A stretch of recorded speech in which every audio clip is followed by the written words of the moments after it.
The history of this world began when our world was consumed by despair. Our planet was attacked by unknown monsters that crush everything in their path. It was a despair that humanity had never experienced before.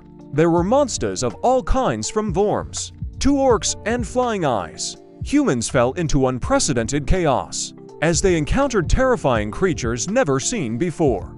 The scattered newspapers show that these creatures were told to hand over people to them for food if they want to live. But people are not easily broken, and they refuse to do so.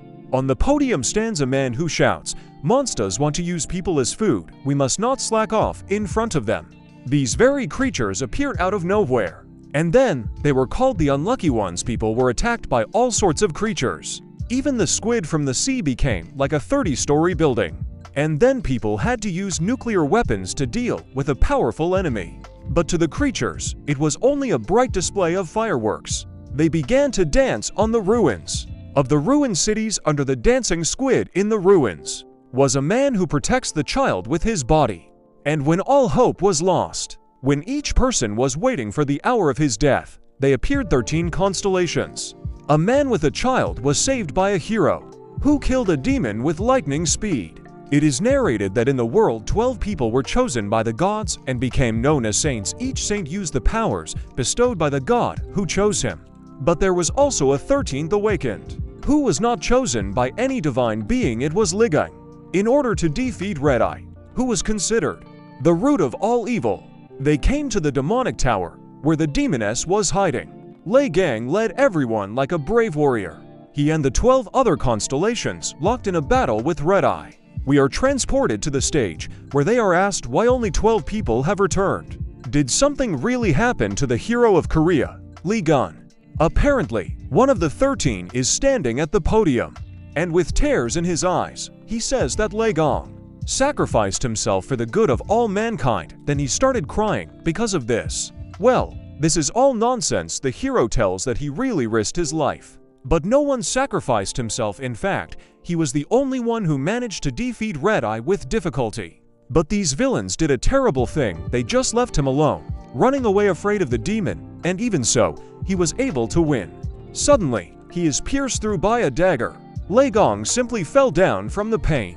And apparently one of the villains, who seemed to have escaped, hit him in the back with a dagger and left him to die in a hole. Even more so that no trace of him remained. He sent a monster to him. Then Liang said, "It's not good. My left arm was cut off, and there was no living space left on my right arm. It would be much easier to die right away." But he won't just give up. Seeing the dagger lying next to him, he stuck it in his teeth and stood up saying, "Don't make me laugh. Who says I'm so easy to sink? I won't die like this." And he really did not give up. Jumping on the monster with a sword, he shouted that he would live until he found everyone who dared to betray him, and promised that he would come for them soon. We are transported to a restaurant somewhere, where they say, "Liang, listen to me carefully, tomorrow you will die." It was said by one of the saints, Hugo Otis. My gang replied, "Does he really have such a low opinion of him?" And jokingly says, "Takniak, you're saying that because I took both my legs. Aren't you okay? I understand why you're worried, but don't worry. Man, I'm definitely not going to die. I've killed more calamities than all the 12 constellations put together. Do you really think I might die?" Otis looks tense. Then it tells how it all started. Demonic Tower, the abode of the most terrible monster that can bring death to all mankind. It all started on the last day of the 20th century. The powerful calamity bringers have cornered humanity with their overwhelming power, leaving only utter darkness and chaos in its wake. It was during this period that the 12 gods who called themselves sacred and Titus appeared. They vowed to empower humanity with the power to fight back against all monsters. And they chose 12 men who were granted indescribable power. But something that no one expected happened. The 13th awakened showed up, without the blessing of any sacred entity. Moreover, this awakened one was so powerful, so incredible, that even the 12 saints were no match for him, and it was of course Liang. Otis thanked him for helping them organize the attack on the demonic tower. Liang said that words won't be enough, and he wants a free supply of fried chicken. For 5 years to come, he was asked if he was tired of eating only chicken. Then the girl, one of the 12th, said that after defeating Redeye, they will have a worthy reward. Another of them also added that since this monster is considered to be the most dangerous one causing misfortune, they should demand at least $100 million from them. Liang said they should have asked for 10 years of free accommodation in a 7-star hotel somewhere in Hawaii after all, because of Redeye. Many countries are on the verge of crisis. One of the alleged saints said, "Hey Liang, if you want to cooperate with us, you should set the bar higher, don't you think? Don't you want to heal your disfigured body and face?" Liang told them that even though they are called saints, they are really just a bunch of scum who only care about their own skin. And they also said that he should stop rushing to help everyone, because a few victims will only increase their price, which will increase the reward. Liang says that after defeating Redeye, he hopes that he won't see them again. When they entered the demonic tower, they saw it with their own eyes. The lord of the demonic tower, just by looking at it, one can feel a terrifying pressure. Then suddenly, he starts screaming that the whole earth was already shaking, and the surface was disappearing from under my feet. And suddenly, there was a huge shot from under it, which already threw. This beam pierced the roof of the tower. All 12 heroes were terrified. After the beam, a huge crater was formed in that place, in which lava boiled. The demon lord only laughed maliciously. The 12 constellations started to run away. Liang was only thinking about how to fight him at all. And to think that these scum were called saints, well, it doesn't matter to me. The one who defeats Red, I will be the great and unsurpassed me, he thought. And then it's narrated from Liang's perspective. Yeah, I was dreaming in the end. I was stabbed in the back by my own comrades. I wonder how much time has passed. How are things in the outside world? Does time flow equally inside and outside the tower? I'm even too lazy to think about anything. Right now, I'm just... And we see a bunch of monsters that the hero is shredding. And this place is a special trap, in which new hordes of monsters continuously appear. Liang had the aura of an invincible hero around him, and he knows he can't be broken like that. And he shouts to them to wait for him, because he will surely survive and tear to shreds all those who dared to betray him. It is narrated that time passed inexorably forward, and now 20 years have passed since that moment. We see a monster that screams in fear as it managed to get to it. Then Liang says that he is the last one left. The monster still screamed and called for help, but there was no one to help. The hero said that he shouted as much as he could, "It's all over." And he finished him off, saying, "It's finally over." He thought he could choose from there, but he just fell to the ground. We are transported to the world, and we see that only ruins remain from the buildings. And somewhere two boys are running, shouting to each other, "Run, but I told you that this is not the best way." Another person told him that who knew that everything would turn out like this after all. They said that today will be safer than usual. They didn't even think that they would run into high-ranked monsters. One of the boys with tears in his eyes says that they are in a bad situation. And the fortune teller told him that today he will meet a monster with which he should not associate himself. They are surrounded by a crowd of monsters that look like wolves. And they think that if only Mr. Liang could return from the demonic tower, these monsters wouldn't even dare to show themselves here. Suddenly, a nearby tower opens up, blinding everyone around it. And then there is a huge explosion that leaves a crater in its wake. The guys do not understand what is happening now, and notice that someone is coming out of the tower. It was our Liang, who is full of strength and has apparently recovered his arm. And then he says, "Stab me in the back and leave me to rot in this hole. I won't let you get away with this." The boys are just shocked to see what he's doing. And he just deals with monsters with his bare hands. They can't even believe their own eyes that he easily took down the orange class attraction. Even high-ranked awakened ones wouldn't be able to finish them off easily. They compared the monster to helpless insects. Suddenly, Liang notices these guys and jumps towards them. They were very afraid of this and asked why he was attacking them. He asked where they came from because he thought there were only monsters left here, and he said that the work was finished here, right? Then they realized that it was he who had come out of the tower. Wouldn't that be a sensation? Another believes that it is impossible to return from the tower alive. He is most likely just lucky to be near it. A huge monster appeared behind Liang, and he turned around to see a huge dog standing there. The guys are just shocked because this is the leader of the pack. Liang told them to get out of here. The dog began to charge its ability. A beam released from its mouth that incinerates everything around it. The beam was so that it was higher than multi-story buildings. The guys were surprised that they were still alive at all, and Liang just stood there, and there weren't any scratches left on him. They can't believe that he protected them with his body just like that. At the same time, the hero called her a mongrel and jumped on her. He tells her to stay an obedient dog, and before the deadly blow, he shouted, "Sit down," and hit her so hard that the monster was immediately defeated. By now, he was probably done with everything. And he says to the guys, "Well, since I did a good job, you to food," he says. In an ominous voice, they're just terrified. Then, he just asked to buy him some food. And realizing the strangeness of the situation, he asked to buy more clothes. We are transported to a small store, where the guys stare at the receipt. In utter horror, after all, he ate $1,000 worth of food alone. He said they didn't have much money, so he ordered some food. They asked, "Is that a little bit?" Liang said, "You said yourself that you would treat me to anything. Since it is the price of your lives, another batch of noodles, please." One of them that apparently paid for it all very loudly shouted, "Hey!" The second one covered his ears from such a cry.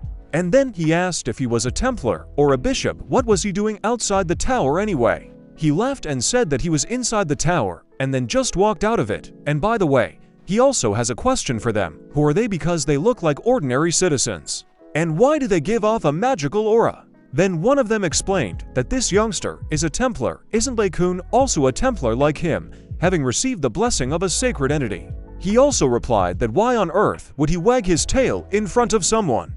Suddenly, he saw his reflection in the spoon.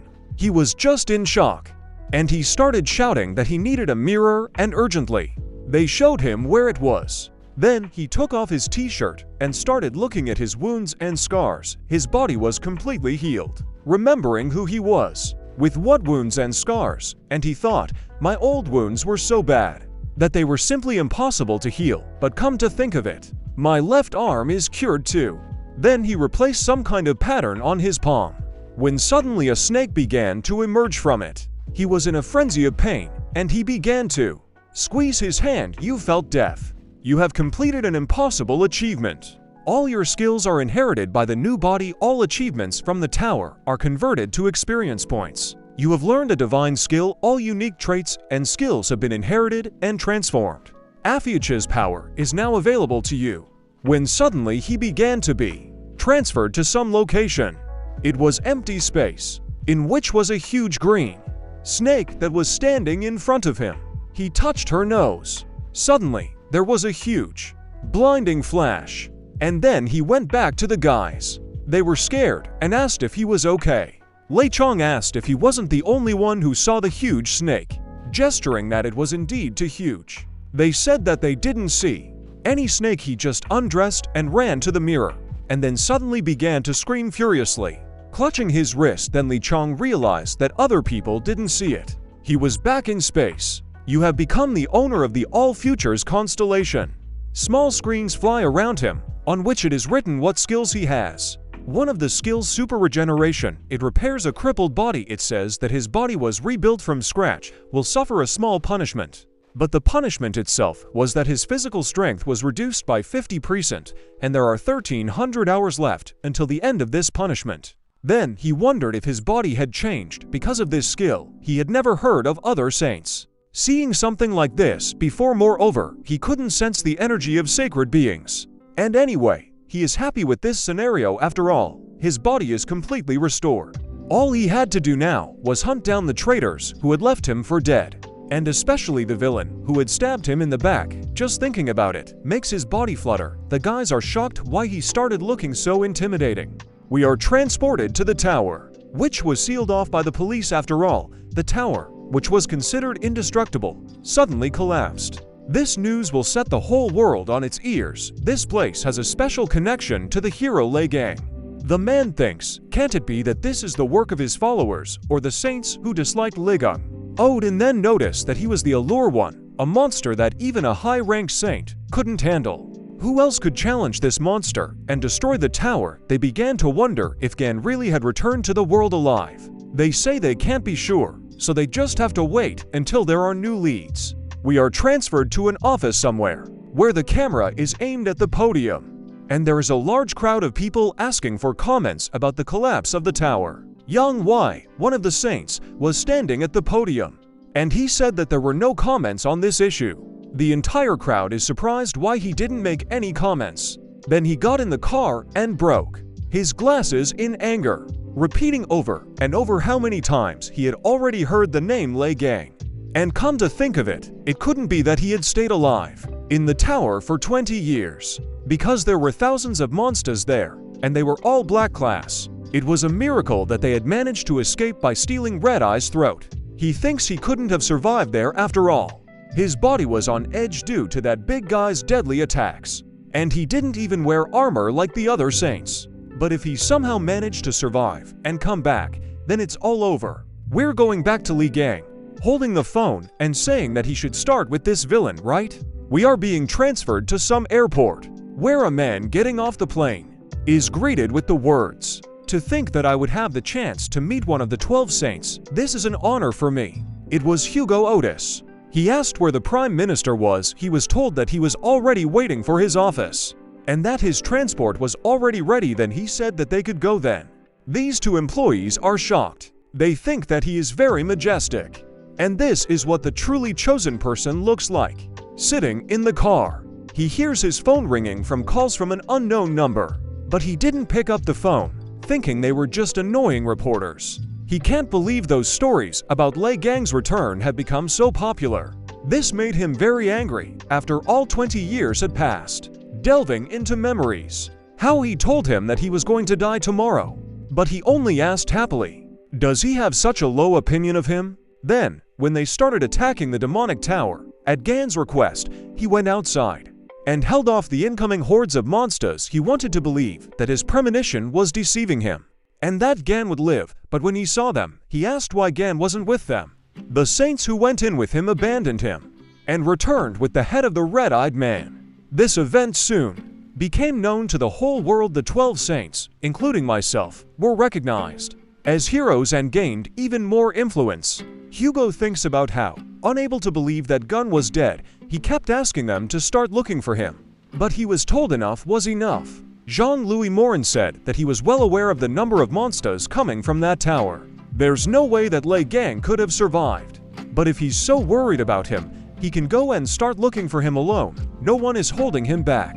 But it seems to him that then there will be one less saint, and there will be 11 of them. My friend still can't believe that anything could have changed in 20 years. Because no matter how strong Gan is, it's impossible. Besides, it's been too long. He remembers Gan only as a good friend. The Prime Minister suddenly called him.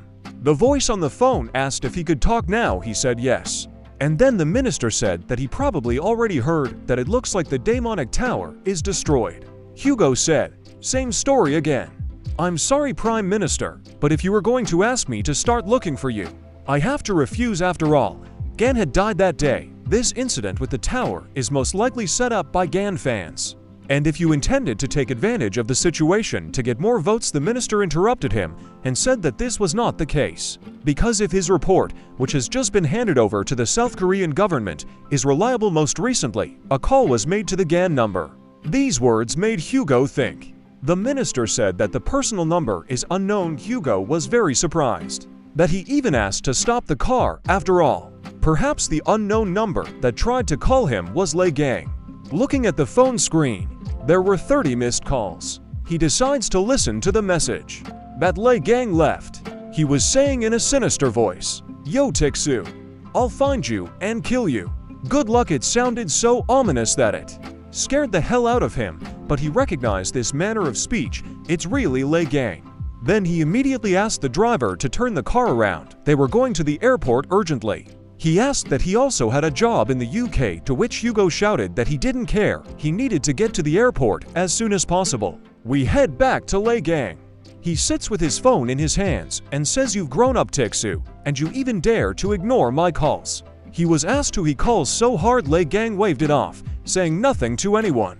And then he asked They call this thing in his hands a smartphone, don't they? He liked her very much. The hero said that for the first time, he entered the tower in the 2005th year, but at the moment, it is already 2025th year. They were surprised that he was actually using a smartphone for the first time, and said that with it, you can connect to the internet and watch the news. Then the hero asked, can he watch the news about Liang? They turned on the news about him, and said that this is now the hottest topic for discussion.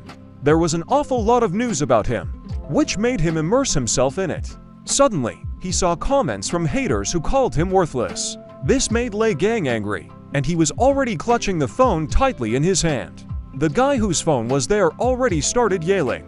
He didn't understand why they dared to take the glory for themselves. After all, they had run away as soon as they met the monster. And then I realized that it was worth ignoring, and in a way, it's kind of cute. Then came the news about Liang's will, and he remembered that he decided to give all his fortune to orphanages and educational institutions in case of his death, and he hopes that all the money reached the recipients. But then he saw the inscription. Liang gave all his possessions, including the relics, to the 12 saints in the hope that they would wisely manage the funds for the benefit of the whole world. The phone is over. He smashed it to splinters in his anger, and I thought that he would skin them and their gods alive. The guy had already said goodbye to his phone. Liang just sat there and thought about what he should do. He intends to warn everyone of his return, but now his appearance is very different from what it was 20 years ago. And even if he went outside and started shouting that he was Liang, no one would believe him, and he figured that, while he was torturing each of the 12 one by one, he should keep quiet for a while. Suddenly, red tentacles appeared around them. Liang hears a warning that he is being watched. He felt this aura and went outside. When he came out, he saw huge, flying clouds in the shape of animals. And I realized that these are avatars, little animals of the holy sign of the white ram. The avatars recreated the barrier, the holy sign of the white ram. The influence of 2 constellations is level. Avatars demand a tribute from you. This angered Liang. Even though these animals are sacred entities, who are they trying to command? Suddenly, he heard the conversation. Seriously, this Liang, everyone just talks about it. The noise of the chatter will soon kill me. That's what I mean. This nonsense is being talked about everywhere because of the news, even though his name isn't tainted. I'm struck by how everyone is suddenly taking an interest in him. And then all of a sudden, the guys noticed the saint's badge on his clothes, and they began to ask Liang to leave, because if they were provoked, there would be trouble. The hero stood right in front of him. The other one, in turn, wanted to appear cool and asked what he was looking at. Taking a drag on his cigarette, he blew Liang in the face and asked him if he had any problems. This made the hero terribly angry. The saint said that he should only try to hit him. His girlfriend told him not to scare him, because he seems very scared. The saint in the back called him a weakling and added that all the fans of Liang are no different from each other. Liang is just shocked, since when did everyone like the weakest saint so much? Isn't calling him a saint a complete nonsense? The guys said that he held up very well, because these people are part of the rank representatives of the constellation Gemini. Liang decided to shout at their backs, "Hey, croaches!" They turned around and said, "Is that you for us?" He said it was him. The saint came close to him and asked him to repeat what he said, because such a pathetic simpleton from whom even a magical aura does not emanate. At that moment, Liang took a finger and flicked that saint so that he flew to another building. Everyone was in shock, and Liang stood there with a smile on his face. And then he said, she really thought he wouldn't notice her sneaking up on him. He snapped his fingers together again and gave her a flick that sent her flying into the next building too. And then he called them weaklings. The guys said that using magic in the middle of the street is strictly forbidden. Liang replied that this was nonsense. If he used magic, they wouldn't even be wet. They're just shocked that he knocked out to a rancors with just brute force. As he approached the man, he saw a small pendant around his neck. Tearing it off, he said, "So that's what I felt when I hit him. It's a relic, isn't it? But where did these weaklings get it? Only saints should have them, right?" The kid asked if he really didn't know anything at all. And he began the story. A few decades ago, humanity was practically wiped off the face of the earth.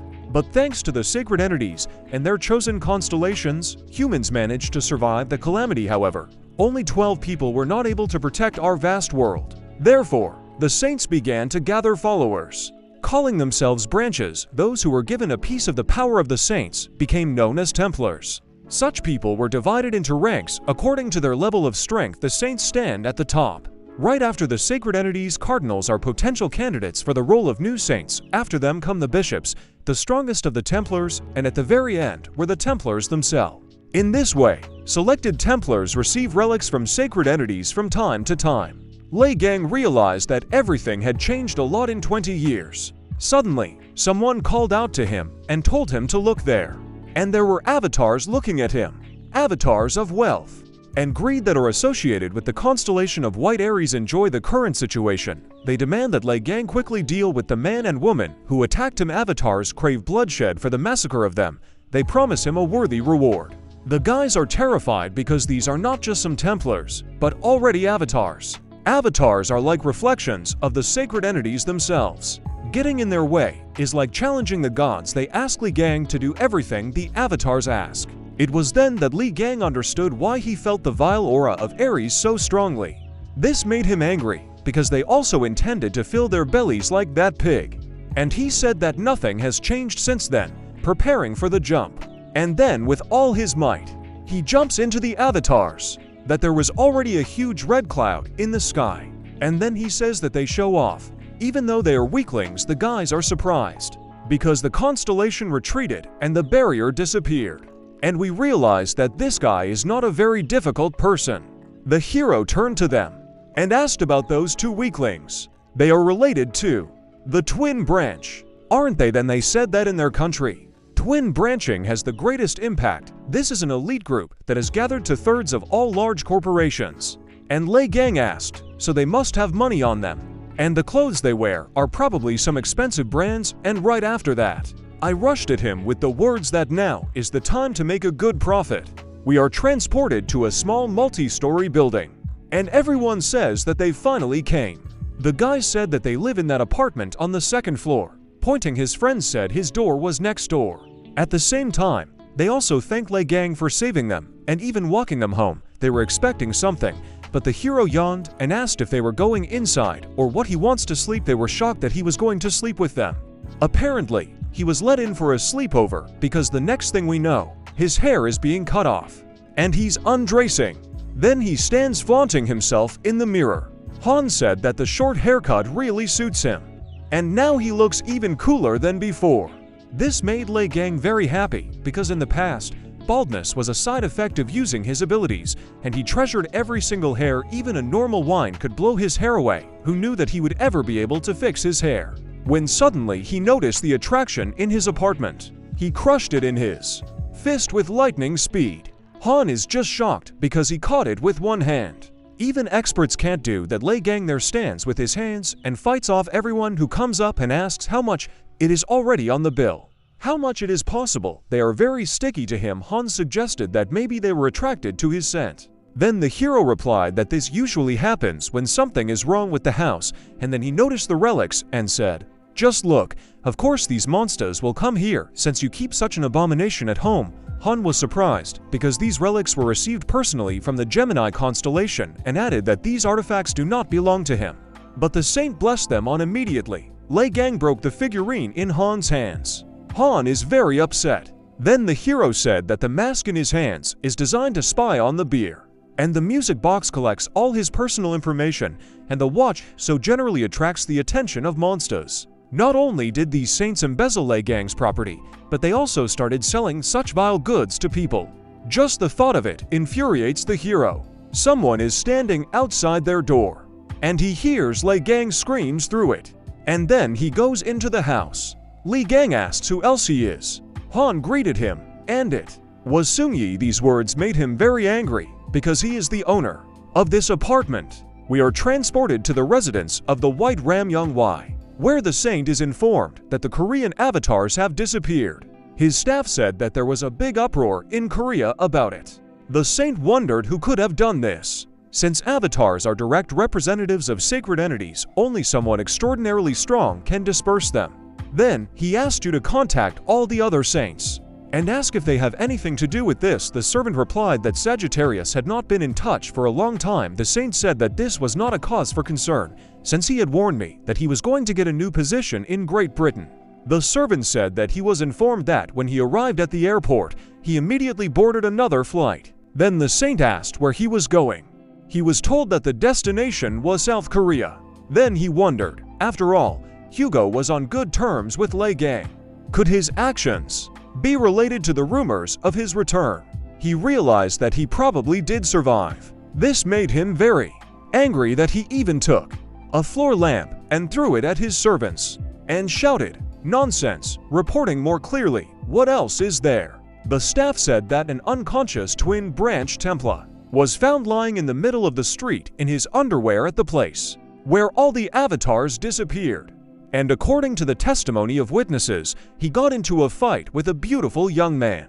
The saint thought that it couldn't be Liang, since his face was completely covered in scars. And he realized that things weren't going to well anyway, so he really could go back. And then he thought, for some unknown reason, finish off the Spider Queen. My position may be under threat. And then he asked to prepare a plane for him, because he wants to see, with his own eyes, what is happening in Korea. We're being transferred to Twin Branch Hospital. That's the guy lying there. And there is a grandfather standing nearby, shouting, "Who dared to cripple his grandson like this?" Then he started to snap at the man standing next to him, but he said not to worry, because that's what he came there for. It was Min Seung-yeon, a Templar of the S-Class twins. We go back to Seung-yi's apartment, where they tell him how they met Liang. Song didn't seem to really believe the story, where they met at the Demon Tower, and he finished off all the drakes with his bare hands, then knocked out an ranked Templar. Dream starts shouting that they are talking some nonsense. It doesn't even seem like the truth. He just destroyed all his relics. Liang said that they were fakes anyway. He was asked what branch he was from. Liang replied that he thought he needed something like this. Then he asked which god he was loyal to. Liang said that these 12 weaklings didn't give up on him at all. Song asked him what his rank was, and he didn't even know what to say, but said that he was a production worker. Then he asked for his name, and the hero said he was Liang. Han started to calm Seung down, but he was already unstoppable. And full of rage, he said, "Broke into someone else's house, without permission destroyed all my relics, so you dare to pass yourself off as the great Liang Nim." Kong was shouting at him to calm down, because he's going to burn down their apartment right now. Liang received a warning that a flash of Gemini follower magic had been detected, and he said that he seems to have decided to leave nothing of the house. Then he activated the God's Gaze skill, and I saw its characteristics. He is a Templar of the constellation Gemini. His rank is A. His nickname is Smashing Strike. He has the skills which stake an ice seal. His personality traits are genius, visionary, stubbornly obsessive, and an idolater. The genius trait increases his training effect by 200%. Liang reflected that at such a young age, he already possessed high-ranking skills, and the trait of genius was clearly not suitable for him. The demon that was awakened by the dream looks terrifying. Han shouts at Liang to run, because he's an ranked Templar, and he's also a fan of Liang. Seung asks, "Is him and crazy go away, if you don't want me to slap you too?" Liang immediately got behind him, and said that he was playing with fire. Seung didn't even notice when he was already behind him, when suddenly Liang gives a strong click and says that at this rate, he could burn down not only the apartment, but the whole house. Han is scared and asks, "Is he going to be alright at all?" Lee said he probably did. Han looked at Seung and heard the words "probably," of course. He was surprised. The hero said that he was going to bed, and that he should soon come to his senses. When he entered the room, he saw a huge pile of Liang figurines. The hero is just in complete shock. Han said that he had warned Seung-yi that he was an ardent fan of Liang, and the dream asked to be careful with his figures because they are more expensive than his life. Liang came up and lifted his head from the figurine and said that they were annoying him. A dream in tears screams that this madman will stop doing this. He replied that he wasn't crazy, but Liang Sanu is so offended by his figures that words can't describe them. We're transported to a coffee shop, where from the TV narrates yesterday around noon, two representatives of the Gemini branch were attacked by a person whose identity has not yet been established. According to the testimony of witnesses, the purpose of the attacker was to steal personal belongings. Hugo immediately knew that this was Gun's doing. He understands what Gun has done wrong, and this is just the first news he hears. The waitress comes up to him and asks if he will order anything. Hugo immediately recognized something was wrong and told Young why to stop this clowning and get out of here.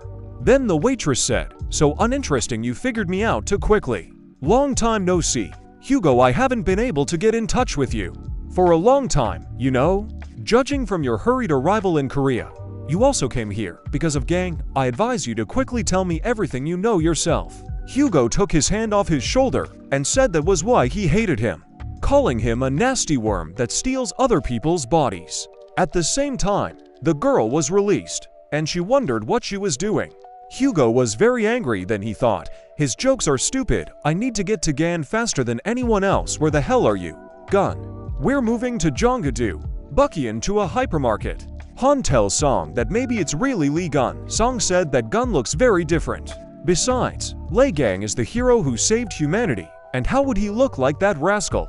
Han said that he definitely saw him come out of the demonic tower, and his strength is colossal. The dream stands firm on its own and says that this is impossible. That's what his father said, and hurries him to take the goods to the checkout when suddenly someone shouts that the thief is in the store. Immediately, the guys are knocked down by a thief. Han is surprised that there is such a speed at all, and it seems that this thief is from the Scorpion branch, and besides, he uses his powers to rob the store, all products and even wallets. If he wasn't stopped, there would be nothing left. The thief has a high opinion of himself and believes that being a Templar, he can't be stopped, and it's already well cooked, so it's worth running away suddenly. Lei Gang stops him with a punch to the stomach. The thief is just terrified of this. Han asked him why he had come for them, and he said that he just forgot to ask him to buy their chicken. The man who was in the hospital came to them and said that the hero is not bad because it is difficult to catch the Templar of the Scorpio constellation given their speed and agility. Then he added that judging by his aura, he was just an ordinary investigator. Next time, you should report directly to the police. Lee Gang asks who else he is. Then suddenly everything shook beneath them. The whole store was shaking. The thief realized that this was a great chance to escape and immediately flew away from there. As he runs away, he thinks that he was very lucky to escape and the earthquake will play into his hands. Suddenly, a huge centipede crawls out of the ground. The thief thought, why did he appear in the green zone? I knew I had to get out of there before it was too late.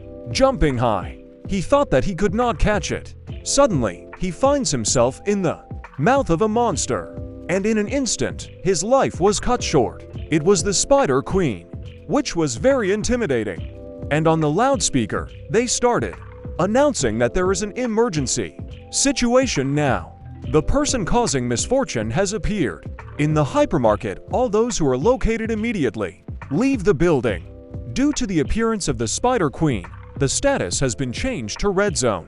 People from the building began to run away in different directions. But only one boy stood still and cried. A huge monster was filing towards him from behind, trying to eat him. When Lei Gang suddenly crashes into it, there's nothing left of the monster. The boy doesn't know what to say. He's shaking with fear. Lee Gang says that he should be more careful next time. I asked him if he'd hurt himself by holding out his hand. The boy got scared and ran away. And Lei Gang didn't get a scene like in a cool action movie. Then he coughed and said that apparently everything was fine with him. He wondered what the big thing had forgotten summoning his snake. He said that for the first time in a long time, he will be able to have fun. We're transported to Young Y's car, and he asks to repeat what his servant said. He said that the unlucky ones appeared in the middle of a hypermarket in Buchan City. Young Y asked me to repeat the monster's name. It was the Spider Queen. The saint looked scared and remembered how they had failed during their last raid. He'd barely managed to seal it, and she'd managed to escape, and he knew that he wouldn't be able to hold off a red-class monster alone. It is narrated that after the appearance of those who lead to misfortune, people began to divide locations into 6 classes according to the level of danger. The first is the blue zone, the blessed abode. The second is a green zone, a safe place. The third and already more dangerous one is the yellow zone, a light danger. The fourth is the orange zone, where there is a great threat to life. Fifth, the red zone. These are locations teeming with deadly monsters. The last and most dangerous is the black zone. where life is absolutely impossible. Yang Y understands that since the Spider Queen has appeared there, the hypermarket is now considered a red zone. The staff asks what they should do about the situation in the hypermarket. He replied that they needed to seal everything up after all, if at least someone finds out that this is the fault of their failure on the last raid. Then they're finished, and he tells the servants that there is no way to save those inside, and let them send the Templars there to completely seal up the building.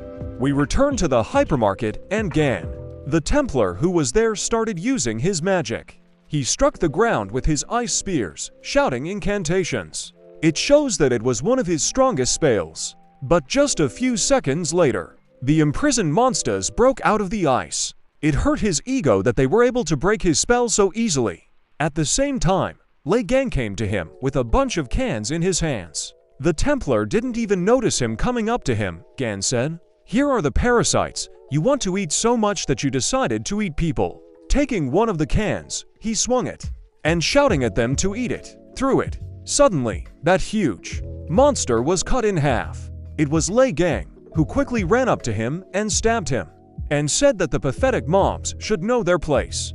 The guys opened their mouths in surprise. A notice appeared in front of Liang that he had destroyed the unlucky one. His level increased, and he got a consumable item. This surprised him, and he decided to see what consumables are by collecting supplies. He can create new skills and relics. He thought about it and realized that his production skills had also changed, but decided to try again later. Even though his physical strength is reduced by 50%, movement doesn't seem so difficult to him. It might even be able to use more energy than before it disappeared. The Templar is shocked, as Gan easily cut down the monsters that his S-rank skills couldn't stop. Liang decided to return the knife to the boys, because he took it with him from home. Templar doesn't understand where this guy came from. Suddenly, he decided to call out to Gan, and started shouting, "I knew something was wrong here. You're the guy who attacked our followers." Liang remembered them, and decided to hit him. Then I asked him how he could have guessed that. The Templar shouted that how could he not be recognized at all. He put on the clothes of the man he had beaten, and the badge that hangs on the clothes is an S-rank relic, issued only to the Templars of the Gemini branch. He added that he was sure that the secret of his power lay in this very badge. Liang only noticed it at that moment and immediately broke it open. It really hurt the Templar that he even shouted at him. Gan said that this so-called relic is only suitable as a decoration and nothing more. He can't even believe that these scoundrels haven't changed in 20 years. When the Spider Queen suddenly attacked them again, the hero noticed it, but the guys were very scared. All the people who were there began to run away in different directions, even more than before. By that time, Gan was already preparing for battle and charged at her with lightning speed. Then, with a powerful kick, he drove it into the ground. People are shocked by such power. The Templar is horrified with him because he understands that Liang rushed into battle without a single relic and with fists. And at some point, the Templar is telepathically informed of the phrase, "Attention to all Templars of the Gemini branch, it's Sung Hyuk, Sung Yi, and Sung Yeon are you guys. Leave the building immediately." The Aries branch people intend to completely seal the building. Young Y is on his way here personally. We can't stop him. Besides, even a saint can't handle the Spider Queen. That's why they decided to get rid of this place completely. After all, the saints will have problems if people find out about their failure. Sung Yeon, you have a teleporting skill, right? Grab Sung Yi and get out of there. Then Jong only asked the two of them to leave. And I saw how many people were still out there, and how many more monsters there were. Liang continued to fight the Spider Queen. At the same time, Zheng began to drift. Sun Hayek asked, "Is there a problem with the two of them leaving?" At the same time, Zheng replied that there was no problem. Sung Yi started shouting, "What are you talking about? Outside help is clearly not enough. Don't you realize how much we're in this mess? Or are you suggesting we leave all these people here to die?" At the same time, he said that he understood. But his argument was that if the Spider Queen appeared in the middle of the city, what would people think? After all, then the citizens will begin to reproach the branches of the constellations. Their faith will weaken, and because of this, the power of the saints will be shaken. Humanity's faith with sacred entities must remain strong. Soon-yi wasn't going to abandon all the people, so Jun took out his phone and said that he could only teleport one person with him, so he chose Soon, since he was ordered to pull it out. Soon-yi shouts that he won't go anywhere without his friend, and there are still a lot of people who haven't had time to evacuate. Jun says this is not the time for whims, and he has absolutely no desire to die there. Because of him, he added that he couldn't go against the orders of his elders, so he decided to kill all the people so that Sun would have no choice. This made Sun very angry, therefore he also started to activate his abilities. At the same time, Jun said that he really intended to fight him. After all, they are completely on different levels, and it asks you to put aside your conscience and make a supposedly reasonable decision. And then suddenly, he was hit on the back by a huge piece of the monster's body, and it turns out that Liang was there noticing the guys. He asked what they were still doing here. It's dangerous there, so they need to leave. Dream explained that the exit was blocked by the unlucky ones, so if they can't get out, they must either use the teleport or destroy all the monsters. But there are a lot of wounded people here, and the Aries branch people decided to seal the entire building. Gan was displeased. Zhang emerged from the wreckage and shouted for him to come over to him. Liang said that if he wasn't imagining it, then he was scared and already ran away with flashing heels. Then he picked up the phone and said, "Let's see if they can get out of here alive, or at least he thinks he's the only one who can save them." But his plan didn't work out. The queen shot a spider web right at him and grabbed his hands and feet so that he couldn't escape. He realized his position, but it was too late, and he was sucked into the monster's mouth, leaving only his pathetic phone. Liang said, "You two, I'll take care of everything here while you take care of the injured.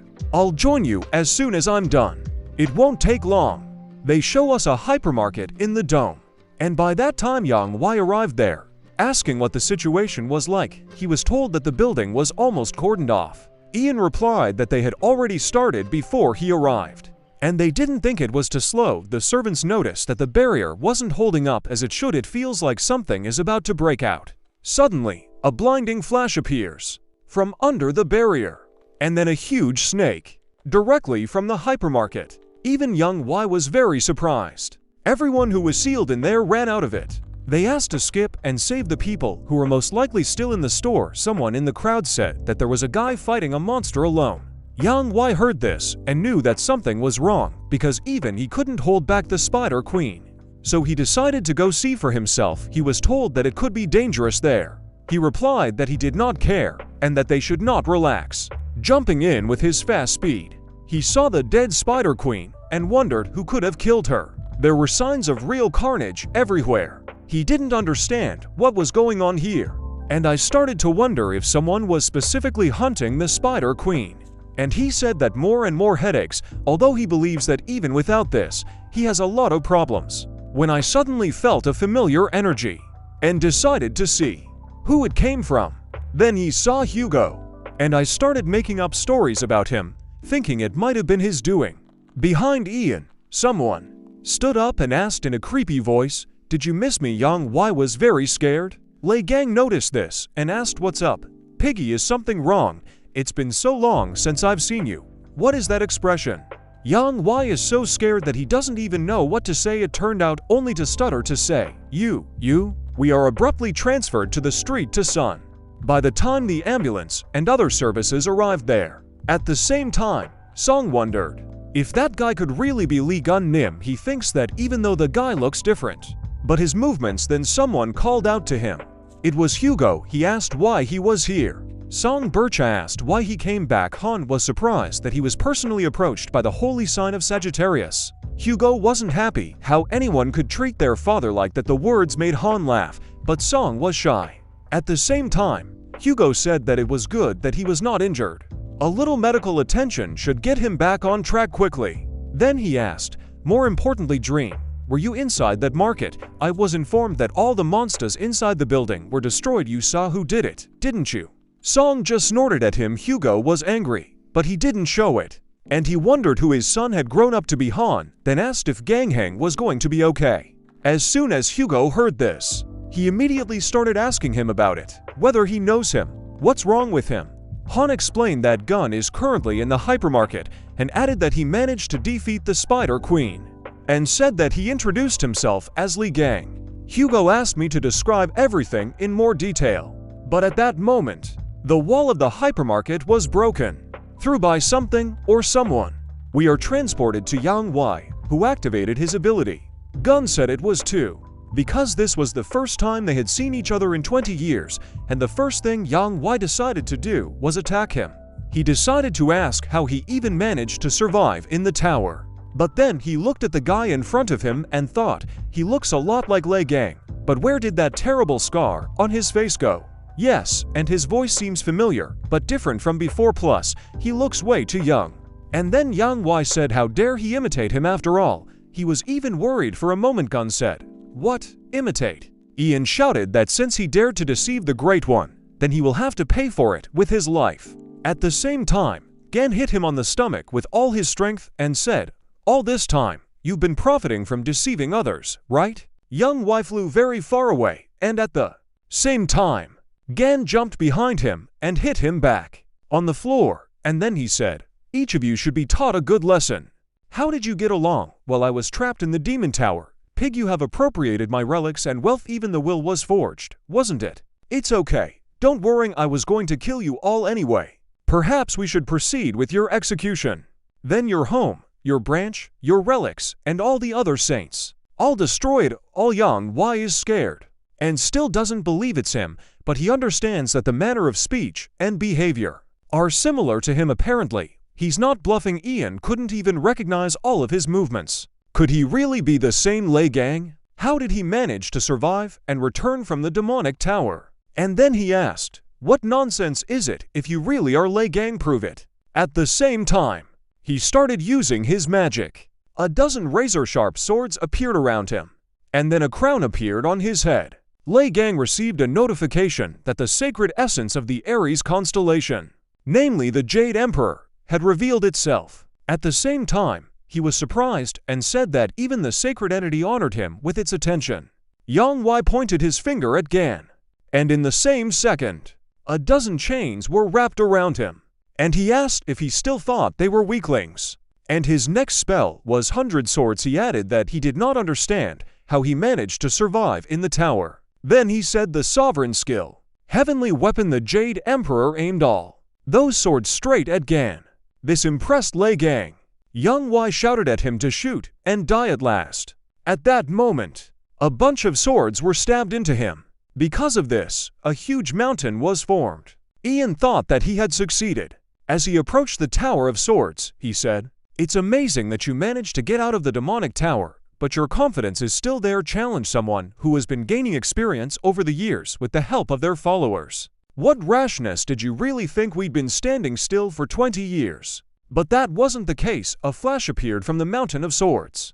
This startled Yang Y. Immediately a fist flew out of the swords and hit him in the face. The impact was so strong that the entire mountain shattered at the same time. Yang Y asked if it was really Liang. He replied that he finally recognized him and returned to their souls. Then he noticed that even his weapon smelled bad.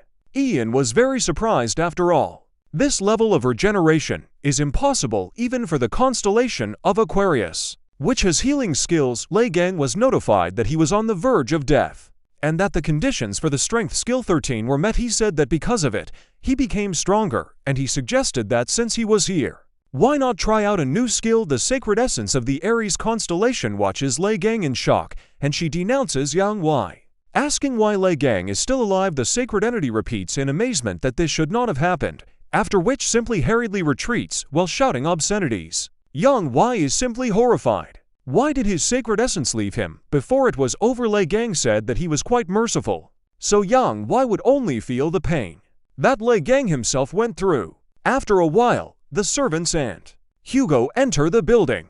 They see that all the monsters are dead, and Hugo himself feels someone's energy. With the help of his ability, he looks at whose energy it is. It was Yang Y, and he knows that this is definitely Liang's doing, although he always creates problems, but this is too much. The servants can also sense his aura, and they say that it is very weak. Hugo asked everyone to move away and hit the floor with his hand. At the same time, they fell through the floor. To Young Y. And then he said that this guy is really Liang. Young Y himself was wearing a note that reads sent to the pigsty. We are moment when my gang is already standing on the threshold of the Aries mansion. And he says that he probably keeps all his relics here. After going inside, he saw a bunch of people and relics, and then said that he was probably pretending to be a treasure god. Gan could smell his relics. He realized that the clothes were taken from the house, but the weapons were fake. Suddenly, he noticed the toothpick he was using. He was glad to see her. Then the noise and sirens started all over the hall. All the guards rushed over and surrounded him, asking him to drop the relic. Gun said that even though he didn't want to, he probably would. Immediately, he needed all the guards with lightning speed, and he said that the old stuff is much better, and then he said it was good to see him again. It was a slug. The notification said it was a relic, a lump of slime that could recreate anything. The conditions for the crafting workshop skill have been met. Now he can create a 17 square foot workshop. Since hidden skills have been unlocked, he can give the slime ball his trait. Gan suggested that the slug go to the exit, but suddenly he felt the strong aura of the relic of the Aries constellation. Then he said that it would be a pity to leave empty-handed, and decided to open the door there. Hugo had already arrived by that time, and saw that all the people were fleeing from there. He mentally begged Gan to stop, when I noticed that Gan came out with a huge bag, apparently relics. Then he shouted his name, and ran to him in tears. Gan waited for him smilingly, and said that in the name of old friendship.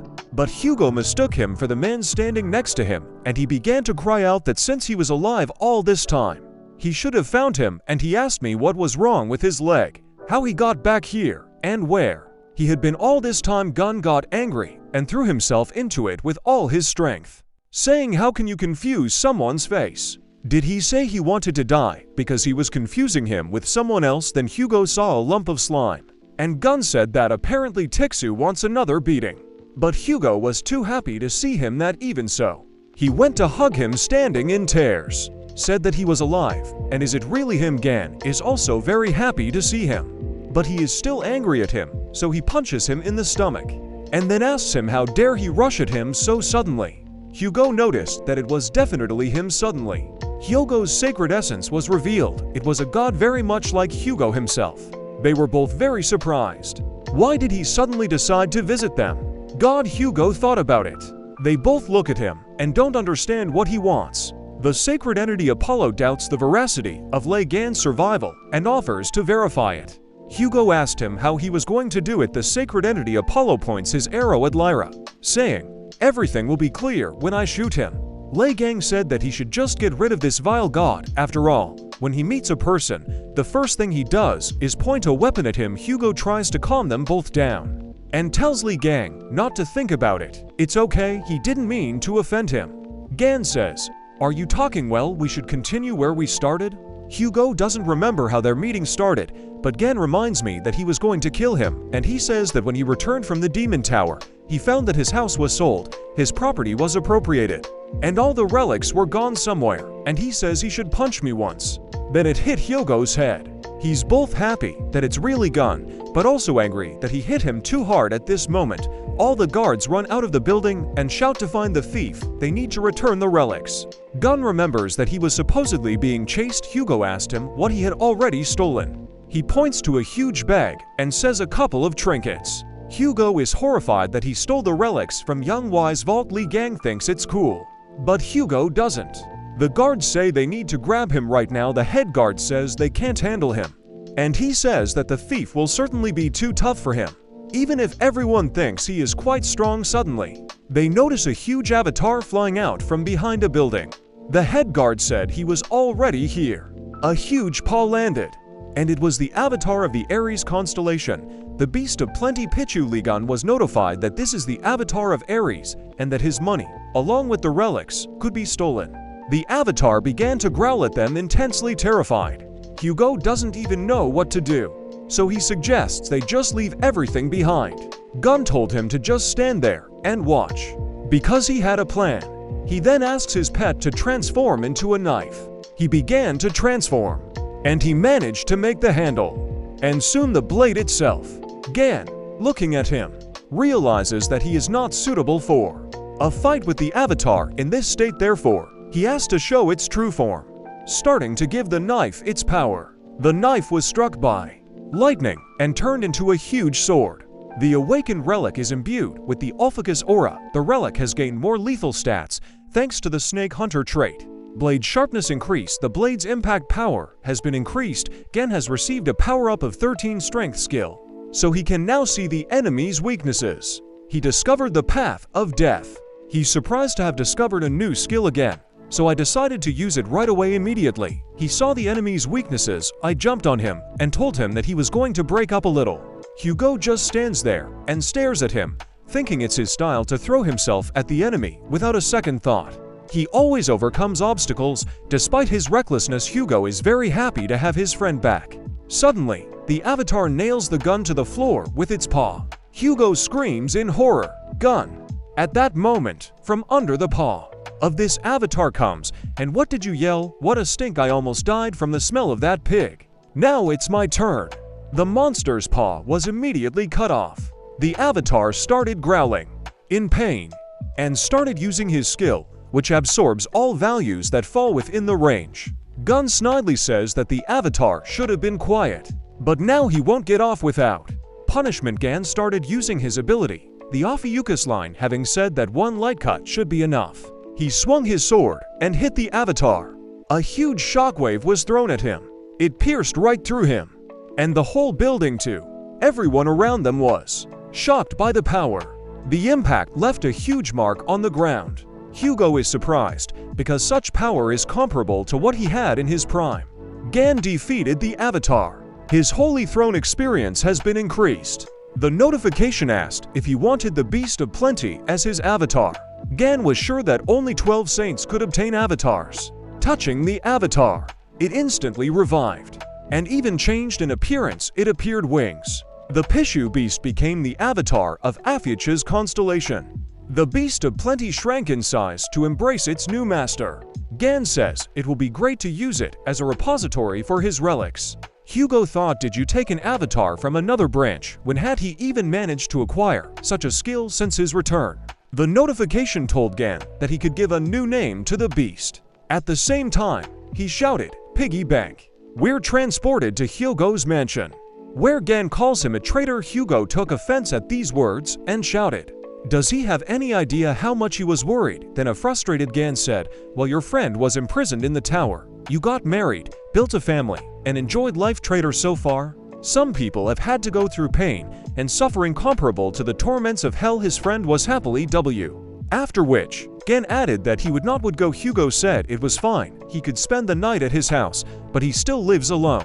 Gun started slapping me on the back and apologizing that he shouldn't have brought it up, and he should have cheered up by insinuating that divorce isn't such a tragedy these days. Hugo shouted that he was not divorced and his wife just. Before he could finish, he decided to change the subject, and he asked what was going on inside the demon tower. Hugo knows that Sun Yi and Yunho shouldn't talk about Liang because they're crazy about him, and then he explained how it was on his part that he stayed outside during the raid in order to contain the incoming monster forces, and therefore was not aware of what happened inside. And he asked why they'd come back with Redeye's head. Gan replied that it was a very tearful story. They stabbed him in the back and left him to rot in the tower. It was a trap, swarming with countless hordes of enticers, and among the hordes of these monsters, Redeye, whom he had thought dead, had come back to life. Hugo was very surprised that he was able to revive. Gun said that what they saw during the raid wasn't his real body. The true form was hidden deep inside, and even though he managed to win over him, the main problem wasn't Redeye, but the tower administrator. Again and again, he brought back to life all the drakes he had killed. He chopped each of them into pieces, but at some point, he was overcome by the feeling that he could not get out of there alive. After finishing off the last of them, he collapsed to the ground from exhaustion, and he added that if his memory and feelings do not change, at that moment he was already dead. But then, when he opened his eyes, he found that he had somehow found himself outside the tower. At that moment, he was filled with a strange energy.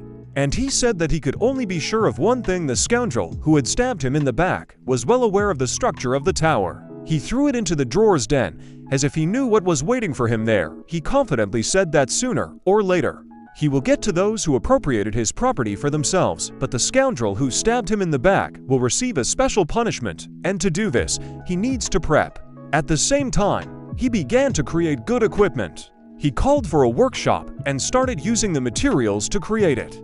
Among them was the Spider Queen core, which absorbed the magic of the target it came into contact with. A misfortune-inducing fragment increases the chance of success in crafting and enchanting items, keeping it all in the creation shell. He thought that he should just mix it all together. And I added these materials to the toy horse. The house lit up with item creation effects. A new entity was recreated. It was a fake crimson horse. If you write someone's name on a horse, the magic power of those who touch it will flow from the owner of the name. Gan says that relics with their own entities are able to evolve on their own. Hugo is surprised and even pats him. And then he said that although it is very valuable, but the design is just disgusting. Gan yelled at him because he had spent so much material to create this horse. He added that with the remaining materials, he wanted to make something for him. But now he didn't want to. Hugo immediately said, "What an elegant design. You are a master craftsman in making beautiful relics." Gan, by disgusting, I meant only my own inability to feel the whole aesthetic of the object you created. Gan calmed down and said that he would look at his behavior, and the first thing they need to do is somehow lure all the saints. Hugo asked him how he was going to do it, since it was unlikely that the other constellations would decide to leave their residences. Gan said that would be enough and took out a golden box. This is a royal relic, a storage of the golden fleece, and allows you to store items of any size. If you pay a certain price, you can multiply the number of items inside. Hugo said that the royal relics are the most valuable artifacts that can only be found. I asked him how he managed to get something like this, since only Liang has access to it. Gan said that since Hugo is a beggar saint constellation, he brought this thing to use as a wallet. Hugo got angry and shouted that his constellation was called something else. Gan said that high-quality relics require much more materials than ordinary ones. With this, he can generate new materials, and from them, in turn, create tons of high-ranking relics. Hugo asked how, because there was someone here who could activate it. Gun asked why Hugo couldn't. He shouts that his sign is Sagittarius. They both drooped. The hero said that he has a feeling that they can activate it. A friend said that this is impossible, and they will have to look for another way out. Gan said that he had already submitted a request to the news network. It broke Hugo up. And he asked again, what did he do? Gun pretends not to notice. Hugo shouts and asks what did he send to the news network. Apparently Gun said so Hugo is just terrified. We are transported to the Blue House in South Korea. One of the people sitting there says that they were very disgraced by not being able to deal with even one spider, and he adds that they should continue to sell talismans. Why do they even get involved in battles with the enticers? It was Bishop Leo Oliver. He was told to refrain from making such statements. Oliver replied that he had heard that the Spider Queen had been killed by an unknown boy. Could it be that Liang himself had risen from the grave? Someone broke the glass with a shout of enough. Then he turned to Oliver and said that he must be very fascinated by Liang's achievements. It was Sung Hayek. Oliver said, what's the big deal? Liang would have no trouble destroying this huge thing. And didn't he see that video from burning Russia? Sung said that it was because he was strengthened by other saints, and they also brought him the best weapons. In such comfortable conditions, even they would have done better. Oliver laughed and said that they didn't manage to capture the spider because they weren't given the conditions. Sung said in a nasty voice, I would like to point out that the Spider Queen was eventually destroyed by us. The twin branch. The price was the life of an S-rank Templar. Oliver called them poor things because they paid a huge price, and he would like to shake that poor guy's hand. But alas, this will have to dig into the monster's stomach. The two of them radiated a flame of anger. The man who sat him and heard all this wondered when the Blue House had become a den for these scoundrels. A servant flies into their office and says that there is an urgent report and asks them to turn on the news. On the news broadcast, we have an emergency power-up. Our news channel has just received a mysterious package. Inside were photos of the holy sign of Aries, Yang Y, and also a short message. The note said, I'm back. According to the results of the tests, the handwriting is 99%, the same as that of the missing hero, Liang. We go back to Hugo's house, where he stands there in a rage and asks Gun what he was even thinking about sending them something like this. Gun nonchalantly said that it was just an announcement, and he lets them know that their heads will soon be on his plate. Hugo shouts at him to say that attention isn't enough after all. Yang Y's death is already a huge problem in itself, but Gang decided to make things worse with this message. Gan turned to him and said that Young Y wasn't dead and he certainly wasn't alive. Hugo is absolutely horrified because Gun took out a toy and said that it was Young Y. What a lot of name calling. Young Y called him Hugo doesn't know what to say. The toy just detaches itself from it. Gan said that due to the recent battles, all of his skills had slightly improved, and he was able to imprison Young Y's astral body in this toy. Hugo isn't even sure that's even possible. Gan said it wasn't the most important thing, and handed him the dagger, and then he said that it was the same dagger that was stuck in his back, the weapon that caused his imprisonment. Hugo looks at it and realizes that it is the dagger that almost caused Gun's death according to its shape. This dagger is far from the most ordinary, and he said that if that was what he was injured with, then it definitely wasn't Young Y. And Gun stands with a malicious smile, stretches the toy, and says that he probably should apologize to him. And then, he says that he is going to visit the shopping complex. Hugo asked why he was going there. He showed the toy with the words, "Piggy told me that she saw a blade with a similar shape there. And then I asked Hugo for clothes. After changing his clothes, he told number 2 to protect the house." Hugo asked why the second one did he have a first one. As he left, he said, "I'll be back soon." First, Hugo was angry. We are transported to the Aries mansion. There were a bunch of servants going around investigating this place. Then, apparently, the main one said that as expected, the Aries constellation is not there, and the aura of the sacred essence is also not felt. The girl splashing with water asked where he might have gone. This was the holy sign of Aquarius, Sophie Mard. The servant said, maybe he took his possessions and deliberately disappeared somewhere. Sophie said that if he deliberately made deals with the saints in secret from me, then things would become much more problematic. She wondered where the fat bald man might have gone. The staff speculated that it might be Liang, who had abducted Young Y. Sophie laughed a lot and said it was a very stupid joke. The servant replied that she was very sorry, but said, without thinking, Sophie replied that everything was fine. They will visit the shopping complex as planned earlier. They need to have time to get rid of unnecessary relics and prepare money for the drachma auction. A servant came into her bathroom and said they were in trouble. Another saint will participate in the auction. We are transferred to the gym, where two guys say, "Mr. Steven, we have received information that a relic belonging to Liang will be auctioned off." Steven immediately threw down his barbell when he heard this, and he said that finally his time had come. They should take this relic. We're transported back to an alley, where Songyi and Liang teleported. Teleporters are expensive to use, but they can do it for free. They were transported to the relic trading complex. Dunn thanked him, saying that he really needed an expert, and he volunteered to help find an SS ranked one. He said he was always happy to help, but remembering Soon Hyuk's words, "You know the man who killed the Spider Queen? Don't you recruit him to us at any cost. We are ready to fulfill any conditions." I look at my phone, where the boss writes that he should recruit him, and they will offer him a black card, a free teleport forever, and a very lucrative contract. Gan saw this and asked why his boss was bothering him even after the recent incident at the hypermarket. Holding out his hand with the dagger, he said that he was returning it, saying that it was a great help in the battle with the bugs. This dagger was the will of Janus, who was very heavily leveled up. Soon said that he felt like he broke down after that battle. Gan said that he had completely restored it. Efficiency has changed slightly. Song thanked him. They came to an SS rank appraiser. The people around were surprised that such a person would be in such a place. This was the holy sign of Aquarius. Sophie Mart, when she got to the door, she said that she wanted to get rid of a few relics. Before the auction started, the security guard said that he was very sorry, but right now the appraiser is busy with another client. In her mind, she was furious and thought about how they dared to serve someone else when she was already here, but she said she would just wait for her turn. And he wonders who's still inside. Gun looks at all the relics and says that this building is owned by an SS ranked player. The prices are just right for his rank. The appraiser asked Sun, who made it. Gun shouted that it was his doing.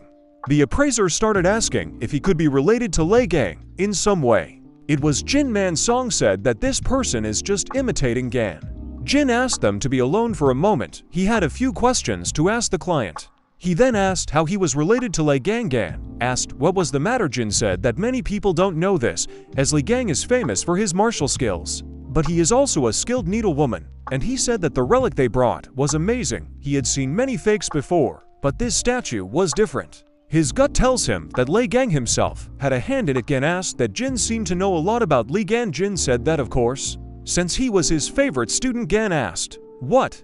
And I wondered why he was blushing. Catastrophe. Liang thought about how he didn't remember having any students. Jin said that given his age, it was unlikely that the hero could have been trained by Liang personally. Jin said that this work is really amazing, because the appraiser almost believed in its authenticity. Gan wondered if he should just sue the appraiser as a fraud. The appraiser asked the hero to take a look at the item he received when he was recognized as Liang's disciple.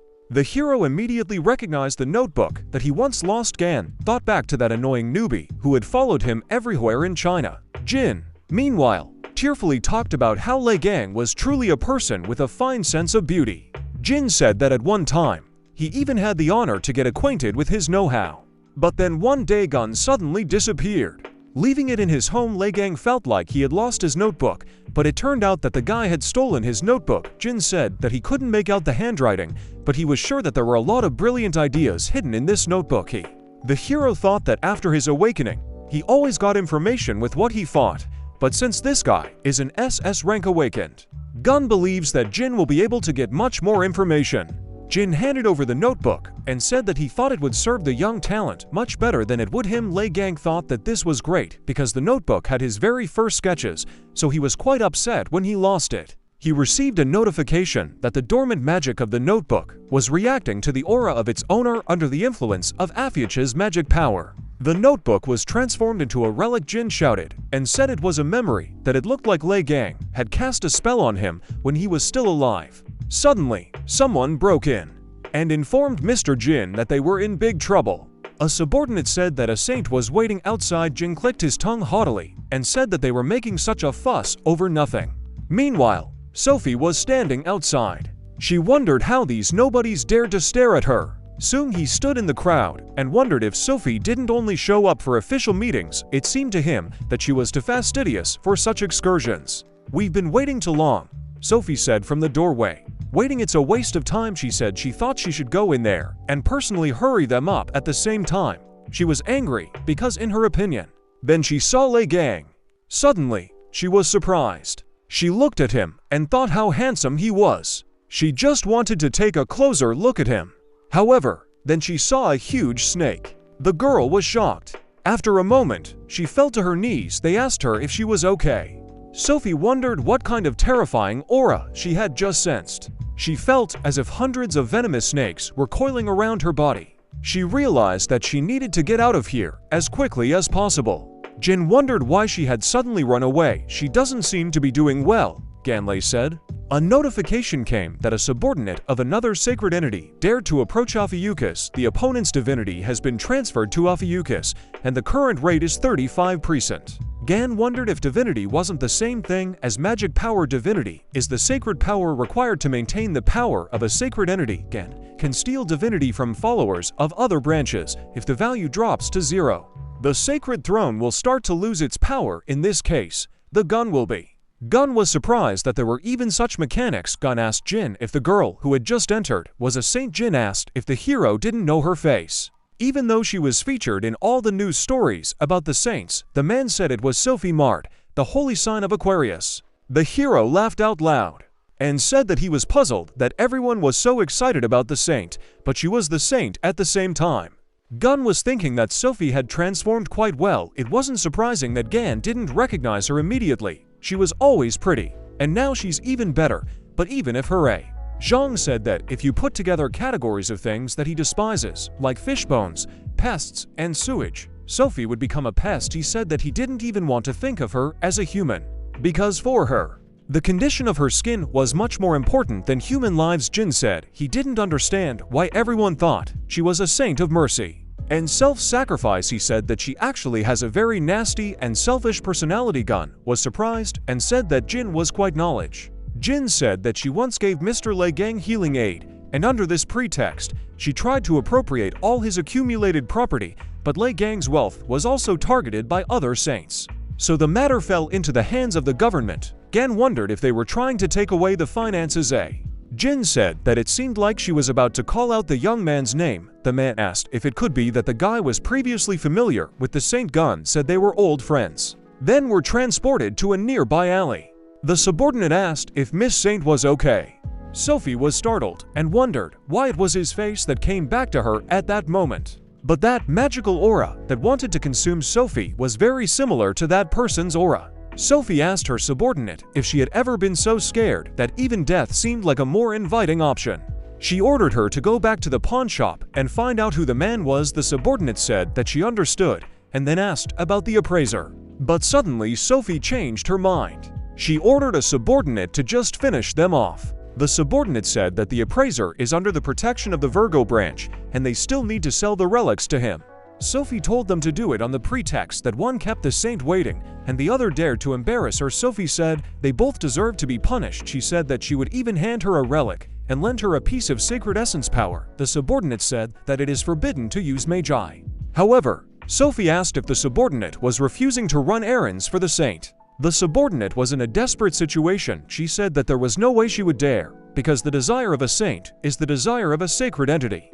She bowed to Sophie and was ready to accept the gift. She said that the desire of the sacred essence is the desire of heaven itself. She asked how she could resist the command of one of the 12 saints, who supported their entire world. Gan, standing there, asked, "Is their roof leaking?" The action takes place in the relic trading complex in the central zone. Seung-yi was walking down the street. He drank juice and just went for a walk. Suddenly, he saw something. He said it hadn't rained, so he asked, "Why is the water spilled here?" Seung-yi leaned in a little. He thought that even if it was just a little bit, he could feel the magical energy coming from her. Suddenly, he saw a water copy of himself in the reflection. He was very frightened and jumped back, dropping the juice, because the creature got out of the puddle. It was some kind of water monster. Seung-yi wondered what was going on here. The guy turned around. He saw that there were as many water monsters as there were humans. Some thought it was a show, while others were horrified. At the same time, Sophie watched with a sneer. A duplicate mirror. Sophie said that summoned creatures can only be compared to a ranked Templars. However, in her opinion, if an army of bugs attacks at once, then even an elephant can have problems. Seung-ji, meanwhile, turned to his subordinate Sophie. He asked her why she was using combat skills in a neutral zone. He shouted for her to stop immediately. The subordinate said that this is a saint's order, so there's no need to worry. She said they were acting according to the will of the gods. "Activate the relic," she shouted. Soon he rushed towards her, but the flash was faster, and a pillar of light hit the sky. A subordinate caught people nearby in water balloons. She said that she would deal with the person from the relic evaluation point. Meanwhile, she ordered the others to capture the appraiser himself. All the water copies behind her scattered. We see Seung-hee, who realized that he was not in the most pleasant situation. He was thinking that he needed to get out of here before he lost consciousness. He decided that he had to do it at all costs. However, he was gradually starting to lose consciousness. Meanwhile, Gan could see more and more water on the ceiling. He just stood there and looked at it calmly. Jin asked if something was happening outside because he could feel the strange currents of magic. Suddenly, the water copies grabbed him. At the same time, a knife was held to Gan's throat. The subordinate ordered Gan not to move. She said it was nothing personal, but Gan dared to offend the saint. She asked him not to do anything rash if he didn't want bloodshed. The subordinate said that the saint ordered them both to be killed. The subordinate said that if they offered their sincere apologies and bought their relics at a high price, then perhaps she could put in a good word for the. Jin didn't care. He was completely calm. Gan said he believes that people are not allowed to brandish a knife in public these days. This shocked Jin. Gan said he never thought about using a gun. Gun asked Jin Man to ask them to come out and pay compensation for the damage. However, the appraiser's mind was preoccupied with the fact that that knife was a gift from Aquarius constellation, but Gan managed to destroy it with his bare hands. The subordinate got angry and reminded him that she had told him not to push too hard. Then the water snake launched an attack on Gan. He struck out with his hand and destroyed it. Gun asked her if she had any more because it felt amazing. The subordinate thought that this was just some nonsense because Gan knocked out the clone with one blow. The subordinate thought that she knew that the saint had become ill for a reason. "This man is dangerous." The subordinate thought she realized that she needed to deal with him as quickly as possible before he caused any more trouble. She said they were going to see if Gan could handle it. The subordinate said that they were created by the purest magic of a saint. The subordinate used the orange class summon. Water waves. Gan said these pests seemed incredibly happy to see him. The hero turned back to the appraiser. Gan said that Jin had told him that he could take what he liked. Gan took the knives and said that then he would borrow them. The hero immediately disappeared from the place where he was standing. He charged towards the enemy. Ganlei said that these daggers were pretty deceptive. The hero received a notification that the information was collected. Water Chaga, calling for oblivion. Gan shouted that he felt as if they were no stronger than yard dogs. The hero said that he thinks it's because these weapons exceed the A-class. The hero said that he only planned to evaluate his items, but found something much better. Information collected a fragment of a duplicate mirror, who received a notification that he didn't need to sleep, and that the Holy Throne experience was increased. Meanwhile, the subordinate couldn't believe that the saint's summons were so easily destroyed. She was scared. Gan asked frighteningly, "We're not done here yet, are we?" The subordinate realized that if she tried to attack, she would immediately die, running away. The subordinate shouted that this was not the end. Gan only said with a smile that the Vorms shouting, "It's not over yet," are the most pathetic. The appraiser was already beginning to guess a little. Sun Yi said that he was just attacked by a Templar from Aquarius branch. Gun said they were just finishing up here. Sun Yi mentioned this magical energy and asked if it wasn't a saint summons. Gan said it looked like that, but by sending him something like that, they were only giving him new resources. Sun Yi said that they should leave before the next attack anyway. Suddenly, the appraiser shouted and asked them to wait a minute. He thought about how 20 years ago he had followed Gan and listened to his art. And he clearly remembers how Gan collected materials after each battle with monsters. Jin said the guy fought like a demon. Jin said about the crazy fighting style and asked if it could be that this guy is Li Gang. Thus, Gan confirmed his authenticity. Jin was overjoyed. Gan said that he would come back for these materials, so he asked him to keep a good eye on them. Gan said he still had some questions. Jin bowed and said, "Of course, please come again." And so Gan left there. Sun Yi asked Gun about why the saint was targeting him. Gun said she must have been upset about something. Sun Yi asked if Gun had offended her in any way. The hero said that Sun Yi will see something fun soon. Then we are transported and see that the action takes place in a cafe. Gun was happily eating ice cream.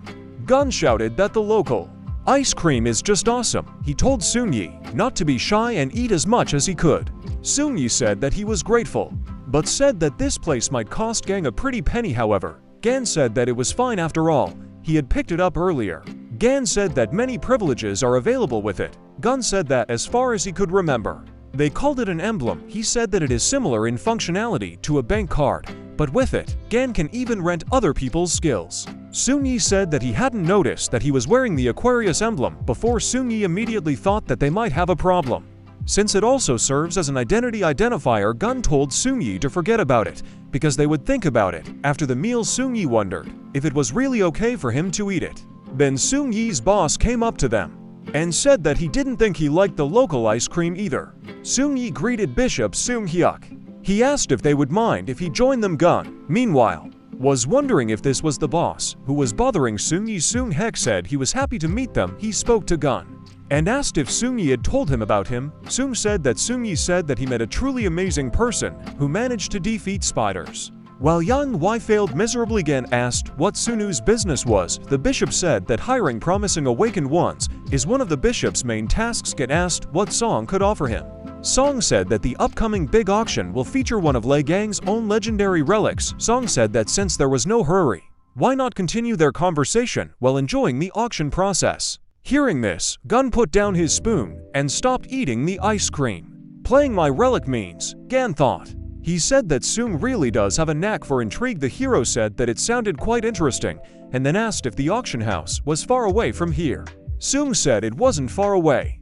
The bishop said that since such rare relics would be the lots, it was decided to hold the drawing in a suitable place. Sun said that it was located at an altitude of 4,876 meters above the ground. Auction house is located in the floating city of Drachma. We are transported to a large Drachma auction house. We see Sophie sitting on a chair and worrying about something. She was shaking and looked scared. Then a man spoke to her. Steven had told her to get lost if she was still planning on shivering in the corner. Sophie thought that he was still the same ill-mannered bumpkin. However, she realized that she should keep her temper under control for now. She thought about how this was the strongest person who had even managed to surpass Liang in her opinion. There is no place safer than next to him. It was the holy sign of the lion, Steven Marker. Steven said that in any case, Liang's relic would become his. He told her not to even try to claim it. She asked him where he was going. However, he did not answer and told her to sit down and not make a fuss, because it was none of her business, and so Steve left, leaving Sophie alone. Sophie stared out the window and thought that she just needed to calm down. She was sure that whoever the man was, he wouldn't be able to get in here. Suddenly, she noticed something. There she saw Otis Hugo. She thought that the welcome guest had arrived just in time. At the same time, Husel was only wondering where Gun was, knowing Gan's character. Hugo was sure that Gan would come here. Drachma City is a real treasure trove of precious relics. Suddenly Sophie appeared behind him and said that they hadn't seen each other for a long time. She asked him how he was doing. Hugo Otis wasn't exactly happy to see Sophie marred, or rather, he was even upset. Sophie said she couldn't get through to Otis. She said that time doesn't seem to spare anyone. According to her, Otis used to be a handsome man who represented the saints. Hugo's face changed dramatically. She then asked if it could be because of the negligible number of followers. Otis asked her to back off and said he didn't want to talk to her. She asked him if he had decided to ignore her again. Sophie said that at this rate, Otis' son might suffer the same fate as his wife. Sophie smiled and said that his wife wasn't dead, but her condition is indistinguishable from death. Sophie said it was a disgrace brought upon her house by none other than the head of the family. She asked him if that was true. Hugo was furious. Suddenly, there was an explosion. We see them standing opposite each other. Hugo said he told her to get out, but Sophie was calm.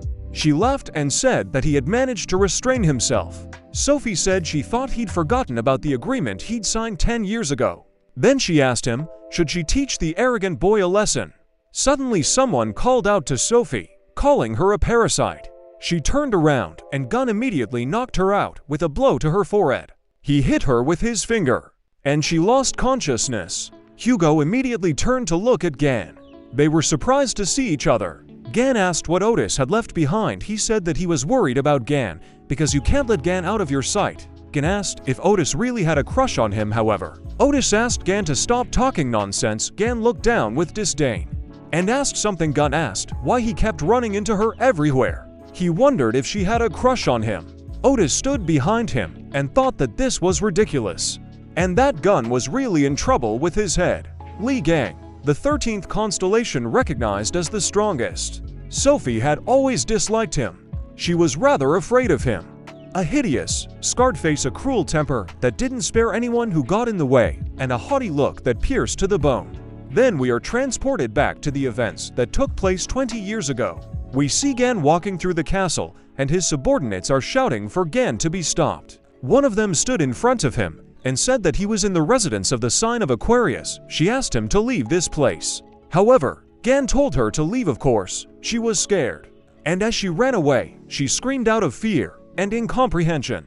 Then we see Sophie herself asking Gun about how dare he break into her house. She was about to tell him to leave immediately, but he cut her off by hitting the wall behind her. Gan asked her if she really wanted to die. What are you doing? Sophie shouted. Gan asked her if she was going to pretend like this. Gan said he sent her so that she could treat the injured people. Gun asked her why she was loafing around. Gan started shouting about how many of them had lost their arms and legs because they were trying to save her worthless life. Gan said that she herself said that she intended to help people as soon as she arrived here. Sophie asked what difference it made, if a. Sophie screamed about how the constant stress had already caused her to have problems with her facial skin. Sophie said she wasn't going to go there for some silly courses. What? Gan asked, exasperated and angry.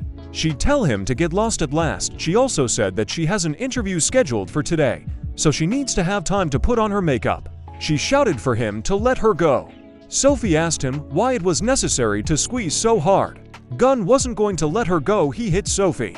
He was shouting that if she wasn't a parasite, maybe words could reach her. Gan said he didn't seem to get anywhere until he beat the stinking rot out of her. Eventually, Sophie was forced to treat the wounded until they lost consciousness. She was thinking that Gan was truly a mad barbarian. Sophie hates Liang from the bottom of her heart. Sophie woke up, and he asked her if she'd been sleeping too long.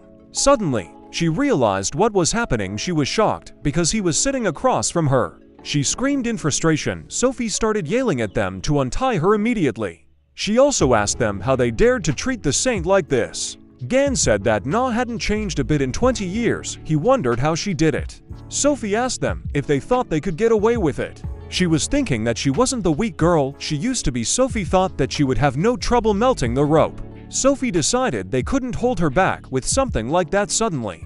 However, Gan slapped her on the forehead again.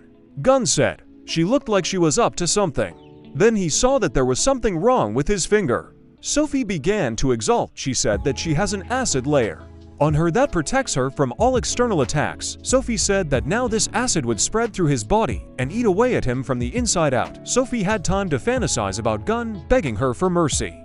However, at the same time, Gan sent her and showed that his wound had already disappeared. She was shocked. The melted tissues instantly recovered, and she thought that this was a real scam. Gan called her a parasite and asked why they couldn't remember everything that had happened between them. Gan said that he had heard that she lied to everyone, claiming his battle recovery for herself. You get one hit for this. And it was she who sent her subordinate to the appraiser 5 more punches for that. Then he asked her to remind him of what she had said to Tixu. Gan said she'd get another 50p. Gan actually waited for a while. However, he then said that time was up. Gang beat her, and she screamed. Otis sat quietly beside him and thought that Gun was really good at beating the bad stuff out of people, regardless of their gender. Suddenly, a feeling came over Otis. He had the feeling that with each strike, Gan's divinity level increased. However, Otis wondered what kind of divinity Gan was building up. And so Gun finished hitting Sophie. She passed out. Gan received a notification that divinity was unlocked. Gan asked to be reminded once again of what divinity is. Divinity is the power of the sacred essence needed to maintain the saint's energy. Divinity can be taken away from followers of sacred entities other than yourself. If the divinity drops to 0, then it can lead to death. Gan thought that now, by beating up the saints, he was robbing them of their divinity. Gan thought about how he probably couldn't get the divinity points out of Yang. Why? Because he hadn't unlocked it yet. He realized that he needed to get stronger anyway. Otis asked if Gun thought he should ask her about the dagger. Gun said she wouldn't have had the balls to attack him. Besides, Gan had already found someone who could take a look at that dagger. Otis realized that this meant that Gun was just for the fun of it. Gun then took out his smartphone from his pocket to check the time. Otis asked Gun where he got the phone from. Gun said he borrowed it from a kid. Gun said it was time for him to go to the auction room, so he asked Hugo to clean up the place properly. Gun said that Hugo could just throw Sophie in the nearest can. Gun said he would call him as soon as the auction was over. Otis wondered what he should do about it. Suddenly, the elevator opened. Otis thought it was Gun and asked if he had forgotten something. But then his face changed, and he wondered why he was the one who was here out of all the people. It was Stephen Marker. He saw the whole picture. He turned to Hugo Otis. Stephen advised him to explain himself, and so Stephen entered the room.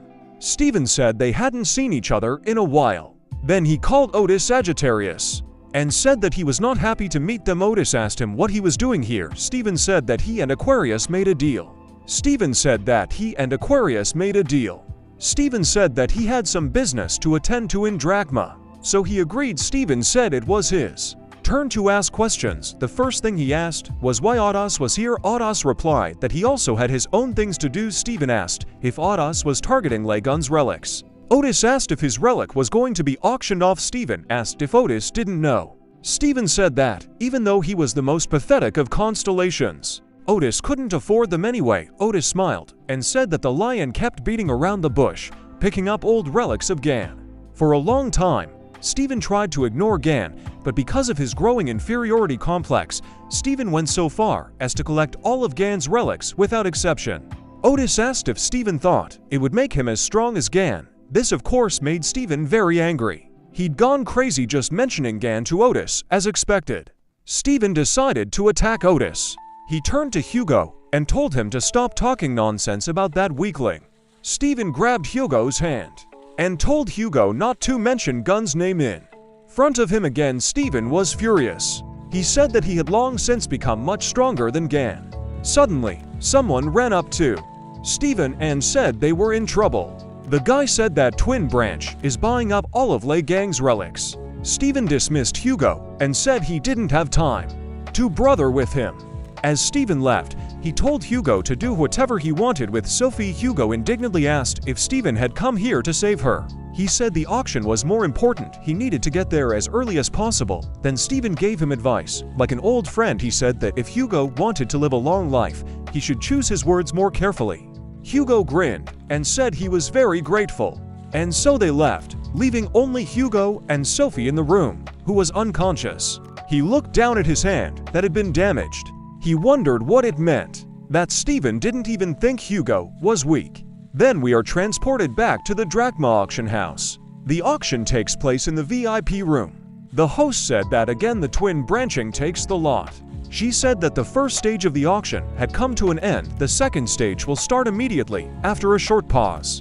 Ganley was drinking. He shouted about adding another item to the piggy bank. Soong congratulated him. He said that Gan can buy anything he wants. Gan said Soong was too kind after all. He had invited Gan to the VIP room, and now he was buying whatever Gan asked for. Soong said it was the least he could do for him. Soong Yi asked if the bishop was sure. Soong Yi said that they had already spent an obscenely huge amount. Soong said that everything was fine. Then he asked if Soong Yi could pay for the alcohol. Soong said that he had forgotten his card, and that he would send him the money later. Soong Yi thought about how he had already paid out today, but he wouldn't even be able to argue with Soong being his boss. However, Gan asked me not to worry about it. Gan waved a card and said that the alcohol was already paid for. Soong was shocked. He wondered if it was really his black card. Gan said that Soong looked pretty drunk, so Gan didn't come forward. Gan said that he couldn't make his subordinate Soong Hyuk pay for everything. Soong said he was just about to pay with his credit card. Soong was thinking that Gan was quite young, but he was already very rude. Still, the bishop knew that Gan was a genius who managed to defeat the Spider Queen. He was thinking that if he managed to recruit Gan, alcohol would be a pitiful price to pay. Soong said that they were slightly off track, and then asked if they could move on to the main topic. Sun said he has high hopes for the future of Ghana. He said that he thinks Gan has every chance of becoming S-ranked, or even higher. Soong said it was more so if Gan earned the favor of their saint. However, Lei Gang didn't listen to him, and all he could think about was that this fog of mind control was practically invisible to anyone. Although the effect isn't as strong, it makes you believe the worm more strongly. Sun said that he even admits that Gan will be able to become a cardinal. But this is not the end.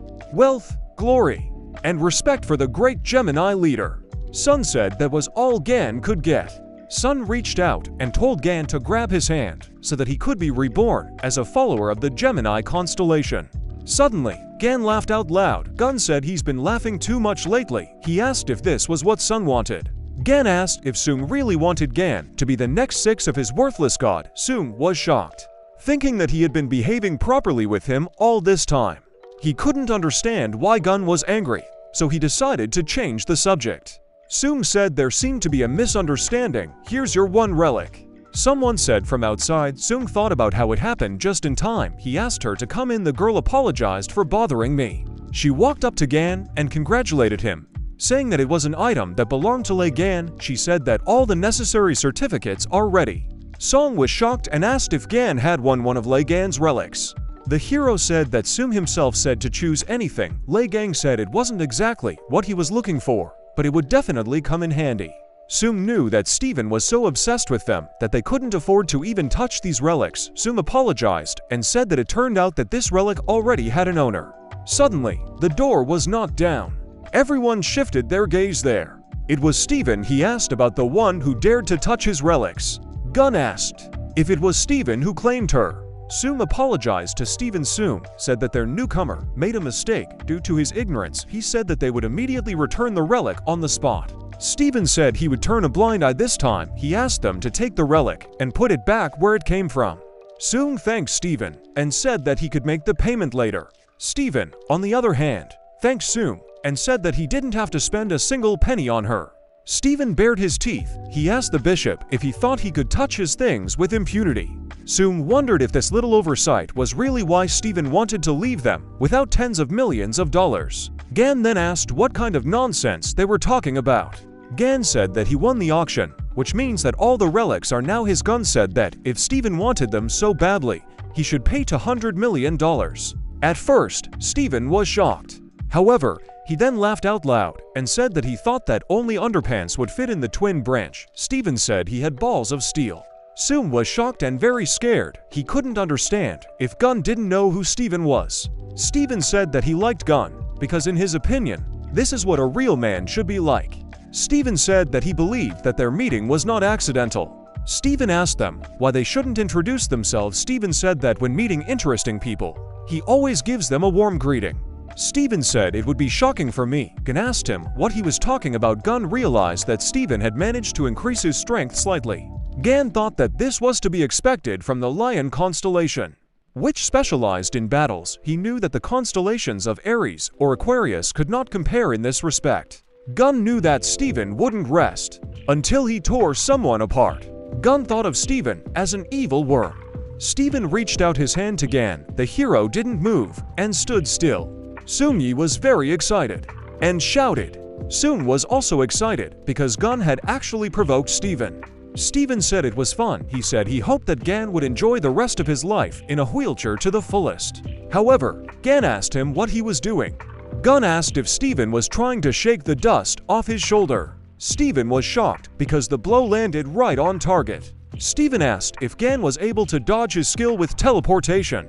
Gun asked if Steven still didn't understand. Gun said that Steven was just as slow-witted. He was slow-witted pressing cliff.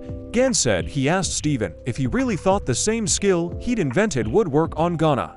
Gun said that Steven begged him to teach it and swore that he would only use the skill for the benefit of people right now. He was using it just to show off his strength. How do you know who are you? Steven asked in shock. Suddenly, the host came out and apologized for the delay. She said that the auction will soon be open for bids again. Steven wondered if it was really time for the second stage. Steven said he had a lot of questions to ask Gan, but he had more important things to do right now. Steven advised Gan not to lose the pendant. He said he'd come back for it right after the auction. Soomyi asked if Gun was okay. Sun, meanwhile, was wondering how Gan had managed to survive that attack. Even Sun can't dodge the saint skills. Soon had one question running through his mind, namely, the question of who this guy is. The host said that they would start with the main highlight of today's auction. The host said that the relic that they had all been waiting for with such impatience was about to be announced. She asked if they were aware of the Berlin Wolf incident 24 years ago, a mystical case of the appearance of a misfortune-inducing person on the territory of Germany. It was a living hell, where even weapons and armor melted. The 12 saints were unable to find a solution, and all their raids ended in failure. But then the hero Liang appeared and managed to defeat that seemingly invincible monster, and today, the participants had a chance to become the owners of the relic, with which Liang put an end to the existence of such a monster. Steven thought that it would finally belong to him, the legendary weapon he'd been dreaming of for so long. We are transported to events that took place about 20 years ago. It's dark outside, and helicopters are flying in the sky. The journalist was reporting. He says that right now, they are above the island where the Berlin Wolf appeared. 4 days had passed since Liang, the 13th awakened one, arrived. No one has been outside since. The situation inside remains unknown. In order to find out what was going on, a few saints tried to go inside, but due to the overwhelming energy of the island, it was not an easy task. The reporter said they would keep viewers updated on the news. We see Steven. He wondered about how Liang was able to get this far. How can he fight that thing? Steven thought. He wondered why he should even feel envious towards a guy who wasn't even chosen by the gods. He couldn't understand the difference between him and Liang. He was thinking about what he was missing. Suddenly, a subordinate said that Liang had appeared at the exit. Steven was shocked because he thought this couldn't be happening. The reporter shouted that Liang had returned alive. The 13th Awakened managed to defeat a monster that was considered invincible. This is the return of the hero. The subordinate said that once again all the laurels went to Liang. At the same time, Steven stood up and said with a laugh that he finally understood. Steven told his subordinate to tell everyone that they were coming back. The subordinate asked if Steven would take his weapon. The saint replied that he no longer needed it, and therefore the subordinate could take it for himself. Steven said he found something better. Steven thought that this was what he missed so much. It's a weapon. We flash back and see that the host says that today is one of the 8 legendary relics of Liang. The weapons used to defeat the powerful Berlin Wolf will be raffled off at their auction. Seung-yi was shocked. Gan was a little flustered. And Steven was thrilled, because this was the weapon he had been looking for so long. He was thinking that he finally had the chance to possess it again. A Liang relic that will make Steven truly the strongest. We see the auction house building and the air city. A dragon suddenly landed on one of the towers. Giving off a dark aura, the dragon thought that he could feel her. He senses Liang's relic, the dragon feels her power. The host tore the canvas off her weapon and shouted for them to see one of the greatest artifacts. Demonic beast bone, the host shouted. The auction participants said they couldn't believe they were seeing it with their own eyes after all. They had only read about it in the chronicles. The host said that this is the strongest relic with historical and practical value, so who is going to own it today? The host asked. Seung-yi screamed and talked about how he couldn't believe these worms would just play a prank on her son, asked if Leo Constellation would end up with it so easily. Gan was unimpressed, wondering what it could be. Gan had used it once in the past. Gun addressed Seung-yi, but Seung-yi interrupted him and asked him to address him later. Seung-yi was shouting for Yeom to do something. Sun said that he needed to contact the headquarters, since they couldn't just give them the relic. So, let's get started, said the host. The initial bid is $1 million. People began to bargain quickly, and in an instant, there were people willing to pay $50 million for the World Cup. Gan, meanwhile, received numerous notifications that his status and fame had increased. Gan asked why people were suddenly so alarmed. However, Seung-yi interrupted him and said that it was a legendary weapon created by the great Liang. Gun was very angry as he listened to Seung-yi say that this kind of reaction from people was quite expected. Jewelry, amulets, tools, weapons. No matter what Gan created, the relic was always of the highest quality. Anyone who knows anything about relics wants to have them.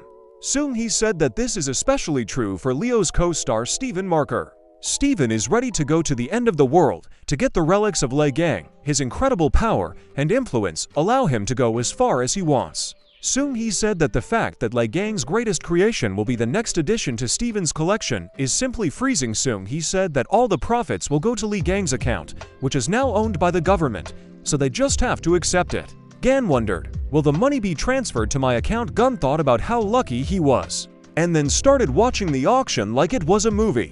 Suddenly, Steven shouted. He shouted for everyone to be quiet.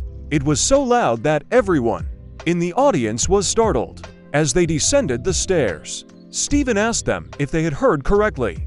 Steven said he was buying it for $1 billion. He asked if it might be worth raising the bid to $10 billion. The host was shocked. She announced the price of $1 billion. The auction participants didn't know what to do. The host started counting down the time. Gan was shocked. Then she shouted that the weapons were now sold, and the final bid was $1 billion. Then we see the cleaners, one of whom told a friend that something was sold for $1 billion. The janitor wondered who the nut was. The janitor said that hard workers like them should not dream of such sums. I wish something would finally change, one of them said. Suddenly, they saw something in the window. It was the dragon. When the janitor saw him, he said he took it back. The host congratulated the saint of the lion sign, Steven Marker, who is becoming the new owner. The participants cheered, and Steven himself shouted that the lion had won another victory.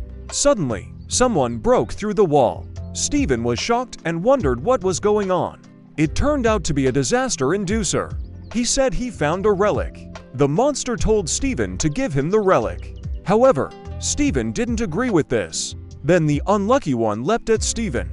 It looked like the lion sign wanted to dodge. However, a bloodthirsty smile appeared on its face. As a matter of fact, Steven swung his arm, and when the unlucky one came up, he hit him. The unlucky one was sent flying by such a strong impact. Steven started to laugh, shouting that he had never been so happy to see the enticer before. Steven said it was a great opportunity to try out a new toy. Everyone was ecstatic. People were cheering. However, he then saw that the tower had broken due to that impact. Seung-yi shouted and said that the magic tower in the teleportation zone was destroyed. The residents of the city also watched this. They were shocked. A girl screamed that if the tower fell down, the island wouldn't hold up. The old man said that we need to stop the tower with all our strength. Some knights ran up and said they would help. The old man said that it was necessary to combine all their strength in one blow. And so they conjured some kind of ball. Then someone gave a command and shouted, "Now!" And a beam of magic struck the tower. One of the men shouted that the tower was too heavy for them to destroy. They started shouting for everyone to run, however. Then someone used a spell, the Rage of Apollo. Everyone was shocked. The guy said that everything was burned down in the blink of an eye. It was the holy sign of Sagittarius, Hugo Otis. Hugo was angry with Leo for not learning how to control his powers, yet people thanked Otis and shouted to him that he was their savior. Suddenly, there was an explosion. It turned out to be a disaster inducer. There were two of them. Hugo thought something was hanging from the enticer's mouth. Then he started attacking people. They were scared and shocked. He grabbed one of the men by the face. Then he grabbed the others as well. "Help me," they shouted. Hugo was really angry. However, suddenly someone started growling right behind Gio. He turned around and saw that there was another one bringing disaster. Its mouth was almost at Hugo's face, and it looked as if it was going to kill him. However, at the very last moment, Gan appeared and kicked the enticer. "Gan!" Otis shouted. Gun shouted Tixu's name and told him to stop. Clicking his beak, Otis thanked Gan and said he would be left in his debt. Gang asked indignantly, "Isn't Hugo a battle-type constellation?" Gan got angry and asked Otis why Otis was weaker than Gan, who had the craftsman class. Gun said that Otis was even scary to leave unattended. Hugo was upset, but then Hugo got angry and started yelling that he was actually giving it his all. Asked if that was why Hugo almost became the attraction's dinner. Suddenly, someone intervened and yelled at both of them. It was Steven, and he called them worms. He asked them about how dare they stop him from testing his new weapon. Suddenly, the enticer started shouting angrily again. Gun said he'd forgotten there were monsters here. Suddenly, something caught Gun's attention. Steven shouted that no one was allowed to spoil his reunion with the demon beast Bone. Gun asked why Steven's underwear was inside out. Steven shouted angrily at them to get out of his way. As he flew closer, he used the sovereign skill, a blessed battlefield. He grinned and told them to keep quiet and not make any noise. After all, they are inside a devastating thunderstorm, so all the preparations are complete.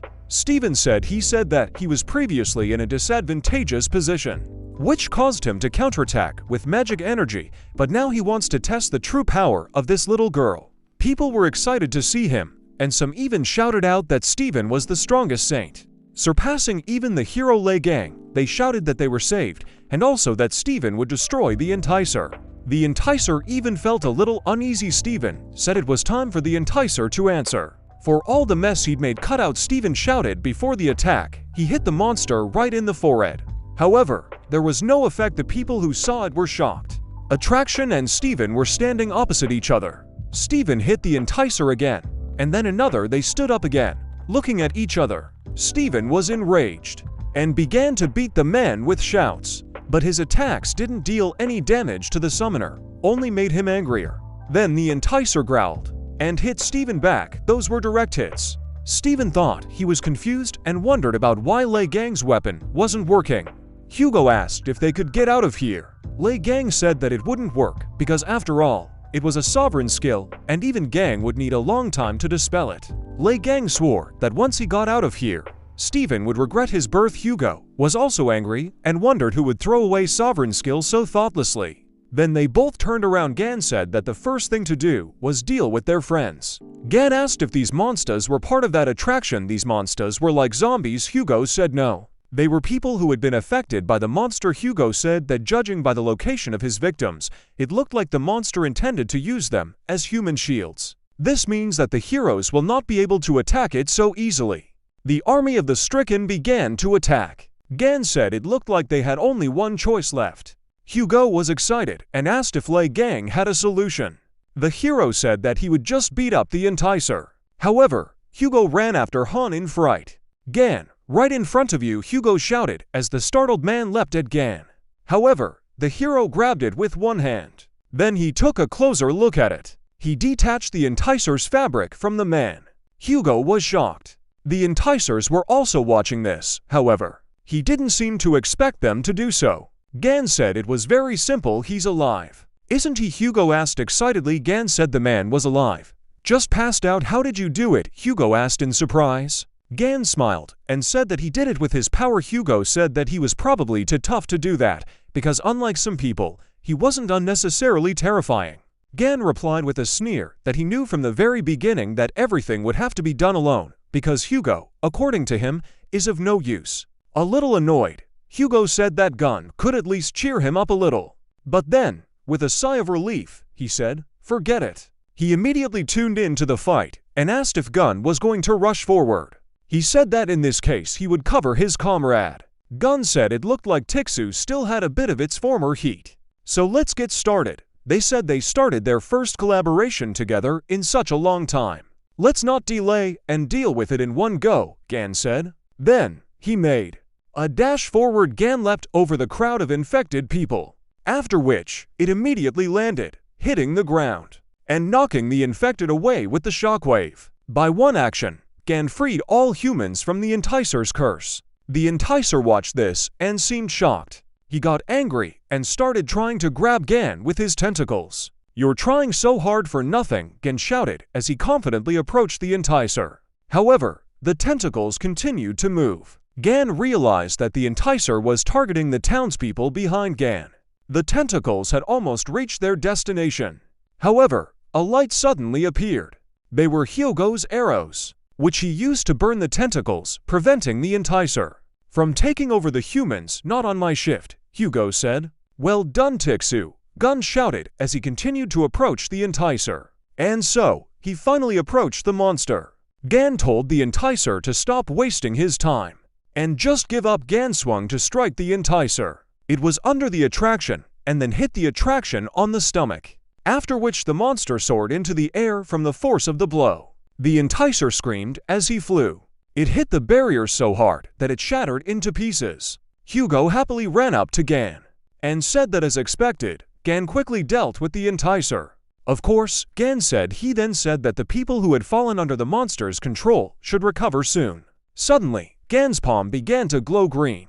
He looked at his palm, which had a snake drawn on it, and wondered about what it meant. Suddenly, he saw a lot of notifications. It was written that because Gan had destroyed a powerful monster with his bare hands, his divinity had increased. The current divinity score is 81%. He received a notification asking if he wanted to use the divine energy to use the battle instinct skill. Gan said that it means that this skill requires a certain charge of divine energy. Gan thought it might be a good time to try it out. Except, no, Gan said. Then we see Steven, who was pretty battered during the battle. To think that everything turned out like this, thought Steven, standing in front of the Enticer. He wondered why the artifact wasn't working. Am I unable to reveal its true power, Steven thought, or am I just too weak? Suggested the sign of the lion.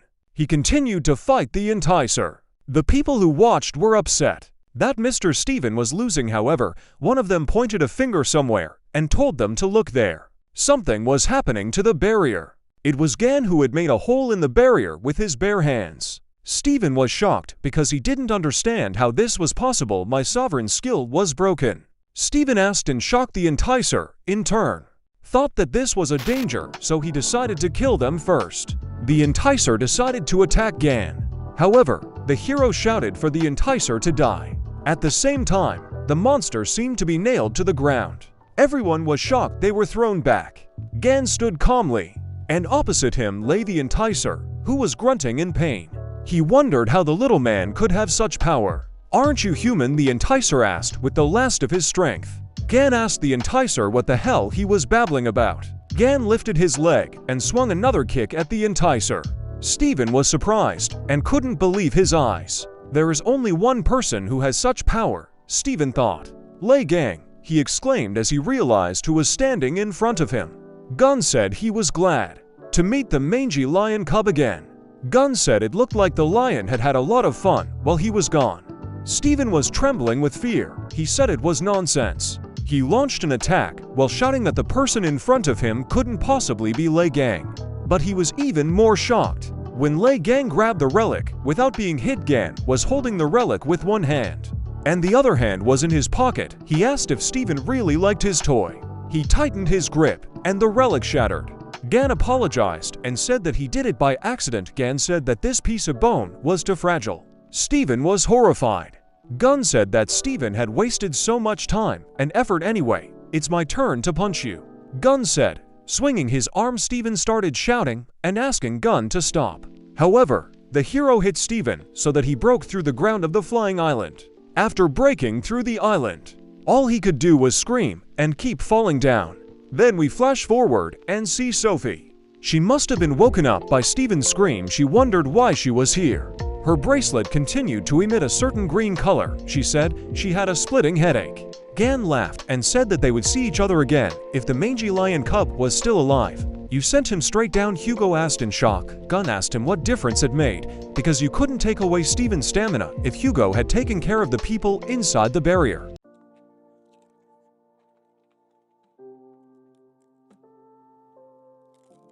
Hugo replied that of course he did, and said, just look at them cheering. Hugo said skeptically that Piggy simply collects everything she sees. Gun said that he almost forgot and said that he came here with an acquaintance. And who is it, the person you borrowed your cell phone from? Hugo asked. Gun said that he did, and it seems that his name was Sunyi. Hugo was shocked to hear this. He excitedly asked Gan what exactly the man's name was. Gun said that his full name seemed to be Sunyi. Gan said he was a Gemini Templar, but given his mana level, he'd be good enough to be a bishop. Otis was thinking that the last thing he wanted was for his son to meet this madman. Both of his children are crazy fans of Liang. Hugo was terrified that if they found out that Gan was alive, his family would be doomed. Gan said that Sunyi was with a bishop with teleportation skills. Gan was about to suggest calling them here, but Hugo was against it and suggested that they just leave. What Gan asked in bewilderment. Hugo immediately got his bearings and said that the twins despise Gan, so it's illogical to get involved with them. Gan thought hard. Hugo was feeling wildly uncomfortable and asked Gun not to worry so much about some kid's dad. Suddenly, someone shouted out.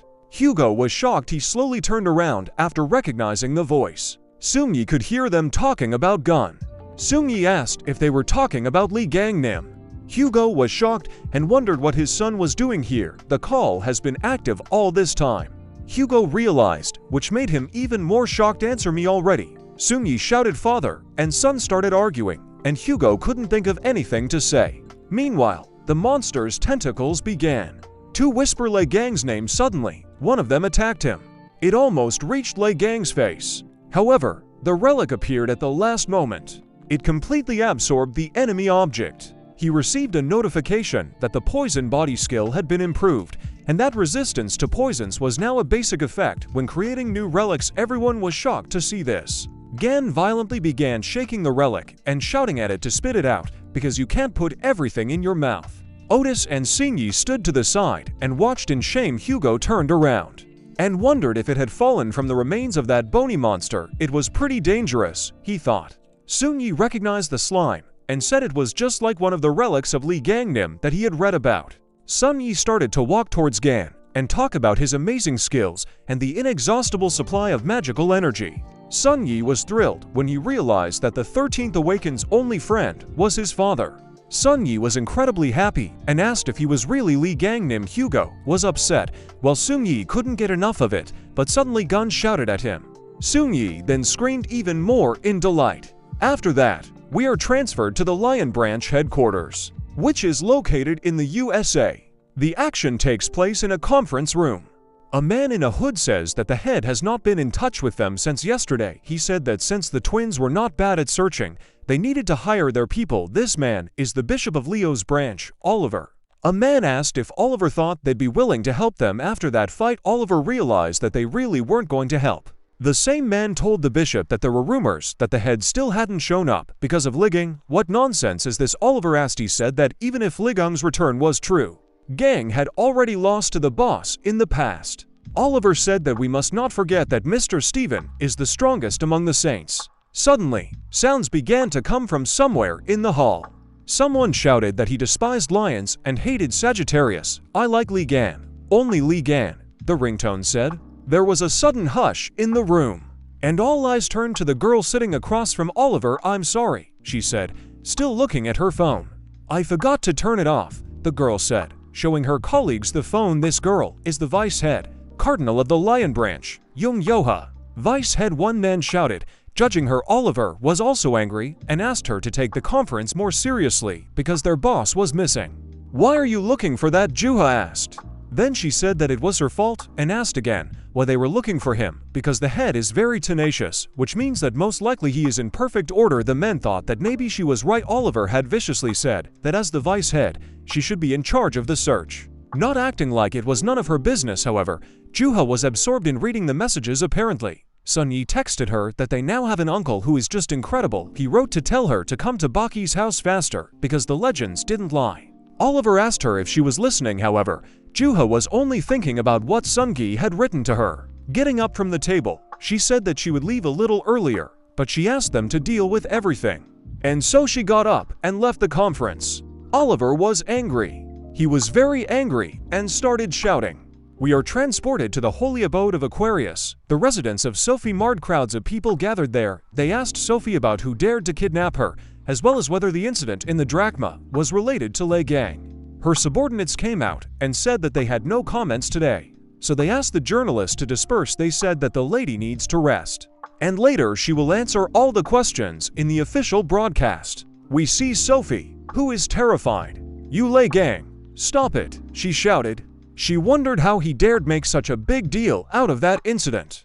We see memories. Sophie had just been rescued, and people immediately found out that Sophie Mard had been abducted and was only now being rescued. As she walked, her necklace suddenly began to glow. Everyone was shocked when they saw Liang's message. "Who killed me? Liang. The truth of 20 years ago." This is exactly what was written in the message. Sophie couldn't figure out what to do after all. If she told the truth, the other saints wouldn't leave her alone, but if she sat back, Liang would cause her even more trouble.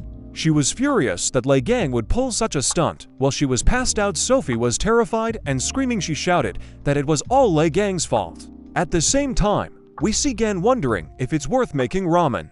We are again transported somewhere and see that someone is watching the news. The news anchor says Sophie Mard is not leaving the residence at the moment. And there has been no comment yet. The host said that among all the incidents that occurred at the drachma auction, this one is expected to cause the most commotion. The man who was watching the news couldn't help but chuckle when he heard this. "That won't do," he said.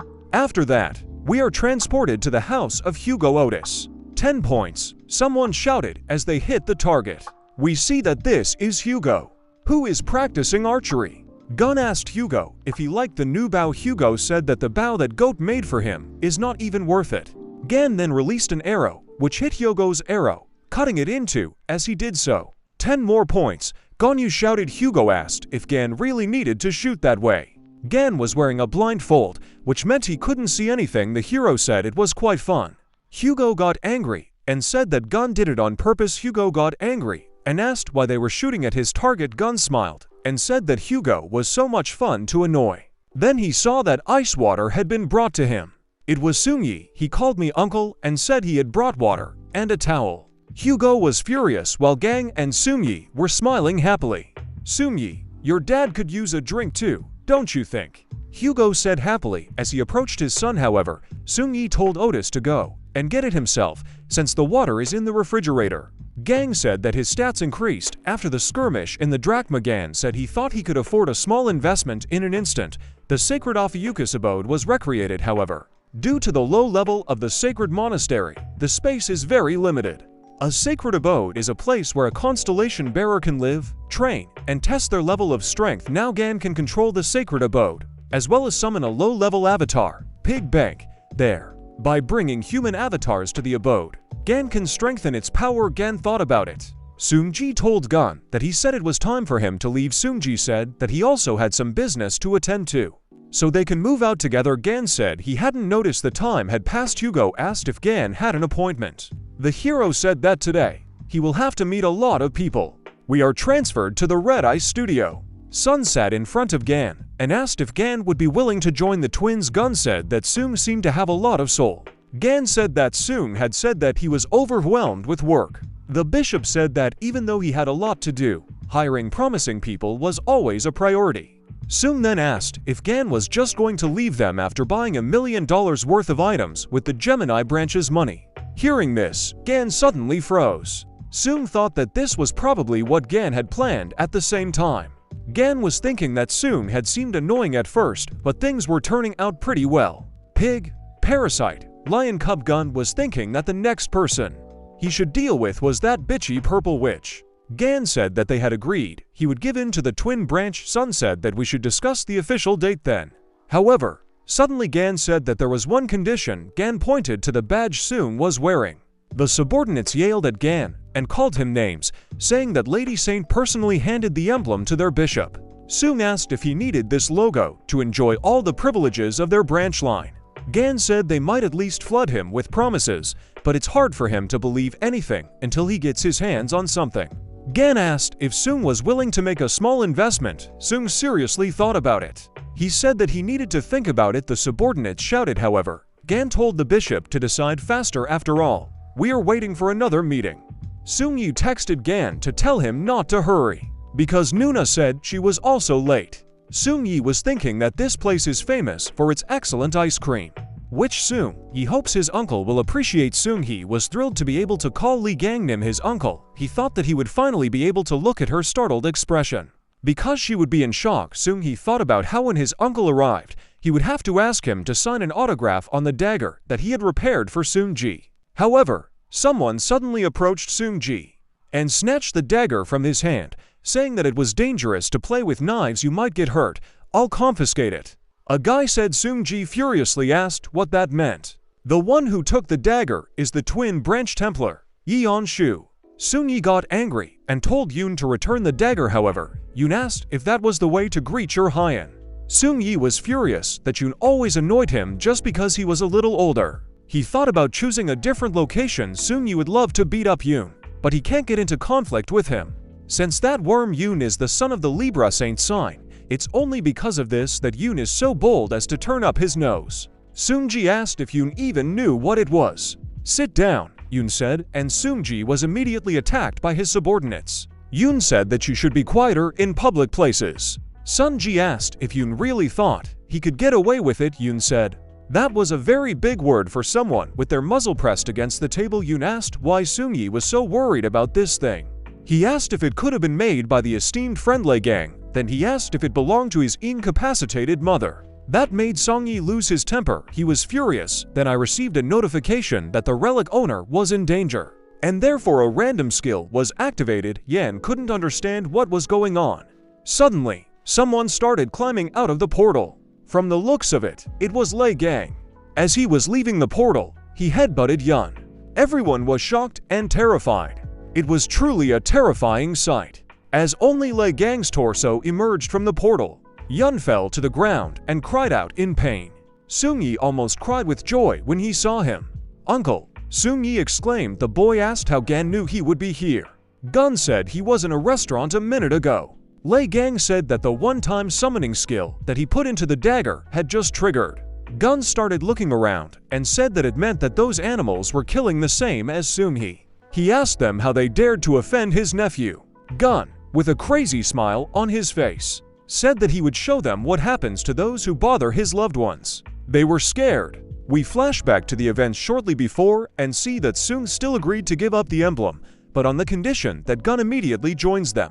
Soong thought that it was a ridiculous price for such a loot. Also, as soon as Gan joins the branch, Soong will be able to reclaim the emblem by adding an inconspicuous clause to the contract. Soong thought. Soong gave the emblem to Gan and asked him to use it wisely. Sun took out the contract and was about to move on to signing it. However, all of a sudden, Gan disappeared. Sun was shocked. They were all shocked and wondered if Gan had just disappeared.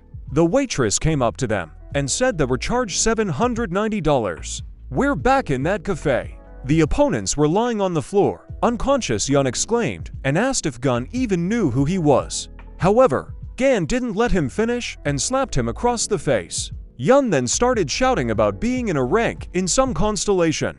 But this time Gun didn't let him finish and just hit him. Yun said that he was the son of the holy sign. However, throughout his entire sentence, Gan kept hitting him. At least let me finish. And Yun thought, get up, pup, we're not done here yet. Gan said. However, Yun was shocked because his magic protection is useless. Yun couldn't figure out who this guy was. Yun got angry and called Gan a scum. Know your place, he thought, and started to light up. Yun used the Bull of Phalaris spell. One of the people shouted that Yun was using battle magic in a public area. Yun started laughing and said that Gan would be punished for his arrogance. However, Gan only said that Yun is very noisy. Gan said that he was wondering what kind of miracle skill it was, but now it's clear to Gan that Yunam can't even light embers. Gan suppressed the opponent's magic. Yun was shocked. He asked if Gan was also a magician.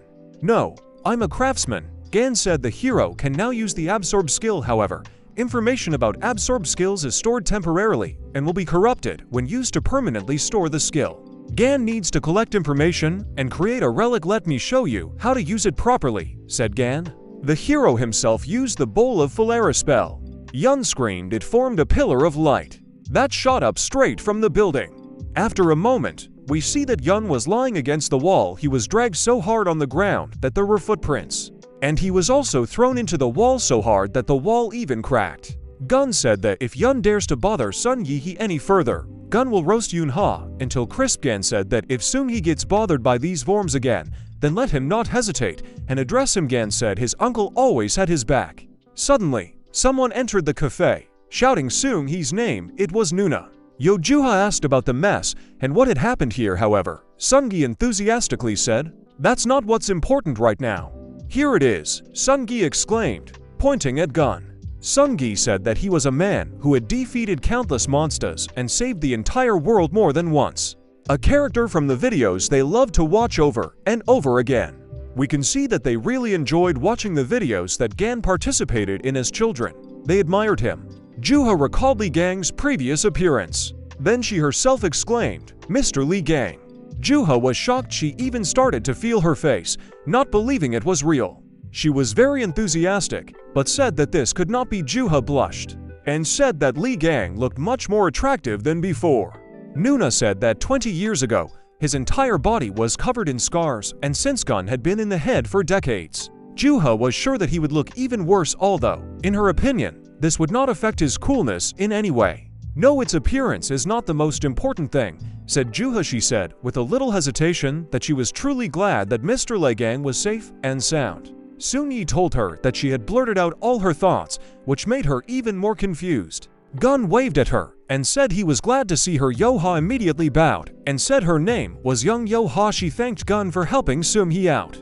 Gan suggested omitting the formalities since she was Hyogo's daughter, which meant she was Gan's niece. Yoha even cried a little. Sun Yi wondered if she was that happy. Juha blushed and said that she was sorry to burden her uncle right after the first meeting, but she asked if Gan could do her a favor. "Sure, don't be shy," Gan said, thinking she wanted an autograph. Juha was very shy and spoke slowly and hesitantly. She started asking him for something, if he didn't mind. However, the moment she asked Gan about something, her words were mixed with the monster's yell, so it wasn't clear what exactly she wanted. Gan began to think about what must mean. Immediately cut off head of the monster that was behind her. Juha. Gan asked her just a moment. Uncle Juha replied. She said that she would make a proper suggestion after dealing with the enticers. After saying that, she rushed to attack the unlucky ones. Sun Yi said that because of Gun, something must have gone to her head. Gun was shocked and wondered if Sun Yi had heard it too. He was horrified that she had said something about a proposal. The action takes place in the city. The alarm started, and the city announced that they had discovered some unlucky objects. People are being asked to evacuate to a safe place. We see that there are huge entrainers that reach the height of the building. We see that someone is destroying the enticers one by one. It was Juha who was fighting with her red spear. She was attacked by 4 enticers at the same time. However, she was able to kill them all. "Hurry up," Juha said over and over. She was really fast. Juha thought about how she needed to deal with them quickly and proposed to her uncle. "But there is no end to them," Juha exclaimed. She decided that all she had to do was kill them all at once. She started to spin her spear. "Then I fixed my legs more firmly." She tossed the spear with a mad look.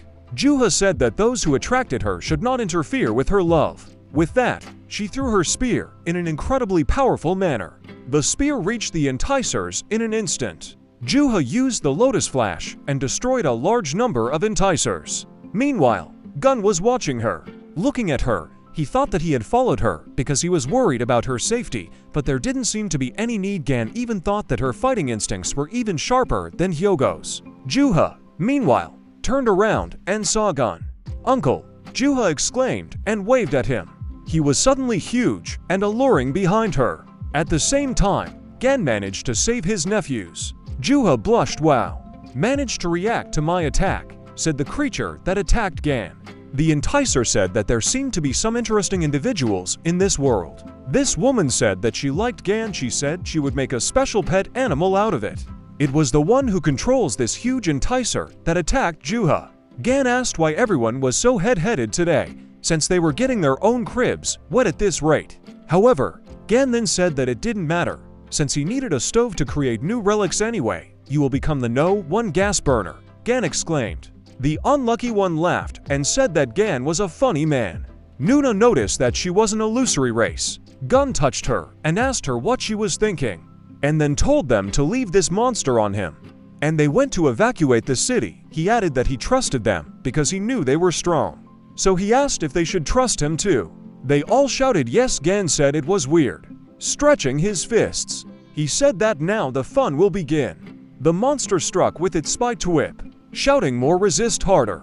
After wrapping Gan up with a whip, she said that taming him would be incredibly fun. And she started throwing it all over the city. First in one building, then in another. It made her laugh a lot. Once again launching the gun at the floor. He stood up and effortlessly tore the whip with the words that it was only a chatter, but it was useless. And that was all it could do. The monster got angry and told her not to make her laugh, after which she launched a huge flame towards him. The explosion was very huge. Meanwhile, Song and Nuna were helping everyone evacuate. Song was very happy that he was able to help them all and told Nuna that he had helped all the remaining civilians. She thought, "Uncle is strong, but his opponent is a member of the illusory race. This is one of the most dangerous things that can lead to misfortune. It at least belongs to the red class. Even an uncle might have a problem. What if his old wounds from the tower show up? In that case, I need to help him at the same time." She flew towards him. Sun tried to stop her because they were told not to interfere, to which she replied that she would immediately. The monster tells Gan that it seems she overdid it and didn't want to burn it down. Gan just happily shouted that it was much better this way. After all, the real flame should be like this, since the fire of that brat from the twins could barely warm his palms. With a menacing smile, he shouted to her that from now on, she would be his burner. The notification says that the resulting fire is suitable for use in the creation workshop. Gan was able to take the fire material for himself. She is shocked with how he was able to survive this flame. Gan immediately said that he would not delay and took out his hammer to do something. And then he chose an object and shouted that he would enchant it. The monster doesn't understand what he wants, but she said she won't let him do it. Suddenly, Nuna appeared behind her and activated the Thunderbolt skill. This angered the monster, and she told it how dare she, throwing it with all her strength into a nearby building. Muna hit the building very hard. The monster told its lizard that food was served, and it happily jumped open-mouthed at it. When suddenly, Gun grabbed her by the tail and asked where he was going, because his opponent was him. Then, he threw it as hard as he could against the wall. The monster is very surprised that he was able to throw the underworld lizard so easily. After that, he turned to the monster with the words, "Hey, if you touch Jua again, I won't leave a wet spot on you." By summoning your snake, the monster is terrified and thinks about why this snake might devour her. Repeating this several times, she's a member of the illusory race, and some human dared to devour her. At the same time, she decided to summon her other form, and she said the games were over. Nuna wondered what those huge streams of magic were. The monster said that she didn't like this uniform because she wouldn't be able to practice in it, but it looked like she should recognize Gan as an opponent. Viciously said that she would incinerate him, and then everyone in the area, and started using her calamity skill. A huge purple bird flew towards Gan. Nuna started calling out to him. There was a huge flash in that place, and then a huge explosion. The monster couldn't believe it at first. Agan just said that his glove was even more useful than he thought. It was a plastic glove for contact with fire, enchanted thanks to Hellfire. She thinks it's all nonsense, how it's even possible to stop such flames with just a plastic glove. Gun activated super regeneration and told her to get ready to get paid for burning down the city. She found it humiliating. Gan just laughed and asked why she was belittling the ability of his glove, since she didn't even know how useful it was when eating fried chicken. The notification said that to negative energy, and it is impossible to make it your avatar. This requires purification at the same time. Gan said something creepy about having a purify fist. She screamed and asked him to stop, but the hero only repeated the cleansing fist. After one of the many blows, he asked that it still wouldn't clear up.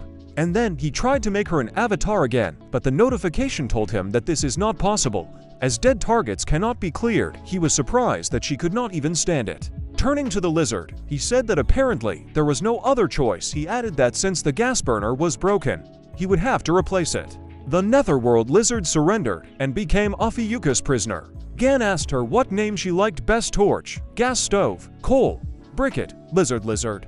The underworld lizard chose the name torch. Nuna and Song ran up to him and asked if he was okay. Gan in turn asked them the same thing. They said that everything was fine, and Nuna decided to ask, "Uncle, you didn't sacrifice yourself in the demon tower, did you?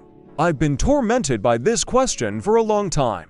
The other saints claim that you sacrificed yourself for the sake of all mankind. But the fact is that in the battle with Redeye, who almost destroyed all of humanity, only the strongest died of the 13 saints. It seemed ridiculous, but since there was no way to get proof, I only harbored my suspicions. But now, after seeing you fight with your own eyes, I'm sure you didn't sacrifice yourself, and they became the victim of an insidious plan." Gan was surprised and said with a smile that she was smart, as expected of Hugo's daughter, and confirmed all her guesses. He said that 20 years ago, he was stabbed in the back in the demon tower by one of the 12 saints who went on a raid with him. This angered Sun and Nuna. Song shouting asked, weren't the saints supposed to protect the world? He added that Liang was the brightest hope of all mankind. How could they do this to the greatest hero? At the same time, Gan noticed him saying that this was why they did it, because he was better than them, and also because he was able to defeat Redeye alone. He thinks that's why they tried to get rid of him. Since the strongest enticer had been killed, the entire world might be at their mercy. The only barrier between them and their ambitions was him. He added that it was impossible to know for sure, but that this was only the most likely theory. Song and Nuna burst into tears at such a terrible story, and they realized that he was locked up in the tower all alone, so they also took his rewards for themselves, despite the fact that he was the true savior of the world. Gan patted them on the shoulder and told them not to cry. And then he added that he was going to pay them all back in the millions. He pulled out his phone and said they should take a look. It was reported in the news that Sophie Mart unexpectedly flew to Korea, and he said it would be the final item on his schedule for today. We are transported to a huge TV tower, where a meeting is already taking place. There are 100 photographers there, and all the people there are wondering what kind of revelation of the truth is 20 years later, and that made Sophie fly all the way to Korea. The man suggested that it might be related to a mystical message on the drachma, or it will be rumors about Liang's recent comeback, but one thing they can be sure of is that they will hear something incredible today. Sophie Mart stands behind the podium, and she thinks that she's in trouble. Maybe she should just send everyone out and run away. But these thoughts left her immediately, because her neck is now wrapped around the relic, and who knows what magic Gan has cast on it. It could be a bomb. She realized that if she wanted to live, she would have to fulfill his demands. She's not sure what happened to the other saints, but with her, he definitely wasn't bluffing about being able to kill her at any moment. She took a breath of air and started her conference. The reason why I am here today, as many have already guessed, is to uncover the truth about the incident of 20 years ago. Everyone remembers the events surrounding the demonic tower, right? Those present remembered the victory over Krasnoglazy, after which the heroes were called saints. Sophie continued that the true hero who defeated Redeye that day was actually Liang. Everyone just wrote down her words, initially not making sense of them, but then we thought about it, and everyone started shouting, "How can it be?" Asking for details about everything. She was asked, "Does this mean that Liang is still alive?" She replied that it was true when suddenly Moran, the Cancer constellation, appeared behind her, saying that this was impossible. and then said that Miss Saint had turned pale, and he decided that she could not continue to conduct the conference. When she saw him, she asked him what he was doing here. He just ordered her to shut up, asking her what she had just mumbled into the microphone. He reminded her, "Have you forgotten your current situation? All you had to do was shine your little face like a saint. So why are you putting on a show here? Keep quiet, if you don't want the whole world to hear me tearing your mouth open." Sophie Mar was very scared. Then he presses the microphone button and apologizes to everyone, explaining that her words were only threats from the person who recently kidnapped her. He told her not to worry about her safety and said that he was truly sorry in front of the press, but he would have to interrupt the conference. People started to express their indignation, and one man asked what about the news of Liang's return. He leaned over and said viciously that he had died 20 years ago in the Demon Tower. And if the rumors were true, wouldn't he have let everyone know about it himself? People started asking who could have threatened the saint, and why did the culprit mention Liang, and then everyone said that if they interrupted the conference now, the trust in the saints would be greatly shaken. Morin was very angry. But then someone shouted at him that looking at his face, it felt like he was going to kill all those reporters. Then, with 2 legs, I flew into his face. It was Liang. After flying into it, there was a commotion on the stage. Sophie screams in horror that it's him. Morin is confused, and Gun decided not to waste time and jumped on him again with the words, "Long time no see, crustacean. Your wrinkled face hasn't changed a bit. Catch my gift." After saying that, he hit him with some kind of huge bat. Sophie noticed that it was someone's tail. It turns out it was the tail of a torch, which was planted somewhere and put a sign that it is forbidden to feed it. Gan turns to him, asking if he's completely out of his mind. "Should I interrupt the conference right now?" He was asked in the back, "What is the tail of an illusory lizard?" It was Morin again, and he also added that before he arrived, he had heard about the lizard being caught. Gun said that he was doing those clone tricks again. Morin replied that Gan recognized his division skill pretty quickly and asked who he was. The hero replied, "Who else do you think I can be? I'm Liang." All the reporters couldn't believe their eyes.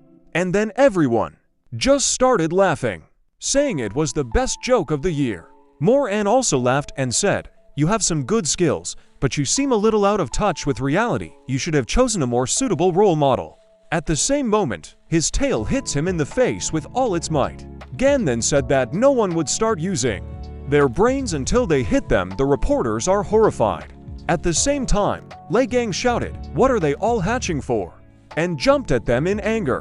They all started running away and shouting that this madman was charging at them. Sophie got hurt there too, as she flew to the side and thought about running now while there was still a chance. Gan saw this and went to her, asking her where she was going. After all, she still needs to fully lay out the whole truth. Well, he told her, "Tell me about how at the site of Redeye, about how all the property was appropriated, and how you're always trying to fix your face, but you can't fix your pathetic little soul. Tell them that." By pointing at her, she thought he was crazy, and he just told her all about it. Suddenly they noticed, and Gan received a notification that a burst of energy from the darkest star had been detected. A huge purple flash appeared on the stage. All the reporters started shouting. Sophie asked aloud if it could be him. Gan asked what he had already done. She yelled at him that it wasn't about him at all, but about this huge purple flash. It radiates the energy of the constellation. Morin used his abilities, and he said that it was unbelievable because he couldn't even believe that it was really Liang. But then he said that it didn't matter, and that he didn't even know how he got out of the Demon Tower in the first place. But he thinks it's worth throwing a little welcome back party. We're transported to Hugo's house, where he is happy that no one is home, can make himself ramen. Sitting down on the sofa, he turned on the news channel, and it says, "We are reporting live from the venue of the St. Sophie Mart conference right now. It's all chaos. A man posing as Liang has barged in here on your screens. You can watch his fierce battle with the holy sign of Cancer." As we say this, their attack skills are sweeping everywhere. Hugo, you are absolutely horrified by what you saw. We return again to Gan and Morin, where Morin just takes his abilities and shoots them anywhere. The reporters are all shouting for everyone to run where they want to go. Gan dodged them and said that he didn't need such attacks. Morin snidely said that he was caught. Sharp spikes appeared under the landing site of the gun. Morin is very surprised. and Gan, with the help of a knife, stood on the tip of a thorn and held onto it. Reporters are thrilled with this and applaud him. After which, Gun made a turn in the air and landed in front of Morin. Then, he used his fast speed ability. This angered Morin, and he said that he probably had only been doing acrobatics for 20 years. He once again summoned the huge spikes towards him, but Gan cut them open with his knife and asked him that there were no more tricks left. Then I just cut it in half. But I was unpleasantly surprised, because it was just another clone again. After which, he viciously shouted that he must have spent all these 20 years learning how to create clones. Morin said he'd take that as a compliment, and he started to create a huge vortex, which drains the souls out of all the nearby people. Gun asked him that he was completely out of his mind. How was he going to deal with the consequences later? He said that he would sort it out somehow, because he decided that first he needed to deal with Gun as quickly as possible, while there was still such a possibility.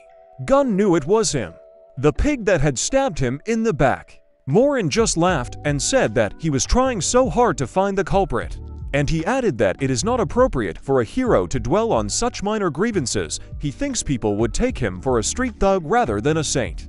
Gun told him to shut up, he was already tired of yapping, because these are too big words for a cowardly pig that hides behind clones. Morin said that they weren't just clones. They were recreated from the life energy of the reporters nearby, and if he mindlessly shredded them, it might dissipate all the vital energy of those people, and then things would turn out rather suddenly. Gun noticed that these were pretty nasty tricks, just like his face. Morin said it was his last words, and now he should die. At that moment, all the clones pounced on him. But we were surprised that, instead of a gun, there was an ordinary tail. Gan said it was a skill that he got while in the drachma. Then he shouted, "Get hit for me." It was one of his skills that could summon a target and use it as a shield. Only the targets that he has recently touched are available for summoning. Gun noticed that he was not just a clone, but a part of the real Morin, and if he finished him off, then the others wouldn't be a problem to deal with. Morin doesn't understand how he knew about this. This was the power of the 13th, which allows you to see the weak points of enemies. And Gun said, "I've already told you that you're a pig. You have to be a small-minded person not to realize what a stink you stink suddenly." Gan yanked a huge crystal out of it. It was his core, and he cried out in pain that even the twins couldn't find the core. So how did he manage it? The Cancer core fragment contains 33% of the Saint's soul. It also contains 20% of the Sacred Essence soul. Gan can absorb the power of Cancer, just as a huge gap has been created in the Saint's P. Suddenly, all the clones were gone, and the souls returned to their owners. They were all thinking that they were already finished. Defeated Morin asks what he went through in the tower, because he feels as if the very power of God is pressing down on him. Gun said that he talks quite a lot for a defeated man. Morin replies that he will back off for now, but he still has a huge ace up his sleeve, and it's bound to be a headache for him. Gan knew he wasn't going to back down just like that, when suddenly he hears the phone ring. It was Hugo. When he picked up the phone, he heard screams beyond words. Hugo shouts what he did there, and said to hurry home. Trotched. After all, he was watching the news right now, and Gun had just dealt with Morin's high-class clone, which means they've got their guns trained on him. Gun is surprised, and they show us the same weapon. It was a huge cannon that was orbiting the Earth, which has already been charged, when suddenly the rocket detaches from the main body and goes straight to Liang with incredible speed. This is the Mormoth missile, a special weapon created by the Gemini and Capricorn branches after the disappearance of Liang, designed to eliminate the incredibly powerful enticers. It was created in the event that humanity will not be able to cope with the monster. It was a trump card that would destroy not only the enticer, but also a huge area around the hit point. Hugo says he can't believe they made something like this, and Morin set it up so that the rocket is automatically ejected if his biometric signals disappear. And it's like a high-ranked clone is practically equal to Morin's original body. Hugo shouts to him that this is not the time to get lost in the clouds, but we need to get out of there quickly. Gan replied that he wasn't sure if this was the best solution. After all, if you believe his words, then this thing is able to level several cities. Hugo asked if there were no other solutions. Gun looked at Sophie and said that there was still something they could do. The rocket was already very close, and the city's loudspeakers were calling for all the people to go to the bunkers. And this was not a drill at all. No one understood why the weapons assigned against the entrainers were sent to the center of Seoul. Everyone started to panic. Song and Nuna were also confused. Suddenly, someone flew straight out of the building.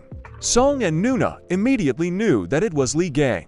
And he took Sophie with him and jumped right on top of the rocket. She screamed at him what he was up to. Gan used levitation and teleport skills, teleporting right in front of the rocket. And he said, "Hey Leech, I know you can burn anything, so let's melt this rocket." She shouts back, why should she do this? Gun replies that there's nothing she can do about it, because if she doesn't do it, neither they nor the city's residents will survive. He added that she had been idle for 20 years, and this was the time to make a difference. She asked me not to throw her into the rocket. At the same time, Gun shouted, "Go ahead, holy man, miracle shot," and he threw it with all his might. She screamed that he was crazy. At this moment, the sacred essence of Aquarius was invoked. She is also shocked. Sophie asks her to do anything at all. The sacred entity is willing to swear that Liang is a real madman. Sophie shouts that it's not the time for vows right now. A sacred entity grants all kinds of power-ups to its subject, so that it does not perish. A tear fell from Sophie's eyes. After that, the goddess's tear ability was activated. The rocket began to fall into a huge tornado of water, and with each contact, it shattered into pieces. Sophie is glad that she really made it, and she started to fall. Flying, she screams, "Why doesn't he catch her?" Gan just smiled maliciously and said that they would see each other again. Later he understands that even though she did a good job, but it's too careless. All these fragments will fall to the ground, and if this happens, then real chaos will begin. People on the ground are happy to see the rocket explode from above, but they are terrified that the fragments are falling to the ground. Gan wondered if this rocket had been created by the twins, and he would be able to send a grand greeting to the Purple Witch. Gun telepathically addresses Hugo and asks you to urgently borrow his skill, the Absolute Coordinate. This skill allows you to teleport the target to a specific point. Hugo heard the concern in his voice and immediately reached into his phone to transmit the skill. Gan, when he received it, said, "Number 1. I immediately started using it under each shard." He placed teleporters and said that it was time to send a package to the witch. People were very happy that Gan was able to save them, but for them, these fragments simply evaporated in the air on their own. Song and Nuna knew that it was their uncle Liang. Sung Hyuk himself was surprised that Gan was able to just make the warhead disappear, and he was telepathically asked if he could hear them. After answering, he was yelled at what did he do with his skills. Right now, the Yin-Yang Palace is being hit by Mormouth missile fragments. We are transported to the Blue House in the presidential office. Everyone is shocked that Liang is back. So not only is he back, but he also disrupted Sophie Mard's press conference, and on top of that, he also crushed the holy sign of Cancer, and after all this, he stopped the Mormouth missile from colliding with Seoul. What is this nonsense? Immediately after that, Liang flew into the building through the roof. Everyone is terrified.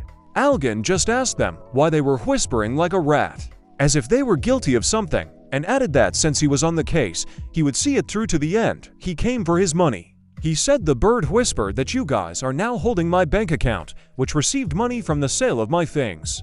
I just remembered it on the way home. I tried to open my account using the Tixu privileges, but it didn't work. I can say with confidence that I left Tixu's name as a trustee. Isn't that mean of you? What do you think? One of them says that the Korean government could not entrust such responsibility to Mr. Hugo alone. Gan was already getting angry, and the man began to tell me that Mr. Hugo was a foreigner. After Liang disappeared, they couldn't trust a saint from another country, while they themselves didn't have a country of their own. He added that due to many circumstances, the Sagittarius branch lost its former influence, and eventually they had to turn to someone more reliable than Hugo for help. This made Gan very angry, and he started yelling at them that out of all the possible candidates, they had chosen the Purple Witch. He said that he was trying to control himself, but they decided to make such a lame excuse. Besides, who are they to look down on Hugo? Hugo himself said thank you for your concern, but now everything is fine, so he suggests that we finish everything. Gun continues, not even listening to his friend speak. I am his master, so only I am allowed to treat him like this. Who do you think you are? Hugo stands broken inside. Gun doesn't calm down and continues to say, Even though he can't show off his usefulness, and a cute face is his only asset, but still, he's not someone you can treat like that. Even though he's the most pathetic of all the saints respect him, you pigs. Hugo's ego crumbled like sand after such a speech. And he wanted to sink into the ground. Gan is enraged by this attitude towards his friend and tells him why he tolerates this attitude towards himself. Hugo said it was also his fault. Gun gave me a friendly slap on the shoulder and told me to hold on. Then he added to the others that before he made a mess of it, they'd better get his money back. Suddenly, someone shouted at him to be quiet. Sung Hyuk recognized the voice, and a girl came to them. Gun said she finally showed up. After that, she says that his bank account has long been confiscated. It was the holy sign of Gemini, Heiji, and she says that she is going to use the money from his account to restore the Yin-Yang Palace. She realizes that it was he who launched the fragments from the rocket at them. She screams at him angrily because there are only ruins left of the palace. And does he understand how much damage has been done? She advises him to prepare for the consequences. Gun looked at her closely and asked her who she was. This made her angry, and she started using her magic. We were notified that a burst of energy from the constellation Gemini was detected. The others in the audience are terrified because they will also be hurt. She summoned a powerful spirit. Sun Hyuk happily shouts that this is the strongest Gemini constellation technique. Summon a spirit from another world. The Spirit Queen Lily Quinn answered the summons and appeared in front of them. Heiji viciously shouts, "Here she is, the Queen of Spirits," which is almost equal to the power of sacred entities. Let's see if you can match anything.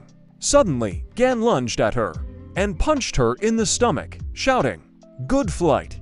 From this blow, she literally almost flew into space. Gan was notified that the magical energy of the Gemini constellation was dissipating, and the perfume queen, Lily Quinn, wants to go home. Gan put his hand on her head and grabbed her, asking her where she was going.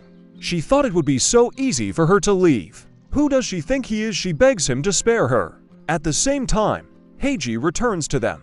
It is narrated that the owner lost consciousness, so the magic control is broken and the transformation skill rented from Aquarius constellation is dispelled. They all realize that it wasn't a saint at all. Agan emphasized that this was indeed his first time seeing her. Did she really hope to win just because of the Spirit Queen alone? Looking at the others, he said that the Purple Witch wouldn't help them at all. Therefore, they should return his money. We flash to a few minutes later, where they are already walking with the money, and Gun is happy that they were able to get everything back and can enjoy something sweet. Hugo wondered if something was wrong here, and why the real Heiji hadn't shown up. She's the kind of person who would set off a meteor in the middle of a city if she lost her temper. Gan said, "So that's what you're thinking. She didn't show up even after I razed her palace to the ground. It can only mean one thing: this hysterical woman will never be able to control her anger. I have an idea where it might be located. Let's go see her." We're transported to Song Yi's apartment. Gan suggests a light snack while they work. He took out a burger and offered it to Sun. He refused. Gan then asked the others if they would have anything. Nuna said slowly, "I want 2 uncles."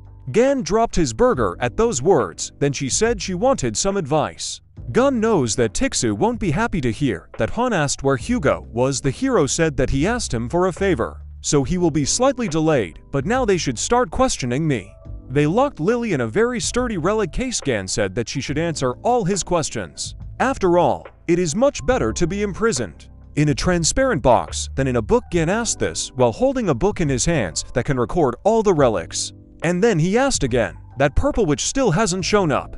You don't find that strange, do you?" This means that it is simply not able to make itself felt. It's probably locked up somewhere, and it's somewhere in Song's house. Lily said it was true. The hero asked where it is located, and he asked her, eerily, if she would tell him or if he should force her to. She pointed a trembling finger at the statue.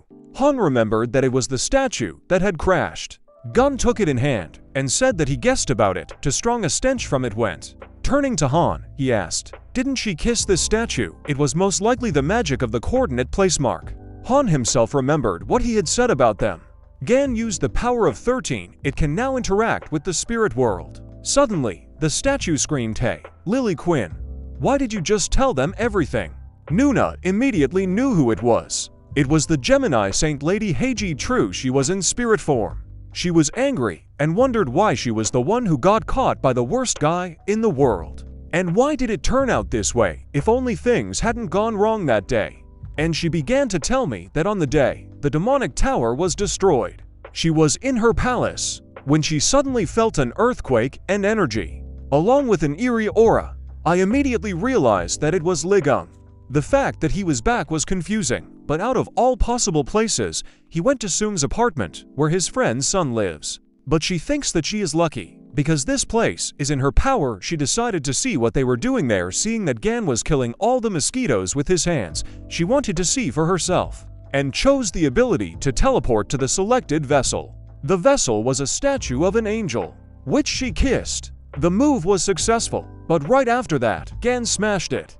Heiji was informed that if the statue was damaged, she would not be able to get out of it. In a panic, she realizes that the soul capture has failed, as the vessel is damaged. And I thought that if even the cheapest recovery skill is used, it will be released. Han took out super glue and simply glued the statue together. She began to cry in frustration. After that, the vessel turned into trash, and she is not able to leave the vessel. Gan maliciously holds her in his hands and thinks that she should be tortured so that people will appreciate his efforts. She started yelling at Lily to release her. She said she wasn't going to, because they'd catch her right away. The hero noticed that she understood her situation well. Heiji noticed Sun, and she started calling him over, saying that he was a loyal Templar. Then she shouted that she was ordering him to attack Lei Gang immediately. Dream asked why would he do that. After all, he doesn't want to fight with Gan. She screams that he was the enemy of branching from the very beginning. She added that if he dares to call himself a follower of the twins, then he must obey the order. The dream said that in this case, he just leaves. Heiji was taken aback. He said that, even though he is a member of the Gemini branch, but Gan is a hero to him, and if being her follower automatically makes him an enemy, then he will choose to leave. And it throws out all the twin branching buttons. Suddenly, they all fell to the floor, and Heiji said that this is the retribution of a sacred entity. Sung Yi's faith has gone over to Afucha's constellation. The magical energy of the sacred entity overwhelmed Sun. He bled from his eyes, mouth, and nose. Everyone ran towards him at that moment, but the sacred entity threw him headfirst into the floor. Heiji tries to persuade him to beg for forgiveness, and he has to attack Lei Gang. Then she will forgive him. He shouted at her to be quiet, and he said that they are ready to leave people to perish if it is in their best interests, thinking about how they were almost left to die in a hypermarket, and he set as an example the fact that he single-handedly coped with the Spider Queen, saved the boy, saved him and Nuna. After all, he always comes to the rescue if necessary. And the rest of the saints, he called hypocrites that can only throw phrases about saving the world. He had looked at Lei Gang and admired him since childhood. He remembered how Lei Gang had said that if he was being beaten again, all he had to do was say it. All of this made him angry, and he started shouting that they had no right to look down on him. At the same time, the sacred entity Freya revealed herself and made Sun's punishment even tougher. She gathered all the energy together and ordered Sun and Gun to disappear forever. Gan wasn't going to stay away and started using his skill, Depth Cutter. Then I immediately cut the thread. We are transported to the Yin-Yang Palace, where everything is on fire, and all the magicians are trying to patch it up, when suddenly one of the magicians loses the ability to cast magic. He doesn't understand why he can't gather magic energy. The rest of the Templars run to him and say that they can't use magic either. They can't use telepathy, and teleport. Their portals are dissipating. The bishop asked what about the Templars who were supposed to be hunting monsters right now. He was told that they tried to contact, but their telepathy does not work, and the connection does not work either. It was as if the twins' magical energy had completely dissipated. We're going back to Gan. Nuna and Song sensed that the magical energy has disappeared. At the same time, he said that everything was fine because he almost got into a lot of trouble because of him, and then thanked him for trusting him to the end. He really appreciates it. Dream smiled happily at him despite the pain, and Heiji screamed out what he just did. She doesn't understand why she lost her connection to the sacred entity.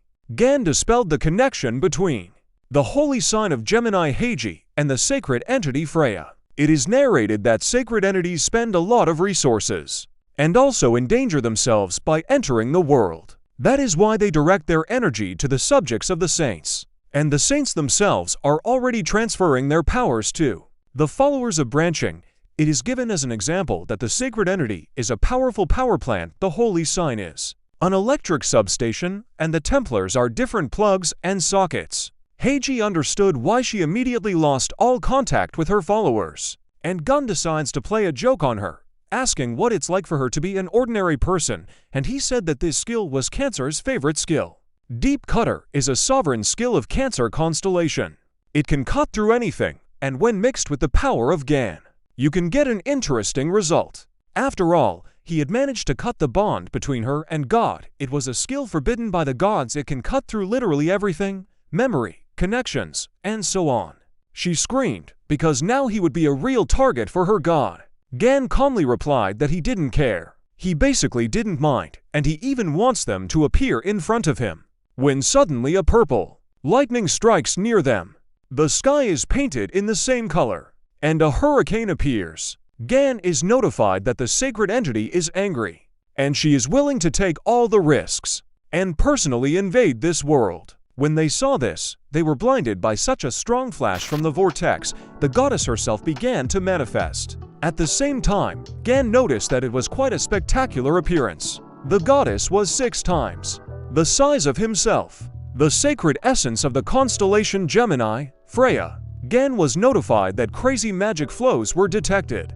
She gathered all the magic in her hands and hit him directly at this time. Gan was using an item from the inventory. Lightning flew towards him, but the goddess was surprised after all. Gan was able to gather all of her punch into a fragment of the Cancer core. Freya is struck by the presence of a fragment of another sacred entity. Gan said that he wished he had his Rage of Heaven. It was his favorite sword, which he could use to cut through anything. But he had no other choice, so he summoned the workshop and connected the core with the twin vortexes and lightning, saying that he would have to use the best he had. From this, a huge scythe appeared, which deals huge damage. But it is a one-time one. He activated his strongest skill and hit the goddess. Gan is notified that he has caused significant damage to the sacred entity. She feels agony and humiliation. Everyone is shocked that he was able to hurt her, but his braid was broken. He realized that was the price of improvising. The sacred entity went berserk, and she intends to call all her powers into this world. She created hundreds of portals, from which a ton of monsters crawled out. Suddenly, a fireball flew at her, saying that it was time for her to stop. It was Hugo. Song and Nuna were surprised, and Hugo himself told her to stop invading this world a little more, and this can be regarded as a violation of the rules. Hugo and his god force Freya to retreat, reminding her that sacred entities are forbidden to invade this world in their true form. The sacred entity of the Gemini constellation looks very intimidating and believes that the Sagittarius constellation is not able to stop it. The sacred entity burst out laughing, asking what such an insignificant constellation and awakened one could do to her. Hugo admits that with his current powers, he can't stop Freya, but he notices if she really thinks they're the only ones who don't like her intrusion. It is narrated that countless entities that watch over this world stop the constellation Gemini, all of them expressing their displeasure. Accusing Freya of violating sacred rules, the Gemini constellation army was forcefully pushed back. The Gemini constellation's sacred essence looked scared suddenly. Portals began to open from the sky, and huge chains flew out of them. These chains belonged to the sacred ones who were dissatisfied with what was happening. After activating the seals, Freya understands that to continue living in this world, she needs to invest a huge amount of faith, experience, and characteristics, because at this rate, the hostility of other sacredi, Song, Nuna, and Heiji are all a little shocked. But the holy sign of Sagittarius says she's pathetic. The sacred essence of the Gemini constellation was instantly sealed off by 100 chains. Hugo says, "It looks like the other entities don't like your antics either. Are you willing to take an even bigger risk?" These words made Freya so angry that she started to scream in anger. The scream was so high-pitched that it broke windows on nearby buildings, and the children nearby were even deafened. The Gemini constellation's sacred entity bared its teeth and declared that it would never forget this day. Gun jokingly decided to play a joke on her, saying that she probably feels pretty bad and suggested that next time you bring one of the adults with you. He also gave her the middle finger. Freya was literally on fire with anger, so angry that the veins in her eyes were already straining. Gan was notified that he had finally trampled on the pride of the sacred entity and gained a high reputation among the countless entities that watch over this world. Huge amount of divine throne experience. With this experience, he leveled up 9. And when he reaches the 10th level, he will have to pass. Sacred Essence of Sagittarius breathed a sigh of relief. And Hugo supported him with a thumbs up. Gan also got the location, so a special quest based on this is activated. The quest was the Awakening of Ophiuchus, Triple's rank. Song and Nuna are sitting in shock, but Han even fainted. And Gun hugs Hugo and says he's doing great. Hugo himself says that he still feels uneasy because he didn't expect Freya to treat Songyi like this. Hugo's face shows that he is very uncomfortable with this. Out of anger, he says that shooting an arrow in Freya's face will not be enough. Gan encourages his friend to just wait, because he will soon be teaching his children. Hugo was very happy about this, and mentally thanked him, even though he didn't say it out loud. And then Hugo remembered that he had taken that thing from the Yin-Yang Palace. Hugo took out a scroll, which made Gan very happy. It was a register of souls, a certificate recording contracts with avatars of the Gemini constellation. Heiji saw her scroll and started yelling at them because she knew that the registry was very well guarded. Hugo said that stealth and infiltration are important skills for any archer, but he decided not to mention his badge as they continued to argue. Gun opened it and looked at all the avatars. There were Berserk, Mad One-Eyed Warrior, a legendary class, Yatun, the Giant King, a legendary class, King of Warriors, Yar Light of the Brightest God, a legendary class. From now on, the avatars of the twins are under the authority of Ophiuchus. Gan was offered to get them as his own avatars, but there was one of the avatars that was located deep in the sea, under the Yin-Yang Palace, and it also comes under the power of Ophiuchus. Gun guesses that he probably has a mythical class. He decides to test these avatars, saying why would he believe that they really gave up. I suggested that they first show their loyalty. A portal appeared above them, and Heiji began to fall from it. More precisely, her body, because her soul saw it and was surprised. They're all wondering why she's here, and Heiji's soul itself is simply an utter horror. Avatars of the constellation Gemini present the body of a saint to Gan as proof of faith. This made Gan laugh a lot, and he accepted the loyalty of the Gemini avatars. Therefore, the avatars themselves came under his power. Gan was asked to name each of the avatars, but he replied that he was too lazy, so he decided to call them Man Number 1, Man Number 2, and Man Number 3. Heiji screams that it's all a nightmare. Gun took her by the neck and said, "Hey, everyone has already turned their backs on you. Even your pathetic god. I advise you to answer my question honestly. Was it you who stabbed me in the demon tower?" Heiji replies that she doesn't even know what he's talking about. At the same time, Gan picked up something and threw it directly at the middle of Heiji's forehead. It was one of the fragments of the vortex side that he had used earlier. Gan said that he felt like he was able to roast the saint's soul to a crisp. He kept yelling at her to answer his question. Heiji replies in agony that she really doesn't know anything. The hero did not calm down and asked that she wants him to torture her to death. Heiji assumed that it was most likely a maiden because she had the judgment of heaven attached to her. Gan was extremely angry, but he stopped drilling into the saint's brain, saying that it wasn't a big deal, noting that she could have avoided it all. Then I decided to return the body to her, since she'd already shared some useful information. Heiji is glad that she survived it all, and then suddenly saw that her body was standing up, and there was Lily, who was happily shouting, "Thank you, I am grateful that you gave me my freedom, even in this form." Gun snidely said that he accidentally made the mistake of giving her body to Lily Quinn. Lily herself jumped in to thank him. We're transported to Hyogo's house, where Young Y and Lily are sitting. Young Y says, "I'm telling you again, it's pointless to try to restore them," to which Lily replies, "Young Y, you pig, what does your meaningless mean? Do you have any idea how many tricks and erroneous magic arrays I notice with just one glance? She created a spiritual contract. From now on, Lei Gang owns everything that belonged to Yang Y." Lily asks Lei Gang to lend her the soul registry, as she is confident that she can upgrade all of these contracts to SS class. Gan agreed. Suddenly, Gan heard a nasty scream from the box. that contained all the figurines. There was also a statue with Haiji's soul, screaming to be released at last. Gan has been notified that a new contract is available to him, Serpentine, and that the new avatars are exalting him in their speeches. Gun and Hugo hear what they're saying. We have finally become Mr. Lei Gang's avatars. It is a great honor to become Mr. Lei Gang's our direction. Just looking at him excites me. Just looking at him excites me. These words of course confused Gan a little. And then Hugo notices that this is the first time he sees something like this, because avatars are usually very proud. Gan confirms these words. The avatars started pointing at Hugo and shouting at him not to interfere at all, because he is just a human servant. It broke Hugo up. And Gantak actually said that they messed up a bit, and he's not just a human servant. But his own Hugo was crushed by the words. The gods began to finish him off and laugh at the fact that he was just a human servant. And how could someone like him even dare to open his mouth at the same time?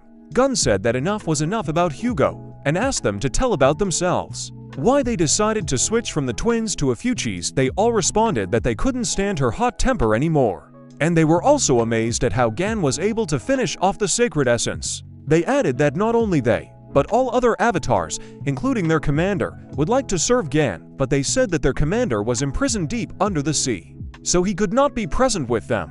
It is narrated that at the moment, the enticers have already recaptured half of the entire planet from humanity, and at first glance, it may seem that the power of the two sides is about the same.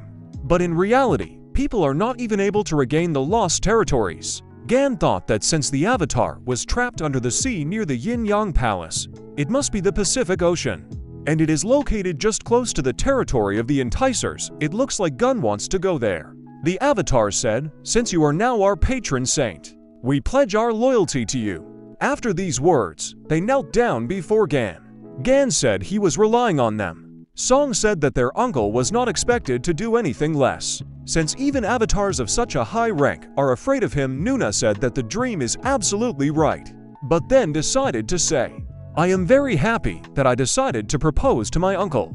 Those words were so confusing to everyone. But Hugo wasn't amused at all. So Hugo asked her what she was talking about. He asked me what the offer was. He was angry beyond words. Yang Wei decided to insert his own phrases into this dialogue, saying that it turns out that Hugo is now Gan's father-in-law. At the same time, a fire arrow flew at him, and he ran away screaming. Gan, trying to calm him down, says that Hugo should lower his bow. But Hugo was already unstoppable. He started shouting that his daughter had never said she loved him. Not even on Father's Day. Fire appeared in his eyes, and he was notified that the sign of Sagittarius was simply furious. Hugo started shooting at him, and Gun just dodged them and shouted for him to stop. Hugo said that he couldn't let him live, so he used the stealth skill. Gan realized that his friend was really angry, so he used his God's Eye skill, and with lightning speed, he began to catch all the arrows flying at him. Hugo himself was furious that he didn't even realize that he was burning down his entire house. Gan was still catching every arrow that could not be counted. And then he said Hugo was as annoying as a fly. With these words, he shook the honor of the holy sign of Sagittarius. By increasing your location, Hugo began to use his strongest ability. The sun god ring, his sacred self, even warned him that this was his own home, and reminded him of the trial for the House of Sun. Hugo didn't listen to him at all. This situation reminded him of Sun when he almost burned down his house. So he decided to stop Hugo. Nuna shouts that he shouldn't do this. Hugo asks what he shouldn't do. Nuna clarifies that she meant that he can't beat Gan, and what chance did he have against him? The words broke Hugo completely. His witchcraft power had subsided a bit, and he was confused, so Gan jumped on him and hit him on the head to calm him down. And it worked, and he passed out. After he opened his eyes, he was already sitting next to Gan, and Gun says to him, "Why would you be so mad about such a childish phrase? Do I look like the kind of person who would seduce a close friend's children? They are too shy to express their thoughts in front of you, but they have very deep feelings for you even now. Your kids have brought snacks to cheer you up." Song and Nuna noticed that he was awake and said that they brought his father's strawberry cake and his favorite coffee. Hugo was so moved that he jumped in to hug his son, but he dodged and went to Gan, saying that he had sent the video of the battle to reporters at his request. Gun patted Song's head, and Song happily exclaimed that he wouldn't wash his hair. Hugo asked why there were so few strawberries on his cake, noticing that the most important strawberry was missing. He asked where it was. Nuna said she gave it to her uncle. Hugo jumped on Gun again, crying. And their house was already roofless after such a battle. Lily noticed that he didn't know anything about raising people.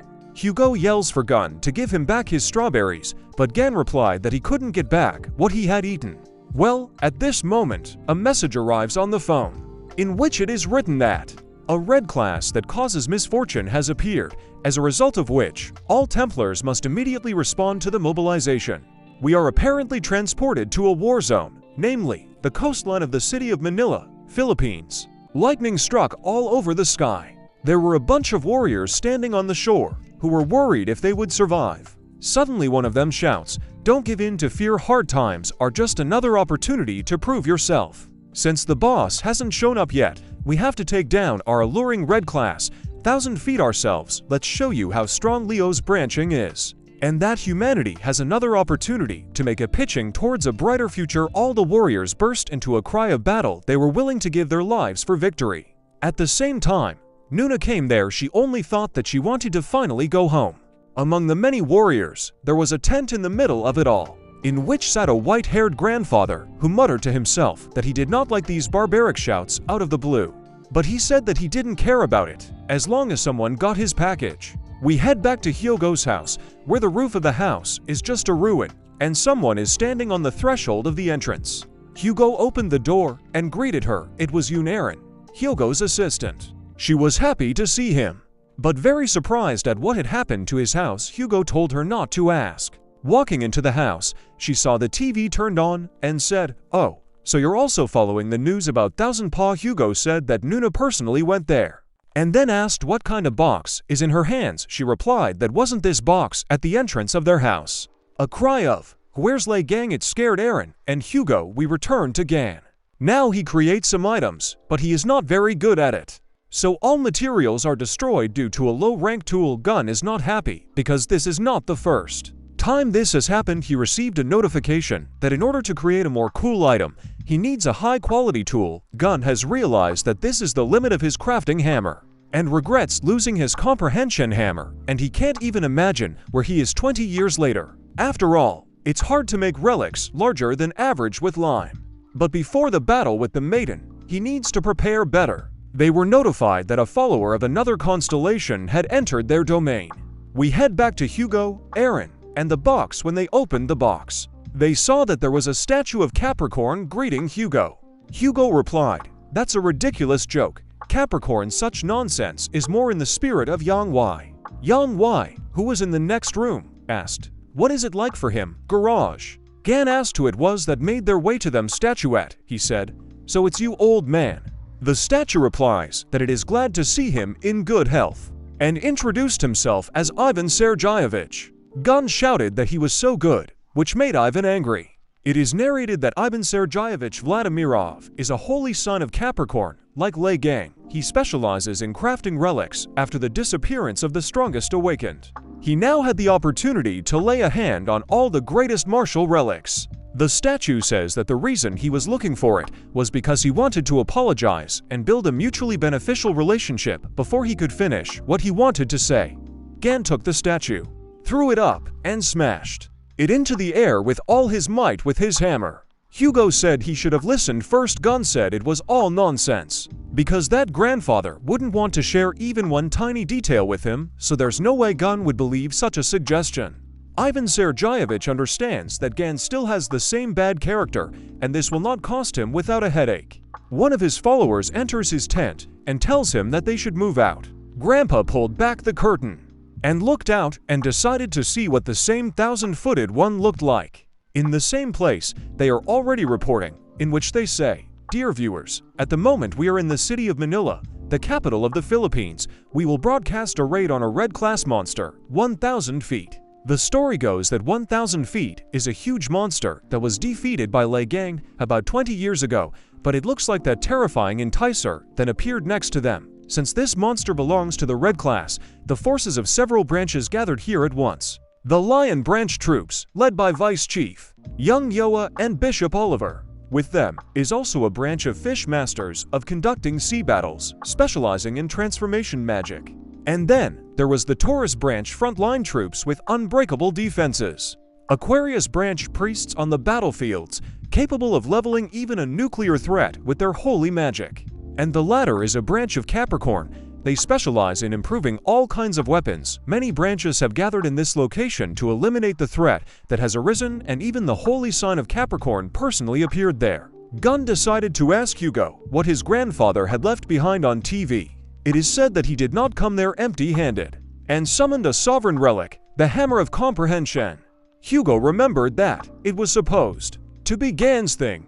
The reporter says that Capricorn is a great inventor. He improves the relics of his troops right before the battle begins, and the whole world knows about his incredible skill. These words made Gan very angry, because it was his thing, and he started yelling, "What a nasty old geezer, I'm frozen out by the mere fact that my tool was stolen. So it's also showing off. I'll deal with you. Even before I deal with DVA, move out immediately. We need to teach him a lesson," and Gun immediately ran towards them. But before he could leave, he noticed a reporter saying, "Attention, it's coming out of the ocean." And out of the ocean came a huge kraken of colossal size, and he looked very intimidating. Everyone who was there was very surprised. Even the holy son of Capricorn was shocked by the monster. On the tentacles of this monster were knives as sharp as blades. One of the warriors shouted for everyone to get ready, but the other stopped him, because he saw something at the end of the monster's tentacle. This is the holy sign of Leo. Everyone was even more surprised. Steven screamed for the monster to let go of his bone. The warriors noticed that he was fighting the monster for his artifact. Although given the money invested in it, they all understand such zeal. Oliver is horrified that Steven is still obsessed with this useless knuckle, so he starts calling out to him with the words, "Chapter, please come back to us, pull yourself together." But at that moment, an old man came to him and asked him what he was doing after all. The holy sign of the lion and the 1,000-footed one had just appeared. Why then are his men still standing there without attacking? Then he added that even though he was a saint, the lion branch would take command of this raid. Oliver understands that the old man wants to take all the glory for himself, so he said that he was about to give orders. And he began to command, "Listen to the command. Start taking the potions provided to us by the Capricorn branchfish. Cast a spell to move around in the water. Aquarians, give battle skills and survivability buffs. Taurus, create a line of defense near the coast so as not to miss the monster." After these words, he jumped into the crowd and shouted for all the lions to attack. During the monster raid, Oliver started using his bestiality skill. After turning into a huge beast, it gained an insane amount of power. Nuna shouts that the advance party of lions has already joined the battle. So everyone else started using their magic and decided to combine them into one powerful attack. Nuna told them to use a single branching skill, Midnight Beast Dash. The huge lion flew at the monster. This skill stunned the monster. Oliver said it was worth taking advantage of, so they need to attack. They all leapt at the monster at once, attacking it with many punches. Steven yells at them to stay where they are until he pulls out his bone. Oliver tells him not to talk nonsense, but just wait quietly. Oliver and Steven are yelling at each other, and the rest of the magicians don't understand what they're doing, because the rest of the guys will die at this rate. Nuna thought they were, and added that she didn't really want to go out of her way to save Steven, but she thinks that she has no other choice. Nuna crouched low, preparing for a lunge. The mages tell her to wait for the buffs, but Nuna says there's no need. She used her haste skill and immediately found herself right next to the monster's tentacles, after which she also cut them down with lightning speed. As a result, Steven and his bone fell into the water. Nuna said that the rescue was successful. Nuna landed right on the face of Steven, who had just come out of the water. All the mages are just shocked by her abilities, that she closed the distance so quickly with a single swipe. She chopped off the monster's tentacle. The rest of the warriors cheerfully shout that now that the head is saved, it's time for them to rush into battle. The battle cry was that they must not let the lions take all the glory for themselves in battle. Guys shout that the tentacles are very much in their way. Others shout to aim at weak points. The mages said that the enticer had moderated his ardor, so they should continue to push him. Suddenly, Several more eyes peeked out from under the water, twisting around the huge tsunami that was drawing them. Everyone was surprised by this, and the Taurians blocked the entire wave with their shields and abilities. They even began to believe that it was a volcanic eruption. But then they noticed tentacles that were larger than the first attraction. Oliver is horrified because he understands that they barely managed to cope with one monster, and then the second. It was a titanic disaster inducer named 10,000 Paws Red Class. Everyone on the shore looked like ants, and the old man took out one of his things and said that he had no other choice. They asked him what he was holding in his hands. The old man explained that it was a detonator. He had prepared a Mormouth missile in advance to strike the coastline. But after he told me, he thought the voice was painfully familiar. He turned around and asked who it could be. But at the same time, a knife flew into his hand, breaking the detonator. Immediately, the gang slug ran at him and started eating. Gun came out of the portal and said, "Sebastian, you're such a headache. You know that I understand that those kids are just splashing around in the water, unable to kill the octopus, but don't you think that smashing them together with the monsters is too much? I advise you to keep your seat straight. This is my first lesson in 20 years. I'll show you how to properly slice meat into sashimi." The water was splashing from running. It was Nuna who understood that the main forces were already exhausted after the first skirmish with 1,000 feet, and decided that the smaller ones could be dealt with later, but first it was necessary to remove the strongest. She immediately started using her Swift Lotus Gate skill. Nuna watched the recording of Gan's battle with 1,000 feet enough times to remember it all. After all, he had defeated countless monsters in the past, and among the many entries, one stood out while viewing which everyone admired, including even envious and haters. It was a raid on Yerapa. She began to repeat all the movements exactly as Gan had done. She broke through all the tentacles, and those that were impossible to dodge, she cut down with a single blow. Nuna repeated all the movements so effectively that she practically repeated the legendary moment of Gan. After cutting through most of the tentacles, she decided to drive the weapon straight between the monster's eyes. Leaping, she swung and used her skill to strengthen the blow, then threw her spear straight at the monster. But it didn't help. Nuna was very surprised. After all, the monster just grabbed her spear and then swung its huge tentacle at her. Nuna would have been severely injured if Steven hadn't suddenly jumped up and blocked the blow with his body. The blow was so strong that Nuna was lost in thought, not knowing what to do, seeing her allies simply being eaten and killed. She wondered what Gan would have done in her place. He would have flown high with a two-handed sword, Nuna thought, but then realized that he really did. Gan leapt at the monster with his sword and used his mountain smasher skill. This strike pierced right through the monster. All the mages on land were surprised that he had crushed 1,000 feet with a single blow. They can't even believe that he managed to jump to the monster directly from the shore. Gun asks if he may have overdone it. Everyone around him was shocked, and he looked at them and said, "What are you looking at? You people can't do anything on your own, which is why I had to personally teach you a lesson." Nearby warriors said that he flew in out of nowhere and finished off the monster. Suddenly, Gan was grabbed by a tentacle. It was a titanic enticer, and he put it right in his mouth. Nuna and the others didn't know what to do, and they didn't even know how to fight such a monster. Suddenly, the monster started to scream, and a huge spear came out of its head. It was Gan who used the Disaster Lotus skill. The warriors are shocked because this technique was Nuna's technique.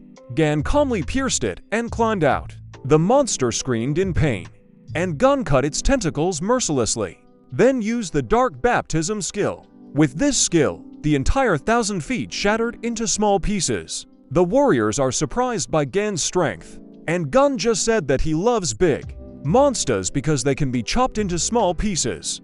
And he added that if these monsters have 1,000, even 10,000 legs, they are still the same octopuses for him. Only a huge crater and a bunch of pieces remained of the titanium attraction. Gan cut them into perfect bite-sized pieces. The people around him rejoiced because he really was able to kill that monster. They began to believe in the stories about his exploits. Gan was notified that people were looking at him with awe and respect. People started honoring him. The reporter said, "Dear viewers, I hope you've seen everything. An event that will soon become the main topic of discussion around the world has just occurred on your screens. Returning hero Liang destroyed the 10,000 paws enticer. People rejoiced at the hero's return. Gan was notified that stirring stories and memorable exploits can make people respect and revere him. The Ophiuchus Bible was also created. His exploits would be recorded and gain fame among the people. All the constellations were caught off guard. Gan holds the book in his hands and thinks, a sacred book that contains records of heroic deeds. I think she wants me to increase my influence by getting my Templars to read it. Nuna from across the river greeted me. He flew to her and asked if she was hurt. Then he noticed something and asked her what she was hiding behind her back. Nuna pretended not to know what he was talking about. Gan asked all the lions if they had a bone fetish. She replied that it was just a trophy and was very confused. Gan held out his hand and said, "Sorry, your spear broke during the battle. I'll make a replacement for you soon." This made Nuna very happy because her weapon will be forged by Liang himself. Steven burst into the conversation and started shouting that it was great. Gan asked him why he was so angry. It will be considered as compensation, and then turned to Nuna and said that he would forgive her for landing on his head earlier. Gun had been getting angrier and angrier with every word he said, but by the end, he was already yelling at him. Suddenly, a huge green explosion in the shape of a Capricorn appeared behind him. Steven was surprised that Gun could now only summon explosions from a single shout, and Gun himself said it wasn't him. All the people who were in the area of the explosion called for help. One of the soldiers said that the explosion hit everyone who was on the front line, when suddenly one of his companions turned into a beast and looked with hungry eyes, and immediately after rushed to bite him. The warrior doesn't understand why everyone in the lion branch has gone berserk. Nuna said that a lion strike force suddenly attacked the Taurus branch, when suddenly the grandfather came up to them, said that it was his flash Mormon, and unfortunately, the explosion was not so big. They turned to look at it, but there was already a huge robot that was controlled by Mad Grandfather, holding slime gun in his hands. This did not sit well with Gan himself, and Steven asked him why he had planted a bomb in the place where his men were supposed to be fighting.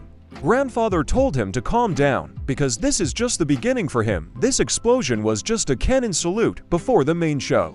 Gan said that the madness of the people on the front line was his doing. The old man replied that Gan was quick to grasp, and then he decided to demonstrate something more terrifying. He took out his whistle and blew it. This whistle was heard by all of the lions, after which they immediately ran to him. Steven shouted for everyone to come to their senses, but it didn't help. One of the lions pounced on Nuna, and the others rushed at Gan. The grandfather assumed that they had no strength at all after a fierce fight, and turned to Gan, who was lying face down in the sand, and said, "Checkmate, my Gan, it's nice to see you pinned down with your face in the ground. This is even better than I expected." The Lion Saint Sign was very angry with him for doing this to his people, and asked why they didn't respond to his commands. The old man just laughed and said that only he and Juha didn't drink the potion, and explained that his people were only slightly stimulated by the combination of the potions they drank and the effects of his Mormouth creation in the current state. His men can only hear the commands of his whistle. The holy sign of Leo, filled with anger, screams for him to bring them back to normal. The old man started trying to give him the condition, "Hush, hush, if you want me to return your subordinates, listen to me carefully." After that, he threw Liang's sword at his feet. Steven recognized the sword as soon as he saw it, so he asked his grandfather, "This sword, doesn't it belong to Liang?" The old man said it was exactly the weapon that Gan had forged with his own hands. Then he made a suggestion to Steven that he should use this sword to kill Liang. Steven started to struggle and said, "Do you want me to kill him? Why would I listen to you?" The grandfather, trying to put pressure on him, replied that he had no other choice or he would lose his subjects forever. Holding out his hand with a villain smile, he said that everything would be fine because they should understand each other perfectly, since he believes that they have something in common. Gun and Steven were very surprised to hear this. The old man then went on to say he believes that their common trait is envy of Gan. The holy son of the lion screams that this is all nonsense, but the old man asked him how he was going to explain his obsession with the artifacts that Gan had created. He believes that this fully proves his desire to get rid of the inferiority complex, And grandfather began to tell the story to see the power of Liang is like running into an insurmountable wall. The same goes for his artifact crafting skills. The harder we try to overcome this very wall, the bigger and stronger it becomes. It is simply impossible to destroy or jump over it. This is a once-in-a-lifetime opportunity, and I'm not as petty as Liang. This is not a one-sided offer.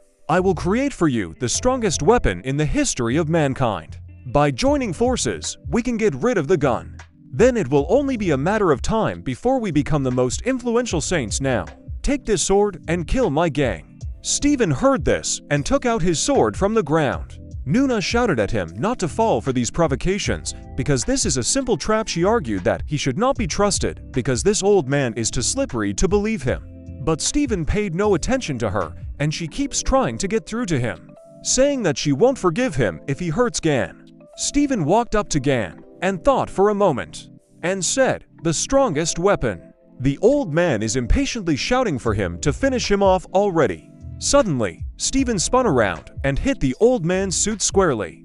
Nuna calmed down, and in her eyes, it was clear that she began to respect her head. The old man's face showed that he felt cheated and said, "Worm, are you willing to give up your only opportunity?" Stephen was very angry and shouted at him, asking why on earth would he trust him if the old man did this to his people. He then added that he had put all of his strength into surpassing Liang. He understood that he didn't have time for any complexes, and he also didn't intend to kill Liang in such a cowardly way. Then he gave his grandfather the middle finger. Gan was beginning to respect him too. The Lion Saint sign said, "Moreover, I have already surpassed it. All I need is a decent weapon. Don't compare me to yourself, you old rascal." After shouting this, he charged at him with rage, and then he continued to shout, "You're saying that you will create the strongest weapon, even after admitting that you aren't capable of surpassing Liang. With that attitude, you'll never be able to create anything worthwhile. Abomination." My grandfather did not feel very well, and only said that it was impudent. Immediately after the words, he decided to attack Stephen, shouting that he would regret it. But the lion's holy mark was strong, so strong that with one blow on his weapon, it shattered it. The old man was scared, and started shouting at him not to overestimate himself. In a fit of fright, he began to use all his possible weapons, and he started launching rockets at it, as well as firing from all the guns. Passing missiles exploded, and my grandfather felt that even the son of the lion could not withstand the onslaught of his weapons. The old man was very surprised when the lion jumped out of the cloud of smoke, holding one of its rockets in its teeth. And the holy sign of Leo was filled, because he realized that for 20 years he really was drowning in his own inferiority complex. But he got up from his knees again and again in order to overcome his own limits, and he was doing it all for the sake of simply surpassing Liang. He said it over, admitted his mistakes, and stood up after he jumped out of the smoke cloud. He activated his 1,000 claws ability. These claws very much damaged the old man's suit standing on his armor. The holy sign of the lion said, "I must admit, you have a good suit, old goat." My grandfather was defeated. Stephen began ripping chunks of metal out of his suit, ripping through his armor and bursting through to his body. Pieces of armor were flying everywhere. The holy sign of Leo screams, "But even the cowardly Aquarius fights without armor. Now get out of there, old man." The old man didn't want to give up at all, but suddenly Gun came up to them and asked if they were going to stop fighting at all. And it was clear from his face that he had already missed them. At first, they both turned around, but after a while, they were both shocked because they all thought that he was lying prostrate. Gun explained, "I let myself be grabbed to find out what was on Sebastian's mind, but you took too long. I'm tired of lying around. By the way, those beastmen are very weak, all the subjects of the Holy Lion." And Nuna, who was captured, was surprised that her uncle dealt with everyone so quickly. The old man and Stephen stand with their mouths hanging open, not even sure what to say. The hero said to get out of here, and just with a normal kick removed Stephen from his grandfather. And he said that he had a couple of questions for the old man, so I offered to chat with him. The old man's face was clearly displeased, but Gan was both angry and cheerful. How it all started. On behalf of Gan, they grabbed him first, and they kept fighting. Gan just lay there and yawned. But after a short time, he got tired of lying down, so he just stood up and said, "Is that what they call a fight?" It was hard to wait for them to finish. I should have knocked them both out right away and been done with it. The wolves immediately pounced on him, but he abruptly turns around and punches them so hard that they fly away. He approached them and asked them how long they would be doing this. It is narrated that 20 years ago, shortly before the raid of the demonic tower, someone with blonde hair says that this tower will be Lei Gang's grave. The old man asks, "This is a prophecy passed down by Hugo Otis from the sacred entity, isn't it?" They tell him that those words are nothing more than a prediction. And that man was talking about exactly the plan that he was going to implement. The old man started to smile maliciously, and as he spoke, it was as if he was electrocuted after all. The reason why he was approached didn't bother him at all. He realized that Lei Gang was going to die, and this was a once-in-a-lifetime opportunity, an opportunity to destroy and then take all the O. Suddenly, the tablecloth of memories was grabbed with a hand, shouting that it was enough, and at the same time, it was torn to pieces. It was Lei Gang himself, who was very displeased and shouted, "I didn't get your cliched flashbacks, just tell me who dared to stab me in the back. I don't give a damn about your past." Grandfather decided to bargain and said that he would give an answer, but only if Gan could guarantee his safety. Suddenly, Gan grabbed him by the jaw and asked, "Old man, you still don't understand the whole situation. You're in no position to bargain. If you start talking nonsense again, I'll rip out your jaw and tongue in no time." "So, who was it?" The old man mumbled in pain that it was a maiden. Gun remembered the words of the purple witch, who also said that it was probably a maiden. And Gun decided to stop by Jin Man's place again. He wants to give him the dagger to study. The hero said that what his grandfather said was enough, so he should now return his little thing, his hammer of comprehension. The old man was upset that even he was being taken away. Gan only asked if there was a problem with that. The old man said that he would return it right now. The holy sign of Capricorn, Sebastian handed over the relic, hammer of comprehension. Gun is glad that he was able to get the hammer back. And the holy sign of Capricorn is very nervous about losing the hammer. Lei Gang asked Sebastian why he had such a sour face, if he was upset about something. Opening the portal, Gan told the three brothers to come out. All three avatars get out of it. Asking why they were called, Lei Gang explained, "Take this old man back to your world. If he resists, you can break a couple of his limbs." They dutifully completed their task, and the old man is shocked that Gan is served by avatars. The old man, disappearing into the portal, shouted, "Stop, you didn't become a saint, but a god of the new constellation itself." But Gan just looked at it and added at the end that he should think about his behavior. Everyone from Leo constellation started to wake up after Mormouth, not understanding what was happening to them all this time. Nuna and Steven were glad that everyone was starting to recover. The other constellations are also happy that the lions will no longer attack them. And people from the constellation of Capricorn asked what they should do, because their leader was taken away by force. Apparently, one of the bishops started using an item. At that moment, all the lions had something going on with their armor. They are terrified, because each of them began to explode. The bishop began to laugh maliciously and said, "It looks like you forgot that our branch was messing with your equipment. These explosions will send you straight to hell. Hey you, launch your Mormouth projectiles." One of his subjects launched a Mormouth shell at Gan, and Gan was already tired of all this. And he asked, "All Mormouth?" "Yes, Mormouth." "Is this your next toy? Then let me show you mine too." Gan started using his hammer of comprehension and decided to improve a certain target. His target was a Mormouth shell. Hitting the flying projectile produced huge sparks and flashes. But he was eventually able to modify the projectile into fireworks. Even the Capricorn branch itself called Gan a madman. But at that moment, Steven stood right in front of them and said, "You're the only madman here. How dare you use our trust? You can't take us animals that easily. Such a tiny explosion doesn't even scratch us." Before they could finish speaking, they all just started running away in fear, which made him angry. So he started yelling at them to wait for him to finish, and then Steven turned to Gun and said, "You can't just let them run away. Gun, do you have anything in there? Something big, strong, spectacular, and easy to swing?" The hero asked what he was asking him for again, but then he immediately saw both large and durable and spectacular, and it's also easy to swing it, and he said he had something. Steven asked why he was looking at him like that, and if he had something, maybe he should give it to him. When suddenly Gun grabbed his leg and started to spin it, and then hit the ground with such force that all the fleeing Capricorns scattered like bowling pins. A Gun thinks he should go bowling later after such a blow. He asked Steven how he feels, but then he noticed that he grabbed it, looked at it, and threw it, saying that it was inconvenient to hold it. We are transported to another place where the dome is cordoned off the area, the danger level in which is red. All the buildings were overgrown with red branches.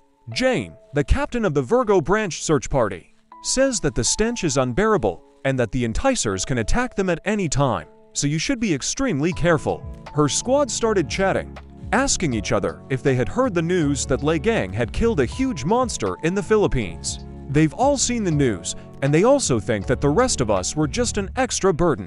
One of them added that there is generally a branch of Leo and Capricorn grapple that caused great losses. Another replies that this is only in their favor, because the weaker the opponent, the better it is for them. Jane shouts silence. Since when does protocol allow whispering during a mission? We're not here for fun, but don't forget that we were assigned to find our man, who recently disappeared in the outskirts of the dome. The search is already problematic. Because of the fog, don't complicate the task. Everyone in the squad agreed. Suddenly, someone started shouting for help. They decided to run to the man's aid. The voice was calling more and shouting for help. Jane thought that the screams sounded like they were echoing from all over the city. She believes that her hearing is deceiving her, and there is also a slight feeling that these are artificial repetitions. Even at that moment, she was running all by herself. But when she turned around with the order, there was no one there. She started yelling, "Hey, where did everyone go? Answer someone!" Suddenly, behind Jane, the cry for help came again. It was a monster that was just playing a call for help. Just as she had guessed, he had no trouble grabbing Jane and was giggling. Then he just killed her. We're taken to Hugo's house, where the news on the TV is turned on, and it says it's been a few days since Liang defeated the 10,000 paws and 1,000 feet draftsman. Gan reads his achievements in the book. His 0 achievement is returning. The first is destroying sea monsters. He reads that achievements from the Bible influence his followers, as well as contribute to the growth of authority. The news says, we're in the Philippines right now. They are trying to move the corpses of those who bring misfortune with the help of a huge crane. Isn't Liang amazing? He dealt with the threat on his own, making a joint mission seem pointless now. Gun says that everywhere you look, it's the same news. He doesn't understand why everyone was so surprised that he killed a couple of octopuses. But at least he is happy that this news is being played in a positive way. The main point of this Bible is to perform actions that can attract attention. After closing the book, he said that this is enough for now. Later, he will need to deal with the list of tasks.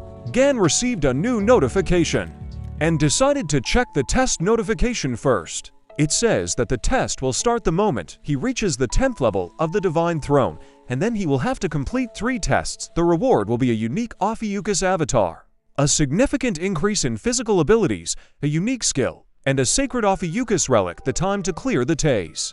Gon wondered if this was some sort of quest that had appeared after his battle with the sacred entity. One of the tests is a test of strength. He needs to destroy the God Eater, and also not use the battle instinct skill. The hero regrets that he is forbidden to use the skill, but if during the test he does not meet a sacred entity or a huge attraction, then everything will be fine. The other 2 challenges are a mind test, in which he needs to buy a logger to record achievements, and the trial of the flame, in which he needs to accept a human avatar. As a Templar, Gan finds these 2 quests quite problematic. And then, he decided to look at other notifications. It said that his God's Gaze skill had been improved and additional functionality was now available to him. Hugo's secretary was dusting Youngwai's toy.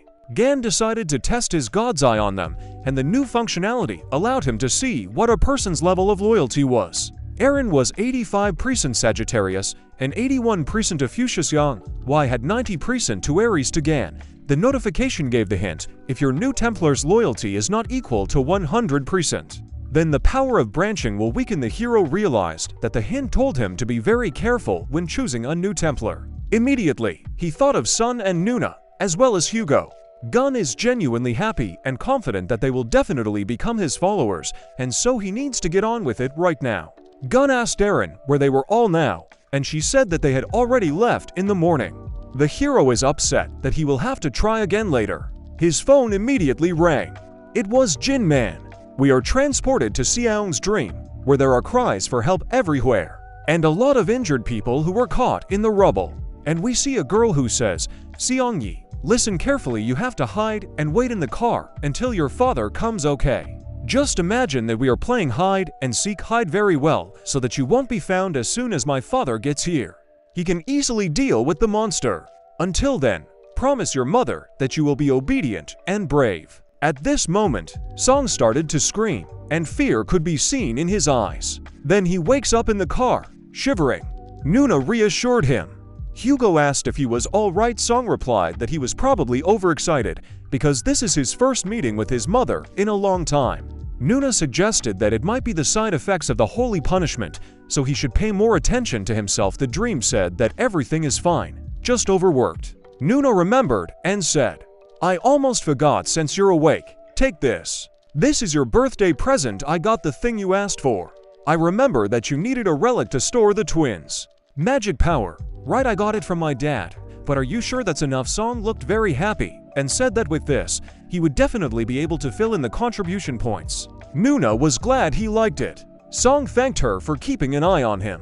Hugo told his son that his mother would be upset if he walked around with a sad face on his birthday. Some time later, they arrived at the hospital. Entering room number 808, Nuna happily tells that Gan managed to leave a sacred essence wound right on his forehead. She thinks he is mega cool. Nuna wants her mother to meet Gan, and she said that as soon as she woke up, they would have so much to discuss. It was the girl from the dream who was lying unconscious on the cot. Hugo was very upset and did not go there. Suddenly his phone rang, and he picked it up and went outside. And he said, "I was planning to postpone my work today because it's a very important day, but just think, I am very surprised that the heads of the European Union needed me.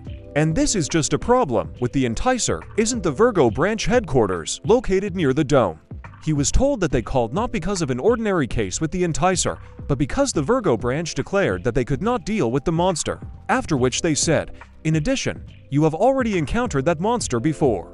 This is the attraction that appeared in Korea 10 years ago and swept through the territory of the airport." Blood mist. These words really touched the soul of Hugo. "We are being transferred to the territory of the European Union, controlled by the Virgo branch. Belgium. The city is under a huge dome.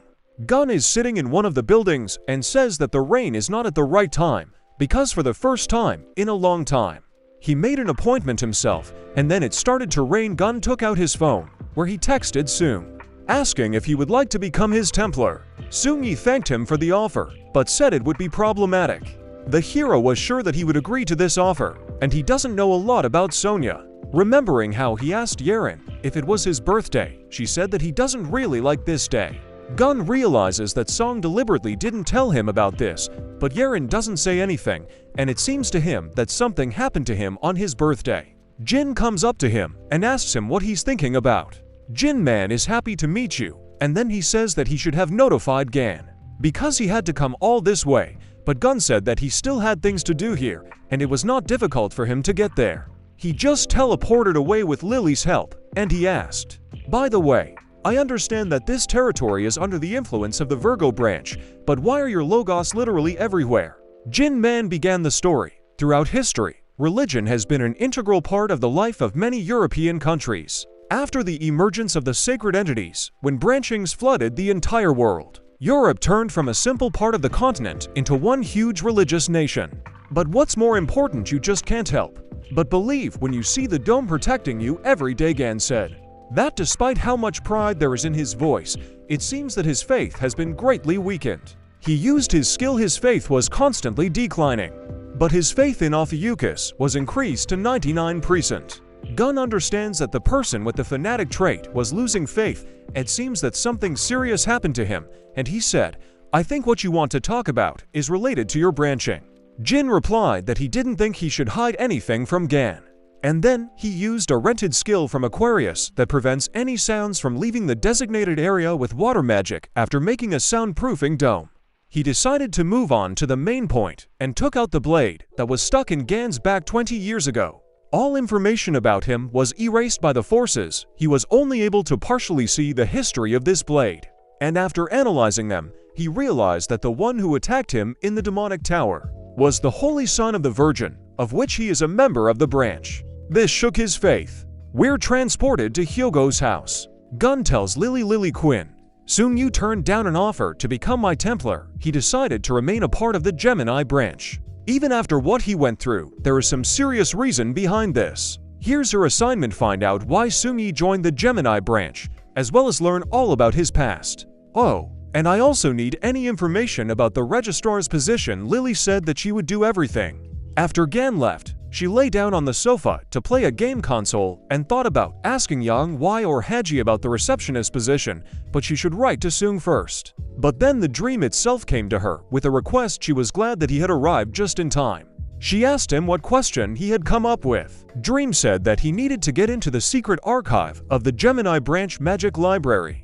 It is narrated that this library is a repository of books about magic collected from all over the world, including the twin branch territories. In the back of the building, there is a secret archive with forbidden books, which only Templars with high ranks have access to.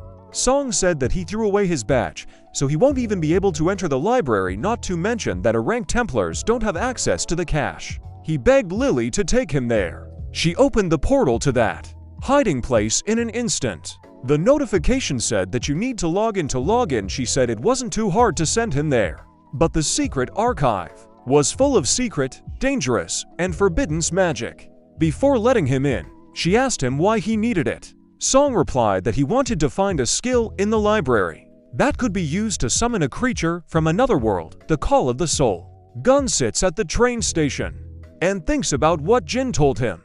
Jin Man looked at the records of the last few years, then several blades similar to this one were sold at auctions, and they were evaluated personally by his predecessor. And it seems that the predecessor felt the sinister energy coming from the weapon. He tried to track down the original and found out that it was a Virgo branch blade. It's from the Virgo branch armory. It also contained a large number of weapons with similar energy. Jin believes that the reason why it was put up for auction is because of the gradual disposal, and asked if his predecessor had told him anything. But Jin never heard anything from his predecessor because he was killed while he was investigating. It's ironic that he was killed with the very blade he was looking for, pointing his finger at the dagger. He said that it showed signs of confusion. Not only does it emit a sinister energy, but someone else has hidden all possible traces, so that no one can find out who used it. He also has a powerful curse that Jin has never encountered before. He believes that this particular curse was used to neutralize Gan. A powerful, sinister creature interfered with the spell. You can tell by the look on Gun's face that he's thinking too hard about all this. After all, this spell can harm not only the holy sign, but also the sacred essence. Gun understands that cursing is Morin's thing, but its curses do not affect sacred entities. This sinister energy definitely doesn't belong to any of the gods. Even the energy of Cancer is nothing compared to the energy of this blade. Whoever attacked Gan must be closely related to the entrainers of the mysterious civilization. Thinking about it makes him very tired. So he decided that he would have to deal with the challenge first, since he had limited time, and then return to the Virgin. From the loudspeaker, you can hear that the train has arrived at the station. Gan was glad of that. When the train arrived, people began to get out of it, dressed in uniforms similar to Hyogo's. A lot of people got off the train, and they lined up in two columns, between which Hugo himself got out. The hero is very happy to see them. This was the elite squad of the Holy Sign of Sagittarius. We are transported under a dome of blood mist, where Hyogo's squad was slaughtering every enticer. They were ordered to get rid of the entrainers in this area in one day. There was a vine under their feet, which made it very difficult to walk. Gan said that it was an interesting coincidence that they also had business in the Virgo branch territory, and then asked what brought them there. Apparently, one of Hyogo's bishops responded that the Sagittarius branch had received an order. Their branch has a special unit that deals with the extermination of the entrainers. They are like problem-solving mercenaries. And Hugo himself went to check all the details with the members of the European Union.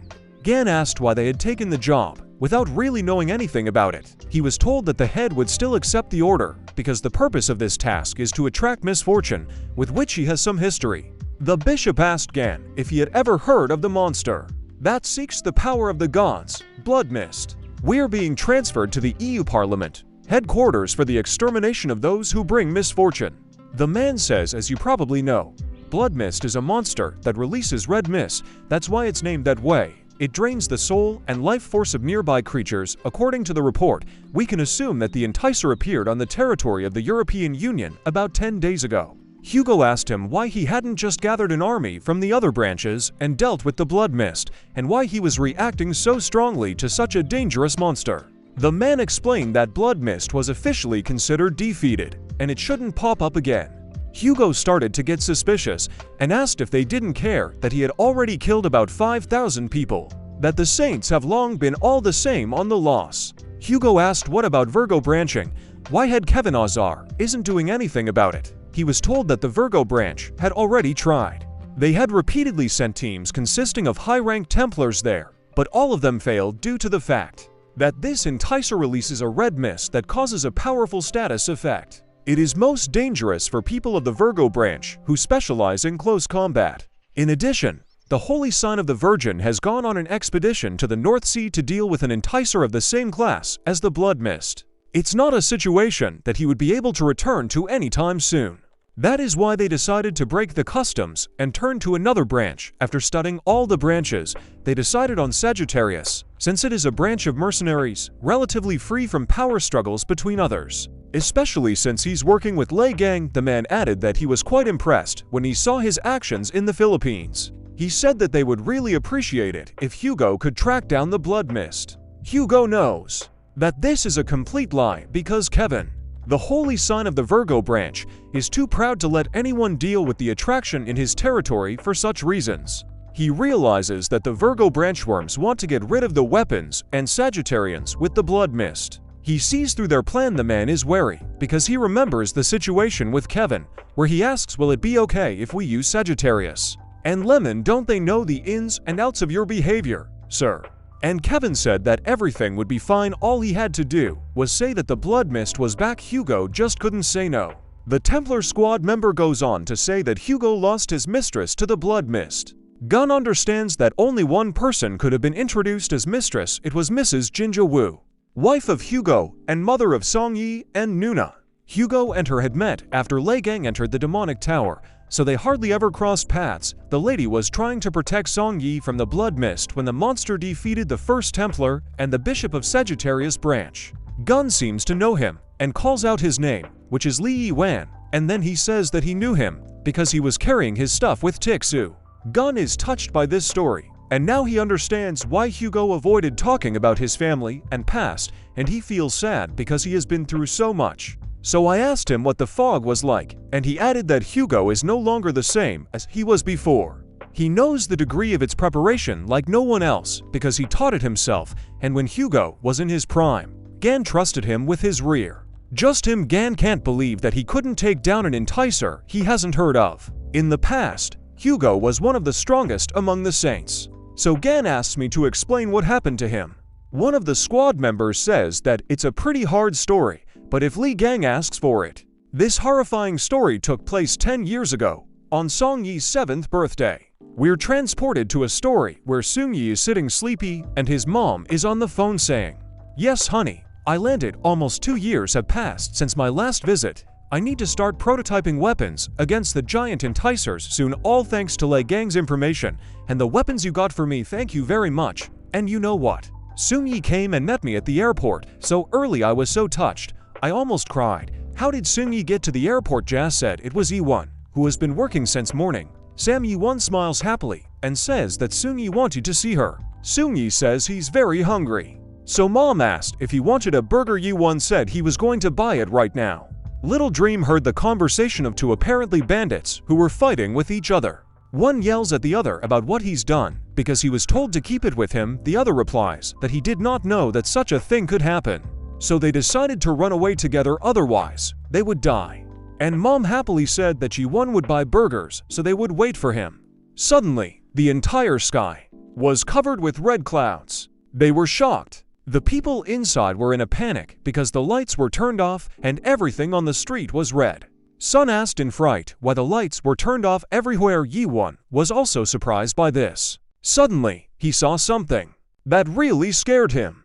A huge monster was standing behind his mother and son. He immediately rushed towards them, jumping. He pushed them back, and he flew straight into the monster's mouth. Song and Ji were terrified. Yiwon was happy to serve them to the last, so even before he died, he smiled. The monster's mouth snapped shut in an instant. Ji Soon was in tears, and his mother was covering his eyes so that he wouldn't see it. And the toad sat there drooling. People at the airport started shouting that near them there was a bad guy, and he ate a man. Tentacles were already appearing behind him, and the guard was shouting to the other that he needed to dial branches urgently. Ja, hugging Sum, told him not to let go of her hand, and immediately ran while the people around her were being taken away by this toad. She was able to escape from the airport to the city, which also had this virus that was eating everyone. She hid it in the car and told me not to go out until my father came. She told him to imagine that he was playing hide and seek, so he needed to hide better than anyone else, so that the monster would not find him, because his dad, when he came, would easily kill and save him. In the meantime, he must promise her to be strong and brave. With that, the enticer took her away. Little Sungyi was very upset because in a long time, they would have gotten together. There was so much he wanted to tell them. But he believes that everything happened because of him. Yiwon and Ja suddenly. A fire projectile flies from the sky, which does not allow the monster to get through to Sung, and asks if sleep is okay. Sung shouts from the car that Mom and Yiwon are there. These words shocked Hugo. They'd knocked him down so badly that his hands were shaking. Touching the glass with his hand, it was as if he had already accepted everything that had happened. But the monster decided to attack stealthily. Hugo was genuinely angry that he just burned all the thorns flying at him with his fire, and he asked the monster how he dared to do that. Using his ability, he dealt damage to the toad's tentacles, and then he noticed its main body. The people he eats are entwined with the branches of a huge tree on his back. Jawu was also there. Hugo decided to come up with a plan and started pulling her out by brute force. Jumping off his body, he began to tear out pieces of wood with his hands. The toad noticed this and threw a bunch of its branches at him. Hugo was in a fit of rage, shouting that it should not interfere with him. But the toad began to use the voices of the people it had eaten, distracting Hugo. It worked, and she was able to stab Hugo right in the stomach. And then she said that it looks delicious, and the power of God is also delicious. It began to eat away at his power. Dream, seeing this, screamed at him, when suddenly lightning struck his tentacles, and all the people inside were pulled out. The holy sign of the lion told Hugo that it was all pathetic. Heiji pulled out all the people with her protective dome spell, and now they need to deal with the enticer Yang Y, Steven, and Heiji came to his aid. Hugo was already unable to get to his feet. His mouth was bleeding, and he was shaking all over. At that moment, a girl flew towards him. It was the holy sign of Haley Scorpion. She asked if Hugo was okay. Hugo himself is very surprised that they all flew to him.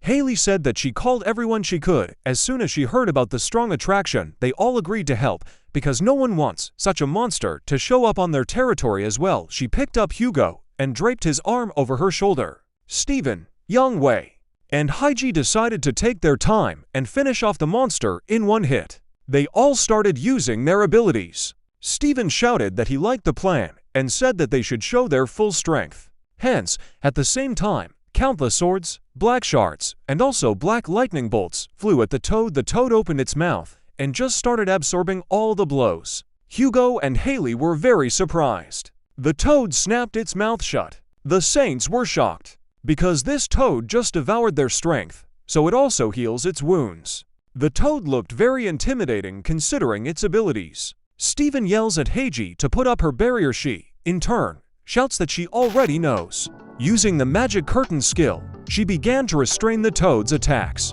But the toad was strong. It was releasing more and more branches in their direction. She wanted to defeat them so much that all the branches that spread in the city were also launched at them. Heiji's mouth was already bleeding from the force of the blows, and she said that the barrier wouldn't last long. Suddenly, someone used their skill, the Golden Rule Vine. The toad was completely surrounded by the Golden Vine. This girl who came to their rescue asked them what they were doing. They were saints, and they shouldn't let that confuse them. It was Giselle Lawrence, the holy sign of Libra. Hugo asks Haley if she called her too. She replied that she had only called the three of them. The toad looked very displeased. Giselle had told the holy son of Gemini to teleport this enticer somewhere, explaining that their powers had already been consumed, so they can hardly win. Otherwise, they will lose their powers, as happened with Sagittarius. She said to send her anywhere, even to the deep ocean, even to the swirling magma. Heiji said that he would appear again in a while. Giselle replied that it didn't matter, because they needed to get rid of him here and now. Hugo screamed through the pain that it was impossible to do this, because the enticer absorbed the souls of people, and those they saved are just shells. They will have to finish the monster and get the souls. There may also be people whose bodies they haven't found yet. So Hugo offered his help, saying that he could fight. Giselle's vines were beginning to break a little, and her strength was already running out. She shouts that they don't have any more time, they need to teleport the monster faster. Heiji started using the teleport skill. Hugo yelled at them not to do it, but they decided not to stop, so the teleport was successful. We fast forward a few days later, and the narration appears to be from Soong's perspective. Everyone was just criticizing my father that day, while praising the saints who sent the enticer to no one knows where. The TV turned on the news, which said that there was new information about the blood mist. Early this morning, the saints stopped the enticer raging at the airport. Many people died before the saints could arrive. Holding the microphone in her hands, Giselle said that it was their duty, and that she only regretted that they could not prevent the death of people. Reporters say. At the same time, the public is expressing their dissatisfaction with the holy sign of Sagittarius, the defender of Korea. People want to know, what if more people died because of a weak response to the actions of the enticer?